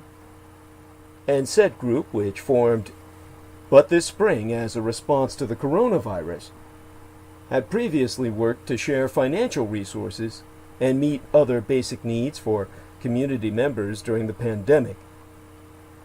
But as the skies darkened and ash rained down over the coastal college town of Santa Cruz on Wednesday, this midweek last, their group text pivoted to organizing fire relief. And Lev, a 23-year-old outdoor educator, and Nanny worked to set up a spreadsheet for lodging needs and offers for fire evacuees. After that, Lev packed up necessities, old journals, instruments, and sentimental objects, and preemptively relocated to a family friend's home in Berkeley, California, right across the bay from myself.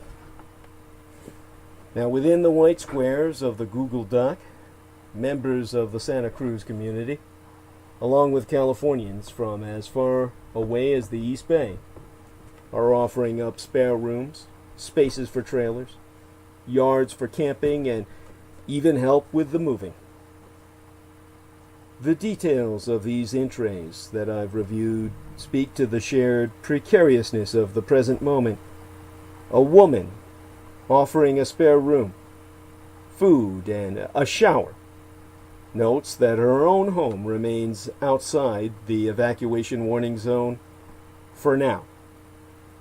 A man offering a backyard to camp in notes that visitors can stay at least tonight, likely more, unless we be evacuated. The mutual aid group isn't a non-profit or even an official organization. As Lev has explained, this is just people who care really deeply about helping and supporting each other, coming together in a moment of crisis in a fairly ad hoc manner. Now, fires have continued to expand across the state. They certainly were doing so on Thursday when I looked into this organization, or rather, a better term for it would be a movement, with the fires spreading most critically in the North Bay and Santa Cruz Mountains. Those fires have killed at least 5 people and have destroyed more than 1,000 structures. From people that I've heard from, it's been reported from the Salinas Valley to wine country that smoke as thick as fog in some places has made it feel as if the flames are everywhere. More than 60,000 people have been forced to evacuate their homes from the threat of these fires. which have been propelled by erratic winds near the coast and hampered by resources stretched thin by dozens of blazes. As of Thursday evening, towards this weekend, nearly 100,000 residents were under evacuation warnings. Meanwhile, Governor Gavin Newsom appeared on screen during the final night of the Democratic National Convention in a 2-minute cell phone video shot while in transit to a wildfire evacuation center in Watsonville. He had made the decision earlier in the day to scrap a previous pre-recorded address. And in that cell phone video, he did say, "Climate change is real." And the governor testified that climate change deniers like President Trump should visit to see firsthand the wreckage it has wrought. And he took straight aim at Donald Trump for suggesting California should be denied federal wildfire relief because our state hasn't raked enough leaves. Anyway, in any quick scan of where the major fires stand, as of Thursday night, towards this weekend, the SCU Lightning Complex fire had burned 157,475 acres in multiple locations, generally east of Silicon Valley and the East Bay and west of the Central Valley, whilst being only 5% contained. The LNU Lightning Complex fire in the North Bay had burned 215,000 acres, and the CZU August Lightning Complex fire in the Santa Cruz Mountains had burned 48,000 acres, with both into this weekend at 0% contained. Now, how do you even keep all the wildfire smoke out of your house and car? Hundreds of wildfires across California are generating poor air quality conditions throughout most of our Golden State. And wildfires are burning in Washington and Idaho. If you can smell smoke, or it makes your eyes sting, you should limit your outdoor time as much as possible because it can be harmful to your respiratory health. If you're in your home and can still smell smoke, you may want to take some preventive steps to prevent even more of that smoky air from getting in. Amid wildfire smoke, the United States Environmental Protection Agency, acronymous as the US EPA, advises that if you be advised to stay indoors, take steps to keep indoor air as clean as possible. Of course, how exactly do you even begin to do that? Well, according to advisements compiled from the EPA itself, along with those I've conferred or cross-referenced with or sourcing from the American Lung Association and our own state capital's Sacramento Regional Spare the Air and other organizations, including the Bay Area Air Quality Management District, keep your home's doors and windows closed. Run your home air conditioner, but use the recirculate setting. Make it certain the air conditioner filter is clean. If the filter is old or dirty, you should replace it. As well, use an air purifier, but make it certain it be one that does not produce any ozone. Now check your home's walls, windows, and doors for potential openings. Either repair or even replace any doors or windows with major air leak issues. and use caulk on walls, or weatherproofing tape, or sealants on windows to cover up any smaller openings, including cracks in the glass or plastic. Now, older homes may be more susceptible to these types of problems, while newer homes are generally built a little bit tighter. Now, acknowledge the reality that a ceiling fan will not change the quality of the air within your home. It just recirculates it. But if you are choosing to use a ceiling fan in an effort to keep cool, rather than air conditioning, because you have concerns about your air conditioning system's filtration, be sure to clean the fan, especially if you don't use it frequently. And you need to do that to rid it of any dust particles that almost certainly have built up. And while driving, also use your air conditioner's recirculate setting. Do not roll down the windows. And close all air conditioning vents in your vehicle while driving through a particularly smoking area. With all of that in mind, one among the creepiest true crime tours in America is the Tucson Murders True Crime Tours. The Tucson Murders True Crime Tours provide us historic crime investigation into forgotten lost crimes in Tucson, Arizona. These small private tours are hosted by the Mr. Ben Baron Estenius, a true crime researcher himself and an enthusiast who will personally take us to real historic crime locations related to these crimes in Tucson. Relive these events and hear the untold stories behind the stories. The Baron Ben specializes in the seemingly ever-developing case of the late serial rape killer Charles Howard Smitty Schmid Jr., alias the Pied Piper of Tucson, an aftermath tour. See theunfinishedman.com. And that's where you can find excerpts from Ben Estenius' book yet to be published, or scenes from his cinematic documentaries he's been working on. But other cases, such as the strange case of Morris Brady, the Dr. George Marvin Tejardine case, and the Red Rapist are also within his repertoire, as in fact are all the crimes that shocked the Southwest throughout the 1960s, the very decade I myself entered this vale of tears.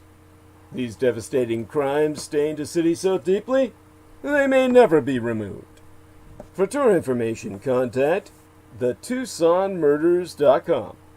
Tucson spelled Tucson, Tucson, put the word the in front of it, or telephone the Baron Ben to personally guide your tour at 1-520/323-3406.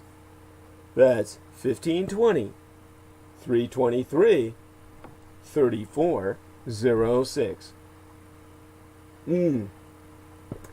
And forget not to check out the Man of the Soil YouTube channel, and indeed subscribe.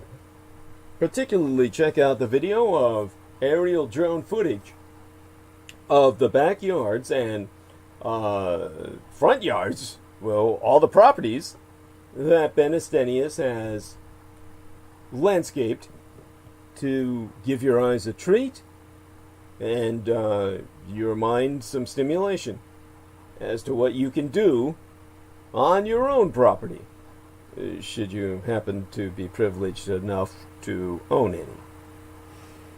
Now, before I go on with Arc of Discussion tonight, Dat Dude 873210 says, "Hi Doug, just checking in.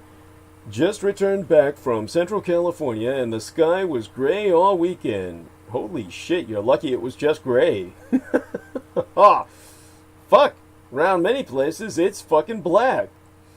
With a blood red sun in the air, makes me feel right at home, like I'm back in the Gulf War and amidst all the burning petroleum refineries. And Niels Lars says, "Wow, still going strong. Thank you, sir." Sarah Shields says, we hear you, Jameson. I hope to hell everybody can hear me. I need some feedback. Let's get some from everyone. And George Knight says, much love unto you, Douglas. Thank you so much. Forever grateful for all you do for me. Oh, hell, that was nothing. The least I could do. I hope you can fucking hear me. So, aside from that, let's see now what's out there. Alright, people, give me some feedback. Let me know if I can be heard. Always appreciate it. Love you all. And let's check back into a live dashboard. See if anyone's responding. And, oh my god. Everybody's falling asleep or something like that. Well, I can't say I blame them. Tomorrow's a work day. But hell, fucking almost nobody's got a goddamn job. Where is everybody? But we are being watched. Numbers are holding strong. So that's deeply appreciated. My peoples. Okay. Let's see now. Come on, somebody. Anybody out there hear me? You can hear me, right? Let me know. As well, I'm going to try and check around here, see what I've got. Alright, good people. We're obviously taking our time to respond. And I might as well continue with Arc of Narrative. I do want to check around, see if anyone is responsive, but no feedback seems to be forthcoming. How about the live dashboard again? Damn. Oh well, I tried. I'm going to assume I can be heard. And I'll go forward with Arc of Narrative in the story of the human experience. What we've got in the state of California is what you've got, more than likely. Low power and high heat. We've got a heat wave combined with a power shortage that has brought along with it the threat of rolling blackouts, which I myself have experienced tonight, that knocked us off bandwidth twice, leaving me alone with you now. The coronavirus posed new challenges to relief efforts, like cooling centers, and though temperatures have broken, it's not the end. Climate change and the wild weather it's brought are just getting started. Climate change is certainly increasing the frequency, severity, and duration of extreme heat and warm nights. Death Valley, California recorded a scorching 130 degrees on Sunday, one of the hottest temperatures ever recorded there. And our United States Gulf Coast is bracing for back-to-back hurricanes. And Siberia's heat wave would be impossible sans man-made climate change, as confirmed by the latest study thereof. The scorching heat in Siberia this summer was a result of burning fuel, wildfires, thawing permafrost, and other man-made conditions, as proven by a new study incoming, with scientists warning it'd all be evidence of increasing extreme temperatures, or temperature extremes. The heat wave in Siberia this summer has caused temperatures to soar as high as 38 degrees Celsius. That's 100.4 degrees Fahrenheit, people. And a group of scientists have, on Wednesday of midweek last, confirmed that this would have been almost impossible sans man-made climate change. So this new study, which I will attest has not yet been peer-reviewed, but conducted by an international team of scientists from the United Kingdom, Russia itself, France, the Netherlands, United Germany, and Switzerland, has proven that the greenhouse effect multiplied Siberia's chance of heat by at least 600 times. This study looks at temperatures in region from January through June, including a day when the mercury hit a 38 degrees Celsius in the town of Verkhoyansk. The scientists found that, sans climate change, the prolonged heat that Siberia experienced would happen only once every 80,000 years. The lead author of the study, Andrew Chiavarella, a scientist at the United Kingdom Metropolitan Office, said this would have been effectively impossible without human influence. To quote his T, this is further evidence of the extreme temperatures we can expect to see more frequently around the world in a burning climate. Now his team, or the team he was affiliated with, employed no less than 70 climate models, running thousands of complex simultaneous simulations, comparing current conditions to a world without man-made warming from the burning of coal, oil, and natural gas. And they concluded extra heat trapping gases from burning fuel, along with widespread wildfires, pestilential outbreaks, and the thawing of the Arctic permafrost, have all led together to a massive pipeline oil spill, which contributed in turn to this year's heat wave. So, oil spills, intense heat waves, smoldering wildfires, thawing permafrost. Siberia is experiencing the destructive effects of climate change, beyond doubt. And scientists conclude if action is not taken soon, it's only going to get worse. Now, wildfires in Russia's Siberia can be filmed by satellite. If you lived on one of those satellites, which would then make it a satelloid or a manned satellite, you could see the Siberian wildfires with your naked eye from space. As a matter of fact, I saw one European Union Copernicus Sentinel satellite photograph of a dry grass fire in Siberia, about 75 kilometers wide, as photographed from space. And in late May, a massive fuel spill flooded waterways and a freshwater lake near the Arctic city of Norilsk in Siberia. That spill came as the region was already suffering from a record number of wildfires, with an outbreak incinerating wide swaths of tundra.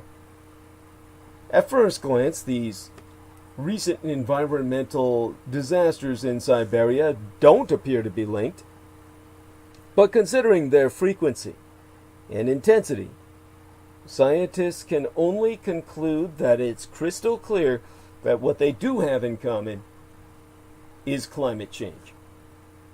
Because the Arctic is warming faster than anywhere on Earth. Siberia is known for its long, harsh winters, with average temperatures that can drop as low as negative 49 degrees Celsius, or 49 degrees Celsius below zero, which would be 56 degrees Fahrenheit below zero in the far northeast. And even though the average temperature in July is far from freezing at 19 degrees Celsius or 66 degrees Fahrenheit, most of the ground stays frozen throughout the summer as what's known as permafrost. In 2007, the year my late and sainted sire, George Joseph Henry Dietrich, was thanatized, the Northwest Passage in Arctic Canada was ice-free for the first time since satellite records even began. In fact, Siberia's summer temperatures can even peak in the 30s. So then, just how much of a problem are the heat waves of recent years? Well, the short answer, as Daniel LaRolla would say, basically is a big one. Thomas Smith, the assistant professor in environmental geography at the London School of Economics, concludes that we've had decades of warming in this region, and it's warming faster than anywhere else on the planet. The first half of this year was unseasonably warm, with temperatures in July nearly 10 degrees above average. In June, the mercury in the town of Verkhoyansk, located north of the Arctic Circle, hit 38 degrees Celsius, which is believed to be a record. Even worse, the winters are also getting warmer. This year's was the warmest in 130 years of observations, according to the Russian Hydrometeorological Research Center. The warming trend in the Arctic is believed to be twice as fast as the global average, due in part to a phenomenon called polar amplification, meaning the bright white ice caps, which usually reflect around 80% of the sun's radiation back out into space, but hotter temperatures have caused these ice caps to recede and leave behind darker open water, which absorbs more of the sun's rays, thus speeding up the melting process and keeping new ice from even forming, making global burning even worse. At the same time, warmer subtropical winds are being pushed north more often due to a shifting jet stream, another effect of climate change. All this has contributed to a drier climate and more destructive wildfire seasons, particularly in the last 2 years. So we get more frequent, more intense fires. Wildfires, sparked by lightning or spontaneous combustion, for all intents and purposes, are part of the natural cycle in Siberia's relatively fireproof ecosystem saturated with lakes, rivers, and swamps, but they're more frequent and more intense than ever now. Anton Benishlavsky of Greenpeace Russia has testified that the fire season is longer. Now it comes early and ends later. The degraded landscape left after a wildfire prevents the growth of healthy, mature trees, which be more resistant to blazes. Instead, they're replaced by more flammable shrubs and grassland. According to Smith, the fires north of the Arctic Circle in June of 2019 and 2020, June of 2020, the 6th month of both this year and yesteryear, have combined in calculus so that both were defined, reckoned to be more intense in terms of fires than the previous 16 Junes put together. So the June of 2019 and the June of 2020 combined have seen fires more intense than the Junes of all preceding 16 years.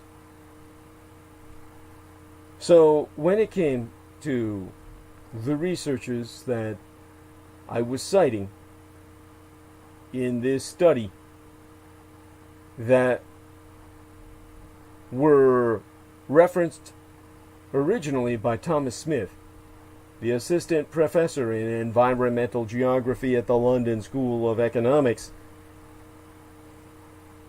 what we saw was that through Mr. Smith's observations,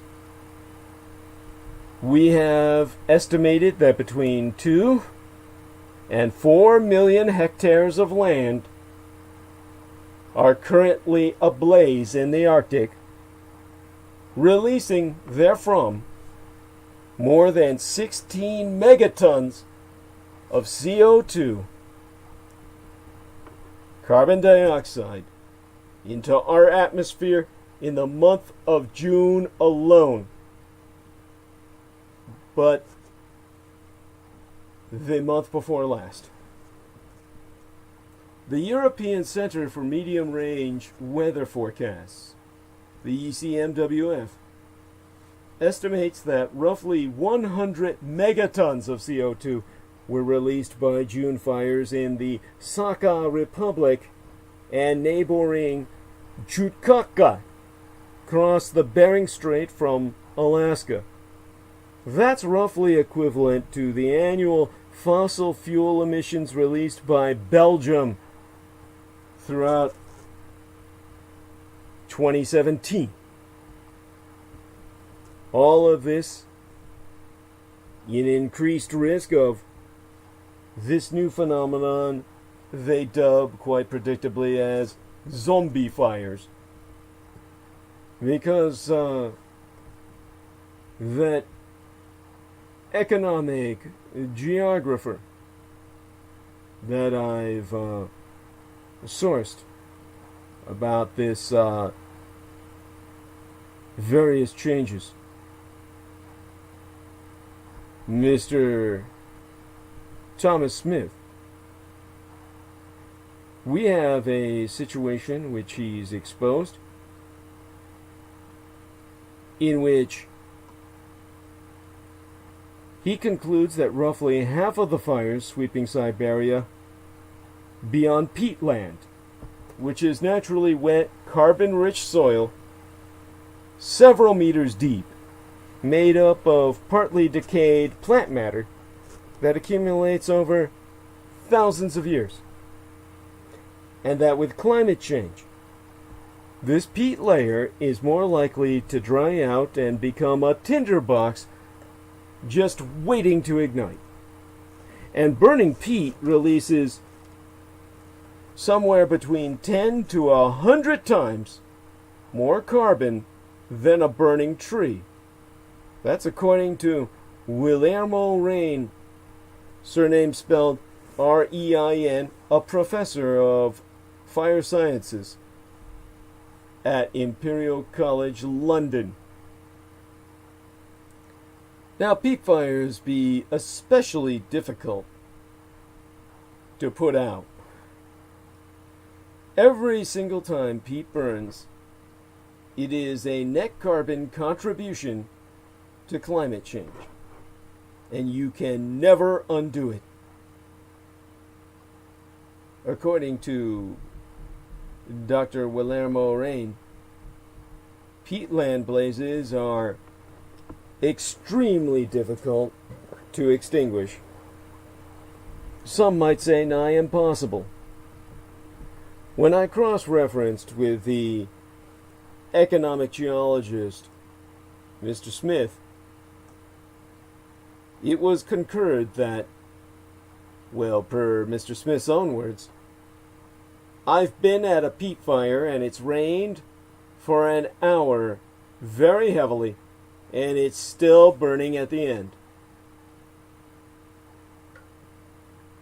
In other words, they'll just smolder away, and some peat fires are known to last for months. They've even been known to survive underground through the winter months as zombie fires, which flare up again on the surface come the spring. Rain called it a positive feedback loop with a negative impact. The more peat and trees that burn, the greater the greenhouse gases that be released into the atmosphere. That leads in turn to hotter temperatures and drier, less resilient forests and peatlands, and ever more wildfires.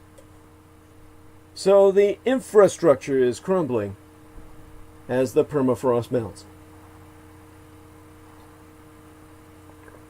Much of the burning peat in Siberia sits on permafrost, only adding to scientists' concerns. Climate change, helped along by increased wildfire activity, is melting this frozen ground and creating a host of new problems. Up north, many buildings are fixed to stilts anchored to the permafrost for stability. Now nearly 60% of all buildings in Norilsk, a city of some 177,000, have been damaged by this vanishing permafrost, which in turn causes the buildings to shift and crack as the ground subsides.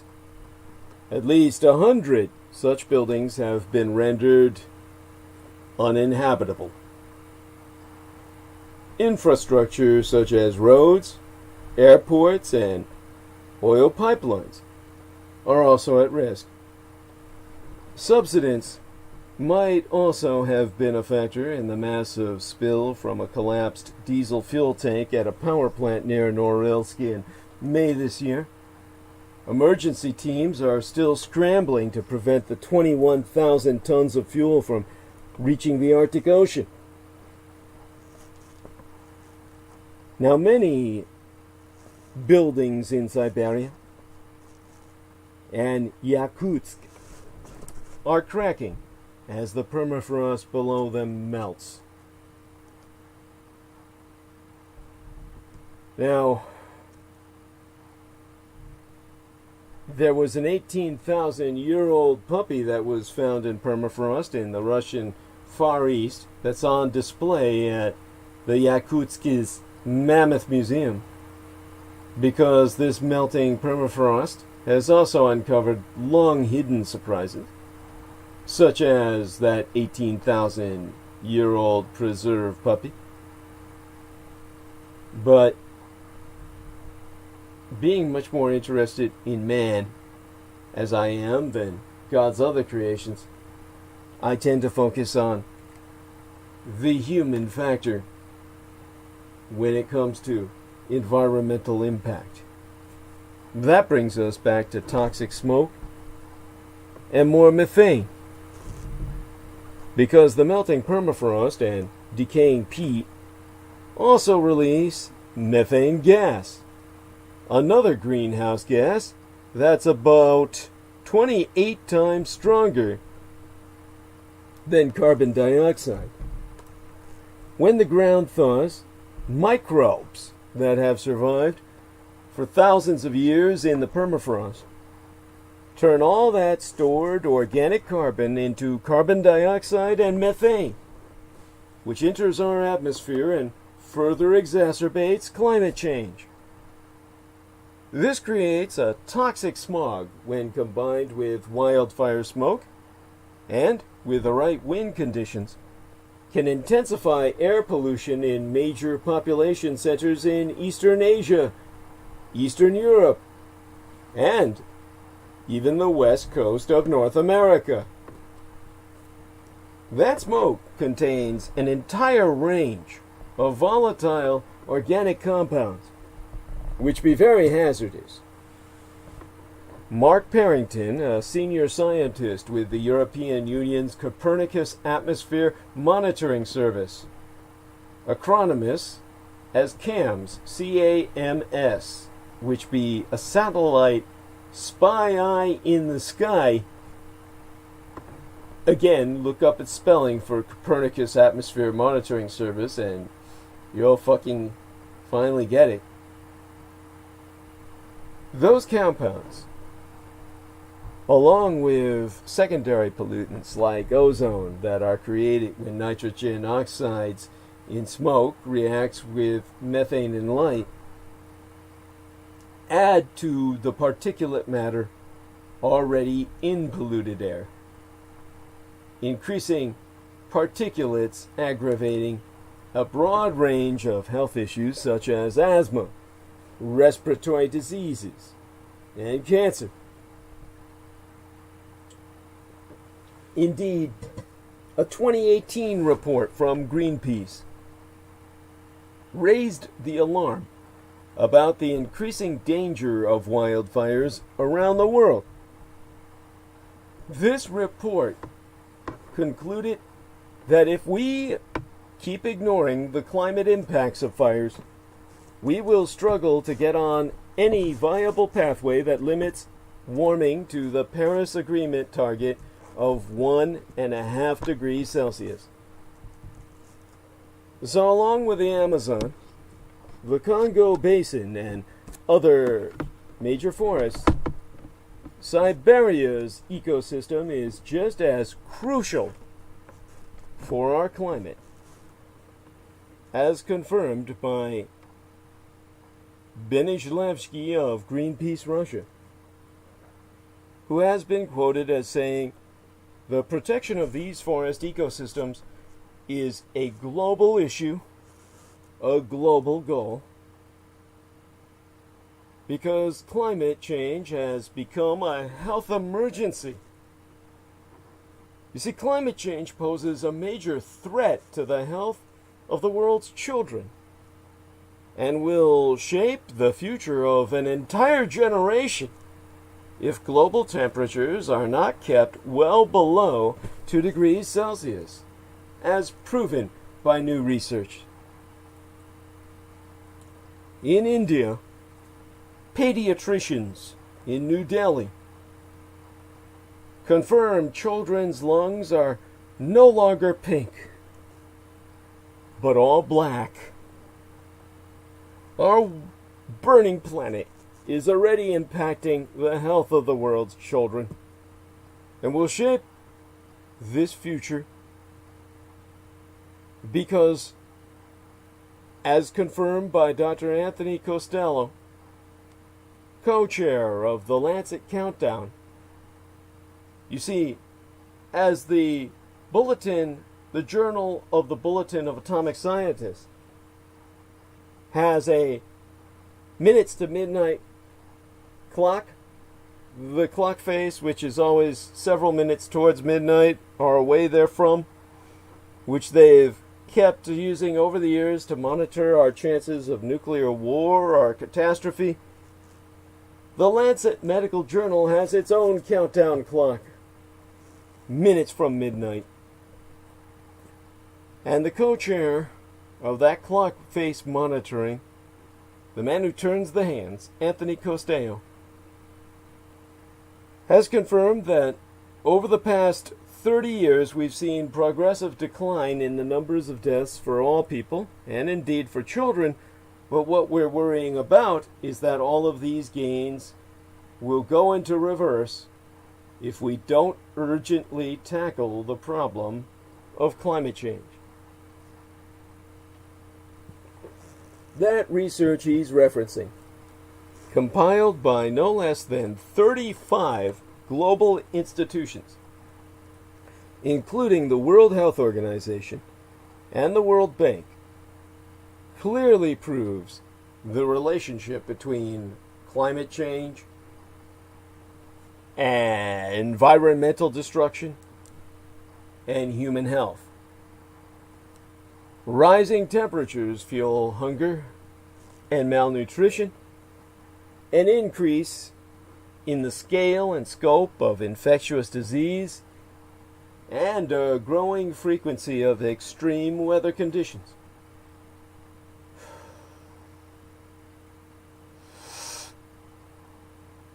Now,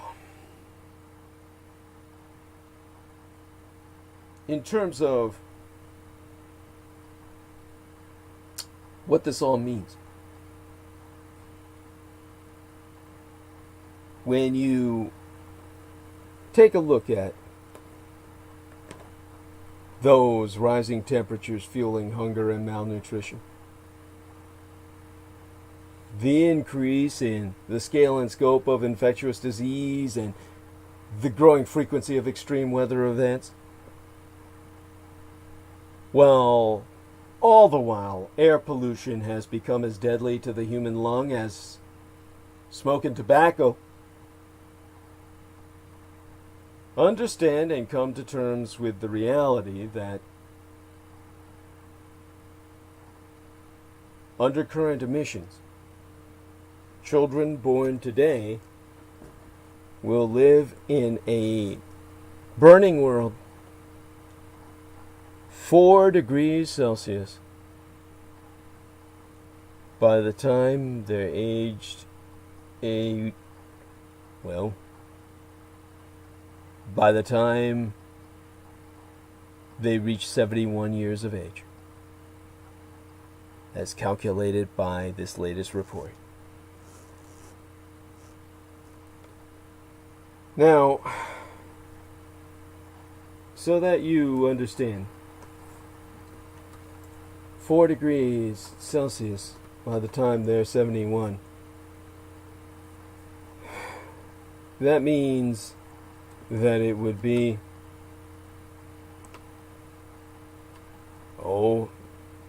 in Fahrenheit terms, 39.2 degrees warmer.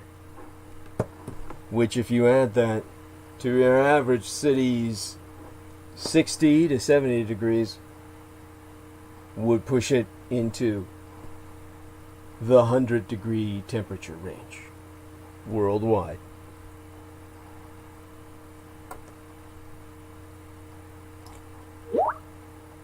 Now, Jameson Reese says half the country will be in flames by then, if not more. That emphasizes the difficult access to food.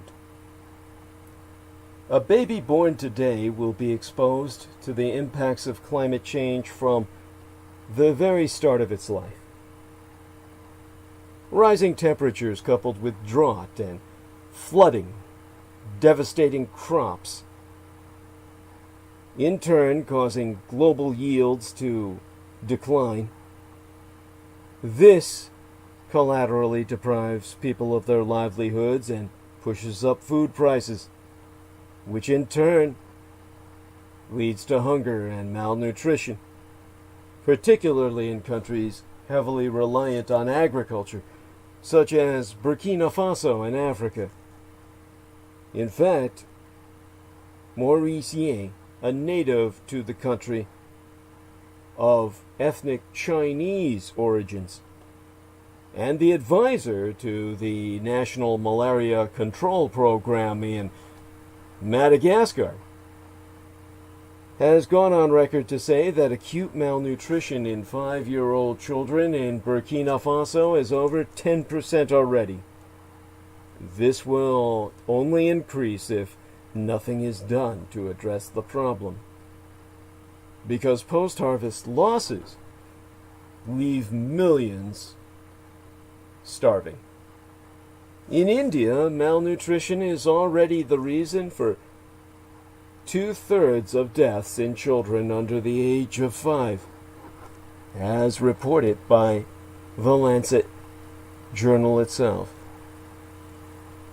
And although malnutrition is oftentimes linked to hunger, it can also be the result of eating too much unhealthy food, as staples such as Grains and rice face price hikes. Consumers are motivated to buy cheaper processed foods instead. And so Purnima Prabhakaran, Deputy Director of the Center for Environmental Health at the Public Health Foundation of India, and a contributing author to the latest series of reports I've been sourcing, has been courageous enough to boldly attest that feeds into the other end of the malnutrition spectrum, which is that of overweight and obesity, the malnourished, corpulent, or starving fat man. Our planet is becoming a deadly breeding ground regardless of whether you're grotesquely obese or bone thin, skin and bone. We've got a living planet. And with climate change comes new diseases therefrom. Under fives, as they call them. Children today under 5 years of age will also suffer most from the increase in infectious diseases. Rising temperatures, warming waters, changing rainfall patterns, and high levels of humidity facilitate the spread of bacteria, leading to diarrheal diseases such as cholera, and also create ideal breeding conditions for mosquitoes carrying malaria or dengue fever. Circa 2017, there were an estimated 435,000 deaths from malaria globally, and every 2 minutes a child somewhere in the world dies from this disease. That's according to the World Health Organization, the WHO. And this is of particular concern for countries such as Burkina Faso, where malaria caused over 28,000 deaths in the year before yesteryear alone, as estimated by the WHO in 2018. But climate change will also allow us these disease-carrying mosquitoes to reach new countries, such as those in the southern European region of the Mediterranean. Around half of the world's population is now at risk from dengue disease, as confirmed by the Lancet report.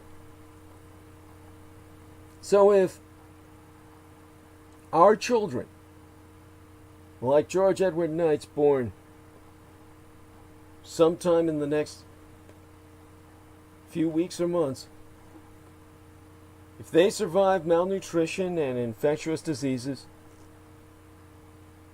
the reports I'm citing go on to say that they may not be spared devastating air pollution.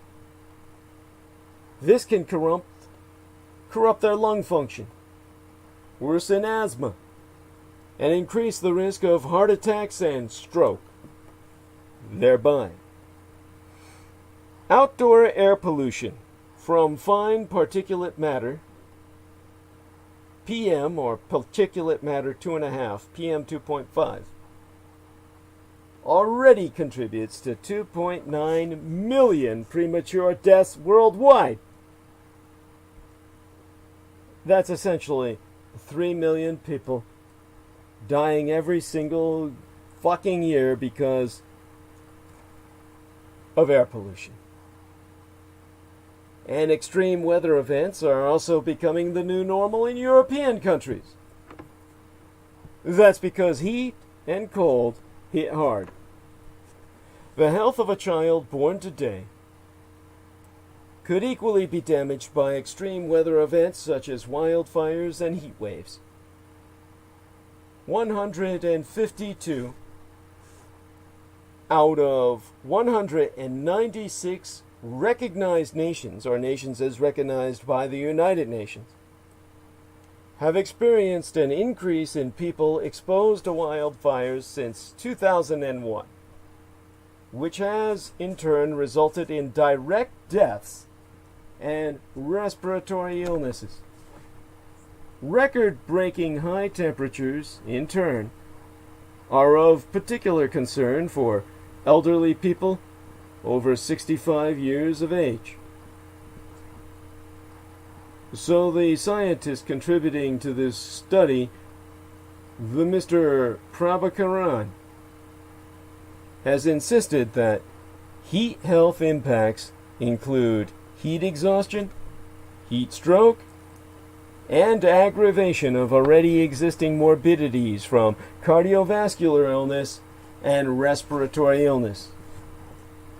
Heat can also lead to dehydration in children and the elderly.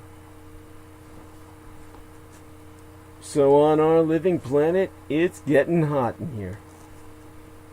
And although the world is burning, cold also represents risk for people with little or no access to energy. It kills more people than heat overall. But a lot of that is due to social factors. And as inequalities are growing worldwide, more people find themselves in situations of vulnerability, all amid an urgent coal phase-out. The Dr. Prabhakaran hopes health impacts will be the turning point for reluctant policymakers. She's so saying that what we need to do is bring health in the center of discourse. The health impacts of fossil fuel combustion can be a strong argument for phasing out coal. All three of the experts I've aforementioned, or aforecited, agree that the first step to reducing the suffering of every child born today is a shift to a decarbonized world. They concur it be technically feasible, but will take us tougher policies and genuine political will. But inaction is no longer an option. It's set to get much, much worse unless we take immediate action. And yet Russia has unveiled its plan to exploit the advantages of climate change. Yea, so, Russia has published an action plan to mitigate risks associated with present and future climate change in the Russian Empire. The report also outlines the quote-unquote positive effects of changes in the climate. This while we've got a forest fire consuming the majority of the frozen Russian wasteland. Yet the Russian government has unveiled a plan to adapt the country's economy and population to climate change as no other nation has. Now, this 17-page document was published online by Russia's Ministry of Economic Development, and it outlines measures to mitigate the damage caused by climate change as well as to exploit the advantages of warmer temperatures. Because it acknowledges that changes in the climate have had a prominent and increasing effect on industry, socioeconomic development, and the health and well-being of the population. Yet this 2-year scheme covers the first phase of the Russian Empire's adaptation to climate change through 2022, with the aim to lower the losses of global warming. As I said, this was published, albeit in the Russian, but yesterday, online by the Russia's Ministry of Economic Development. This Saturday, proclaiming climate threat as opportunity for the Russians. You see, this report declares officially as Putin's stance that climate change poses a threat to public health, endangers permafrost, and heightens the likelihood of infections and natural disasters. Yet Russia will likely see longer and more frequent droughts, extreme precipitation and flooding, increased risk of fire, as well as the displacement of different species from their habitats, all according to the 2-year plan. And yet the expected positive effects of climate change, as this plan so observes, include the reduction of energy consumption during warm periods, shrinking levels of ice, which will foster increased access to navigational opportunities in the Arctic Ocean, and expanded agricultural areas for the Russians, while everyone else's burns under the sun. This plan lists, and I've read it in the Russian, I've reviewed it, this plan lists no less than 30 economic and social steps designed to minimize the vulnerability of the Russian population, Russia's economy, and Russia's natural resources to climate change. And these measures include considerations such as the government's calculation of the risk of Russian products becoming unable to compete if they fail to meet new climate-related standards, and preparing new educational materials to teach climate change in schools. The list also suggests dam building and shifting to drought-resistant crops, in addition to crisis preparation measures like offering emergency vaccinations or evacuations in case of disaster.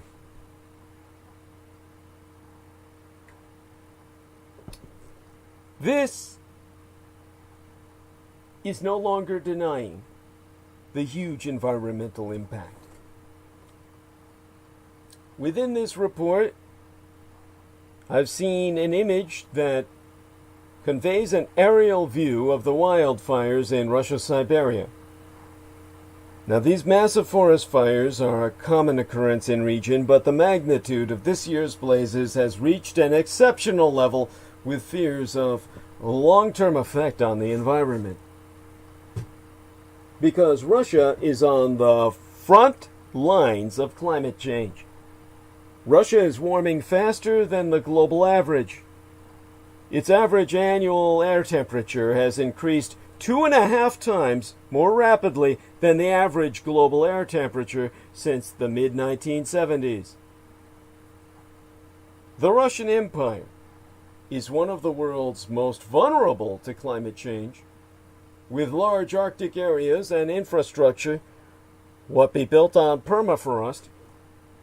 In recent years, Russia has experienced both flooding and fires, with the massive wildfires in Siberia, but yesteryear prompting the government to declare an emergency.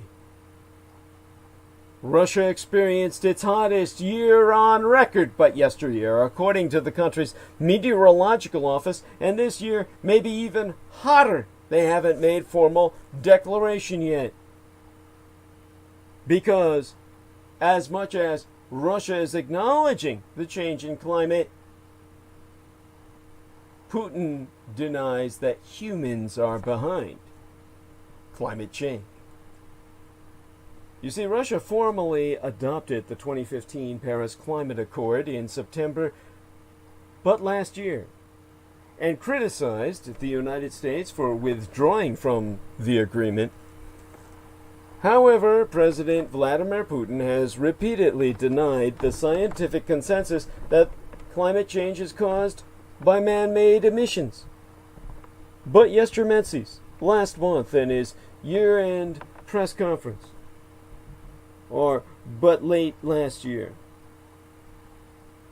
in December of 2019, he said, "Nobody knows the origins of global climate change."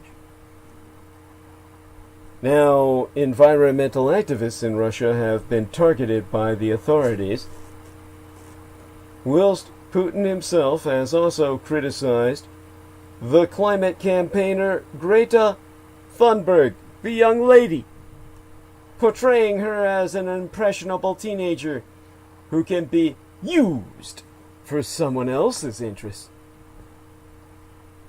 This despite the fact that tens of thousands of scientists have collated overwhelming amounts of data pointing to the man-made destabilization of Earth's climate system and the importance of limiting current and future greenhouse gas emissions.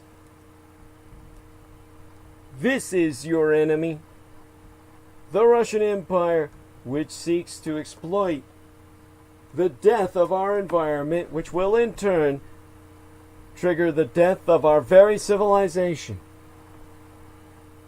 that the Slavs may swarm from the melted poles and flood the world with the stink of Russian leather as populations of the undeveloped bend under the Russian whip to quote-unquote develop their land thenceforth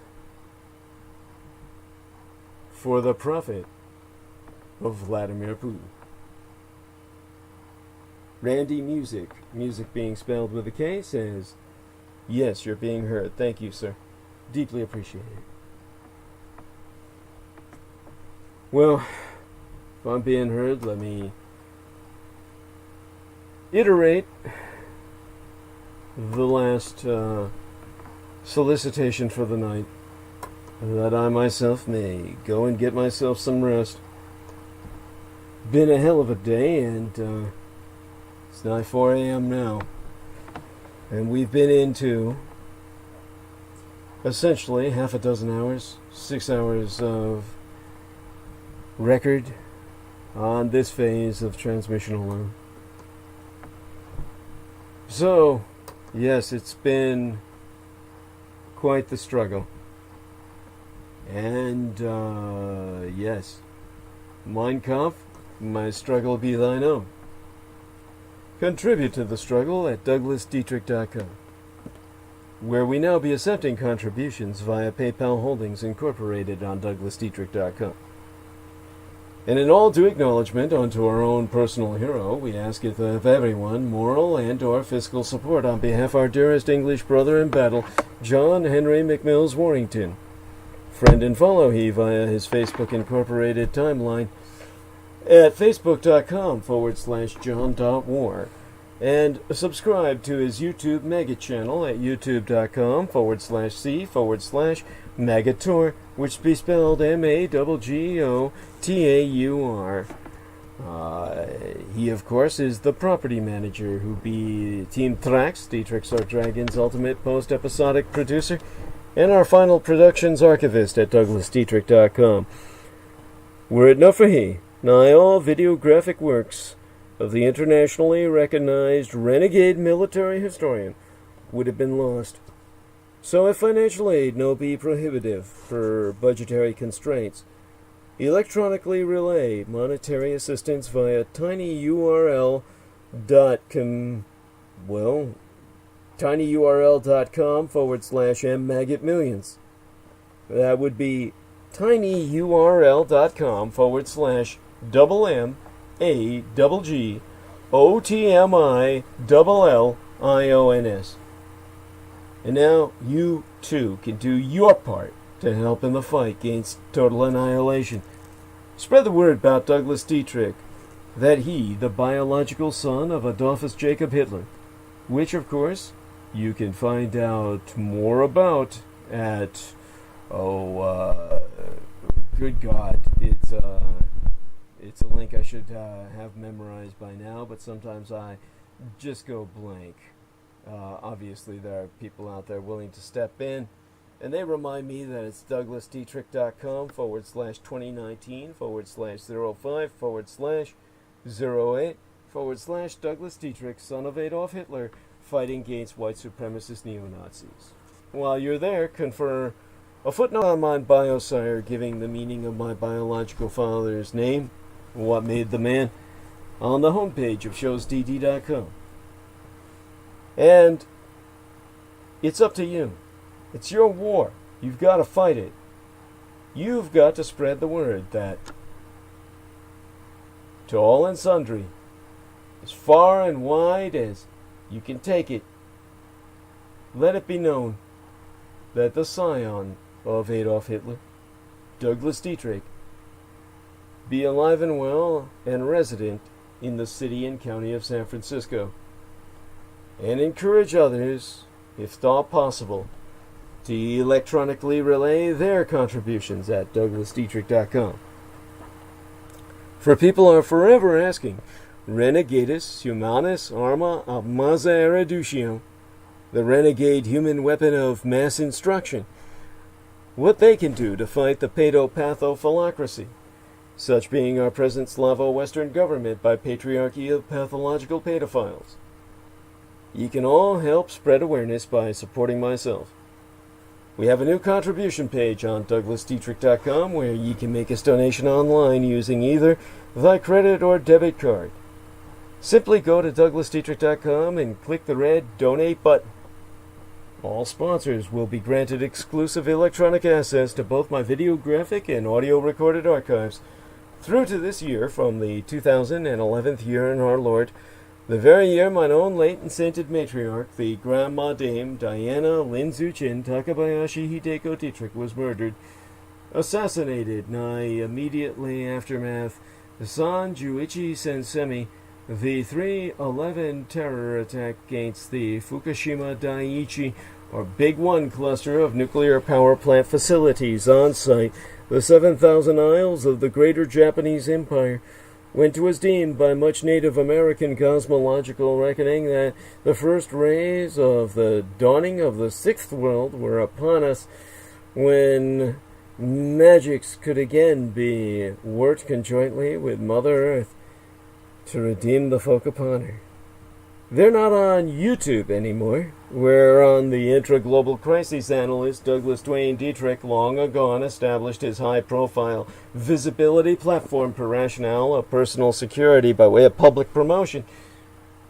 Only on contribution will thy membership be processed within 48 through 72 hours, between 2 to 3 days, for full access to all mine archives, meaning all those videos that John Warrington saved, aside those on the Maggot Douglas Dietrich channel and the YouTube channel named Taboo Bros 2, which you can subscribe to at YouTube. Well, you just check out Taboo Bros 2, which we spell TABOO space BROS space Roman numeral 2, as managed by the mixed martial arts maestro Daniel Arola of Damage, or DAMAG, Daniel Arola Martial Arts Group Incorporated, Cali Combatives.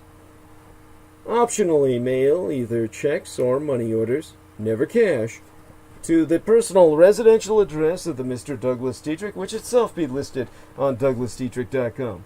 The most important thing being that people regularly donate what they can within their means. Foremost among Access Daddy D's donors, aside his lady and mistress Lena Shea herself, be our most beloved greater British brother in battle, and of course he's the Teen Thrax, Dietrich's our Dragon's heavyweight lifting keeper of the spirits, as well as the YouTube Bizarre HD channel managing mixologist, George Edward Knight. You can subscribe to his channel at youtube.com/user/bizarrehd, which we spelled BIZAREHD. And of course, you can friend him at facebook.com/George.E.Knight.7.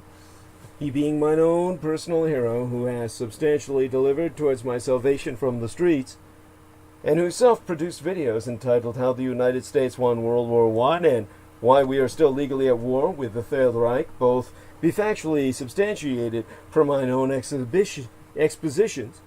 Along with the latest video, he's placed a trailer up concerning one that should be appearing soon, as related to these other two videos before it, entitled The Thousand Year Reich in Exile, and subtitled The Flügelrad and Hanabu Technology of the Third Reich.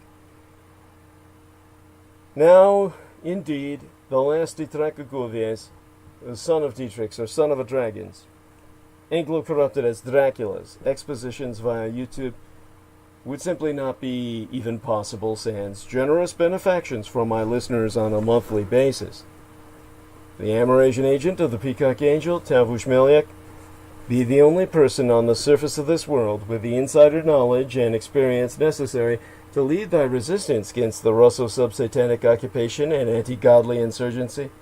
It being no end of emphasis that you, D, Anglo-corrupted as Jedi, or Master D, the Master of Enlightenment myself, is not paid to articulate mine expositions, and have never once been remunerated for my services rendered unto thyself and all thy holdest dear, at incomparable sacrifices to myself, most tragically of all mine loved ones, in my most singular and quite unenviable role as the ultimate public informant at personal risk still at large. Your taxation cannot support myself, as I be denied access to the United States Department of Veterans Affairs, benefits and or services to dishonorable discharge.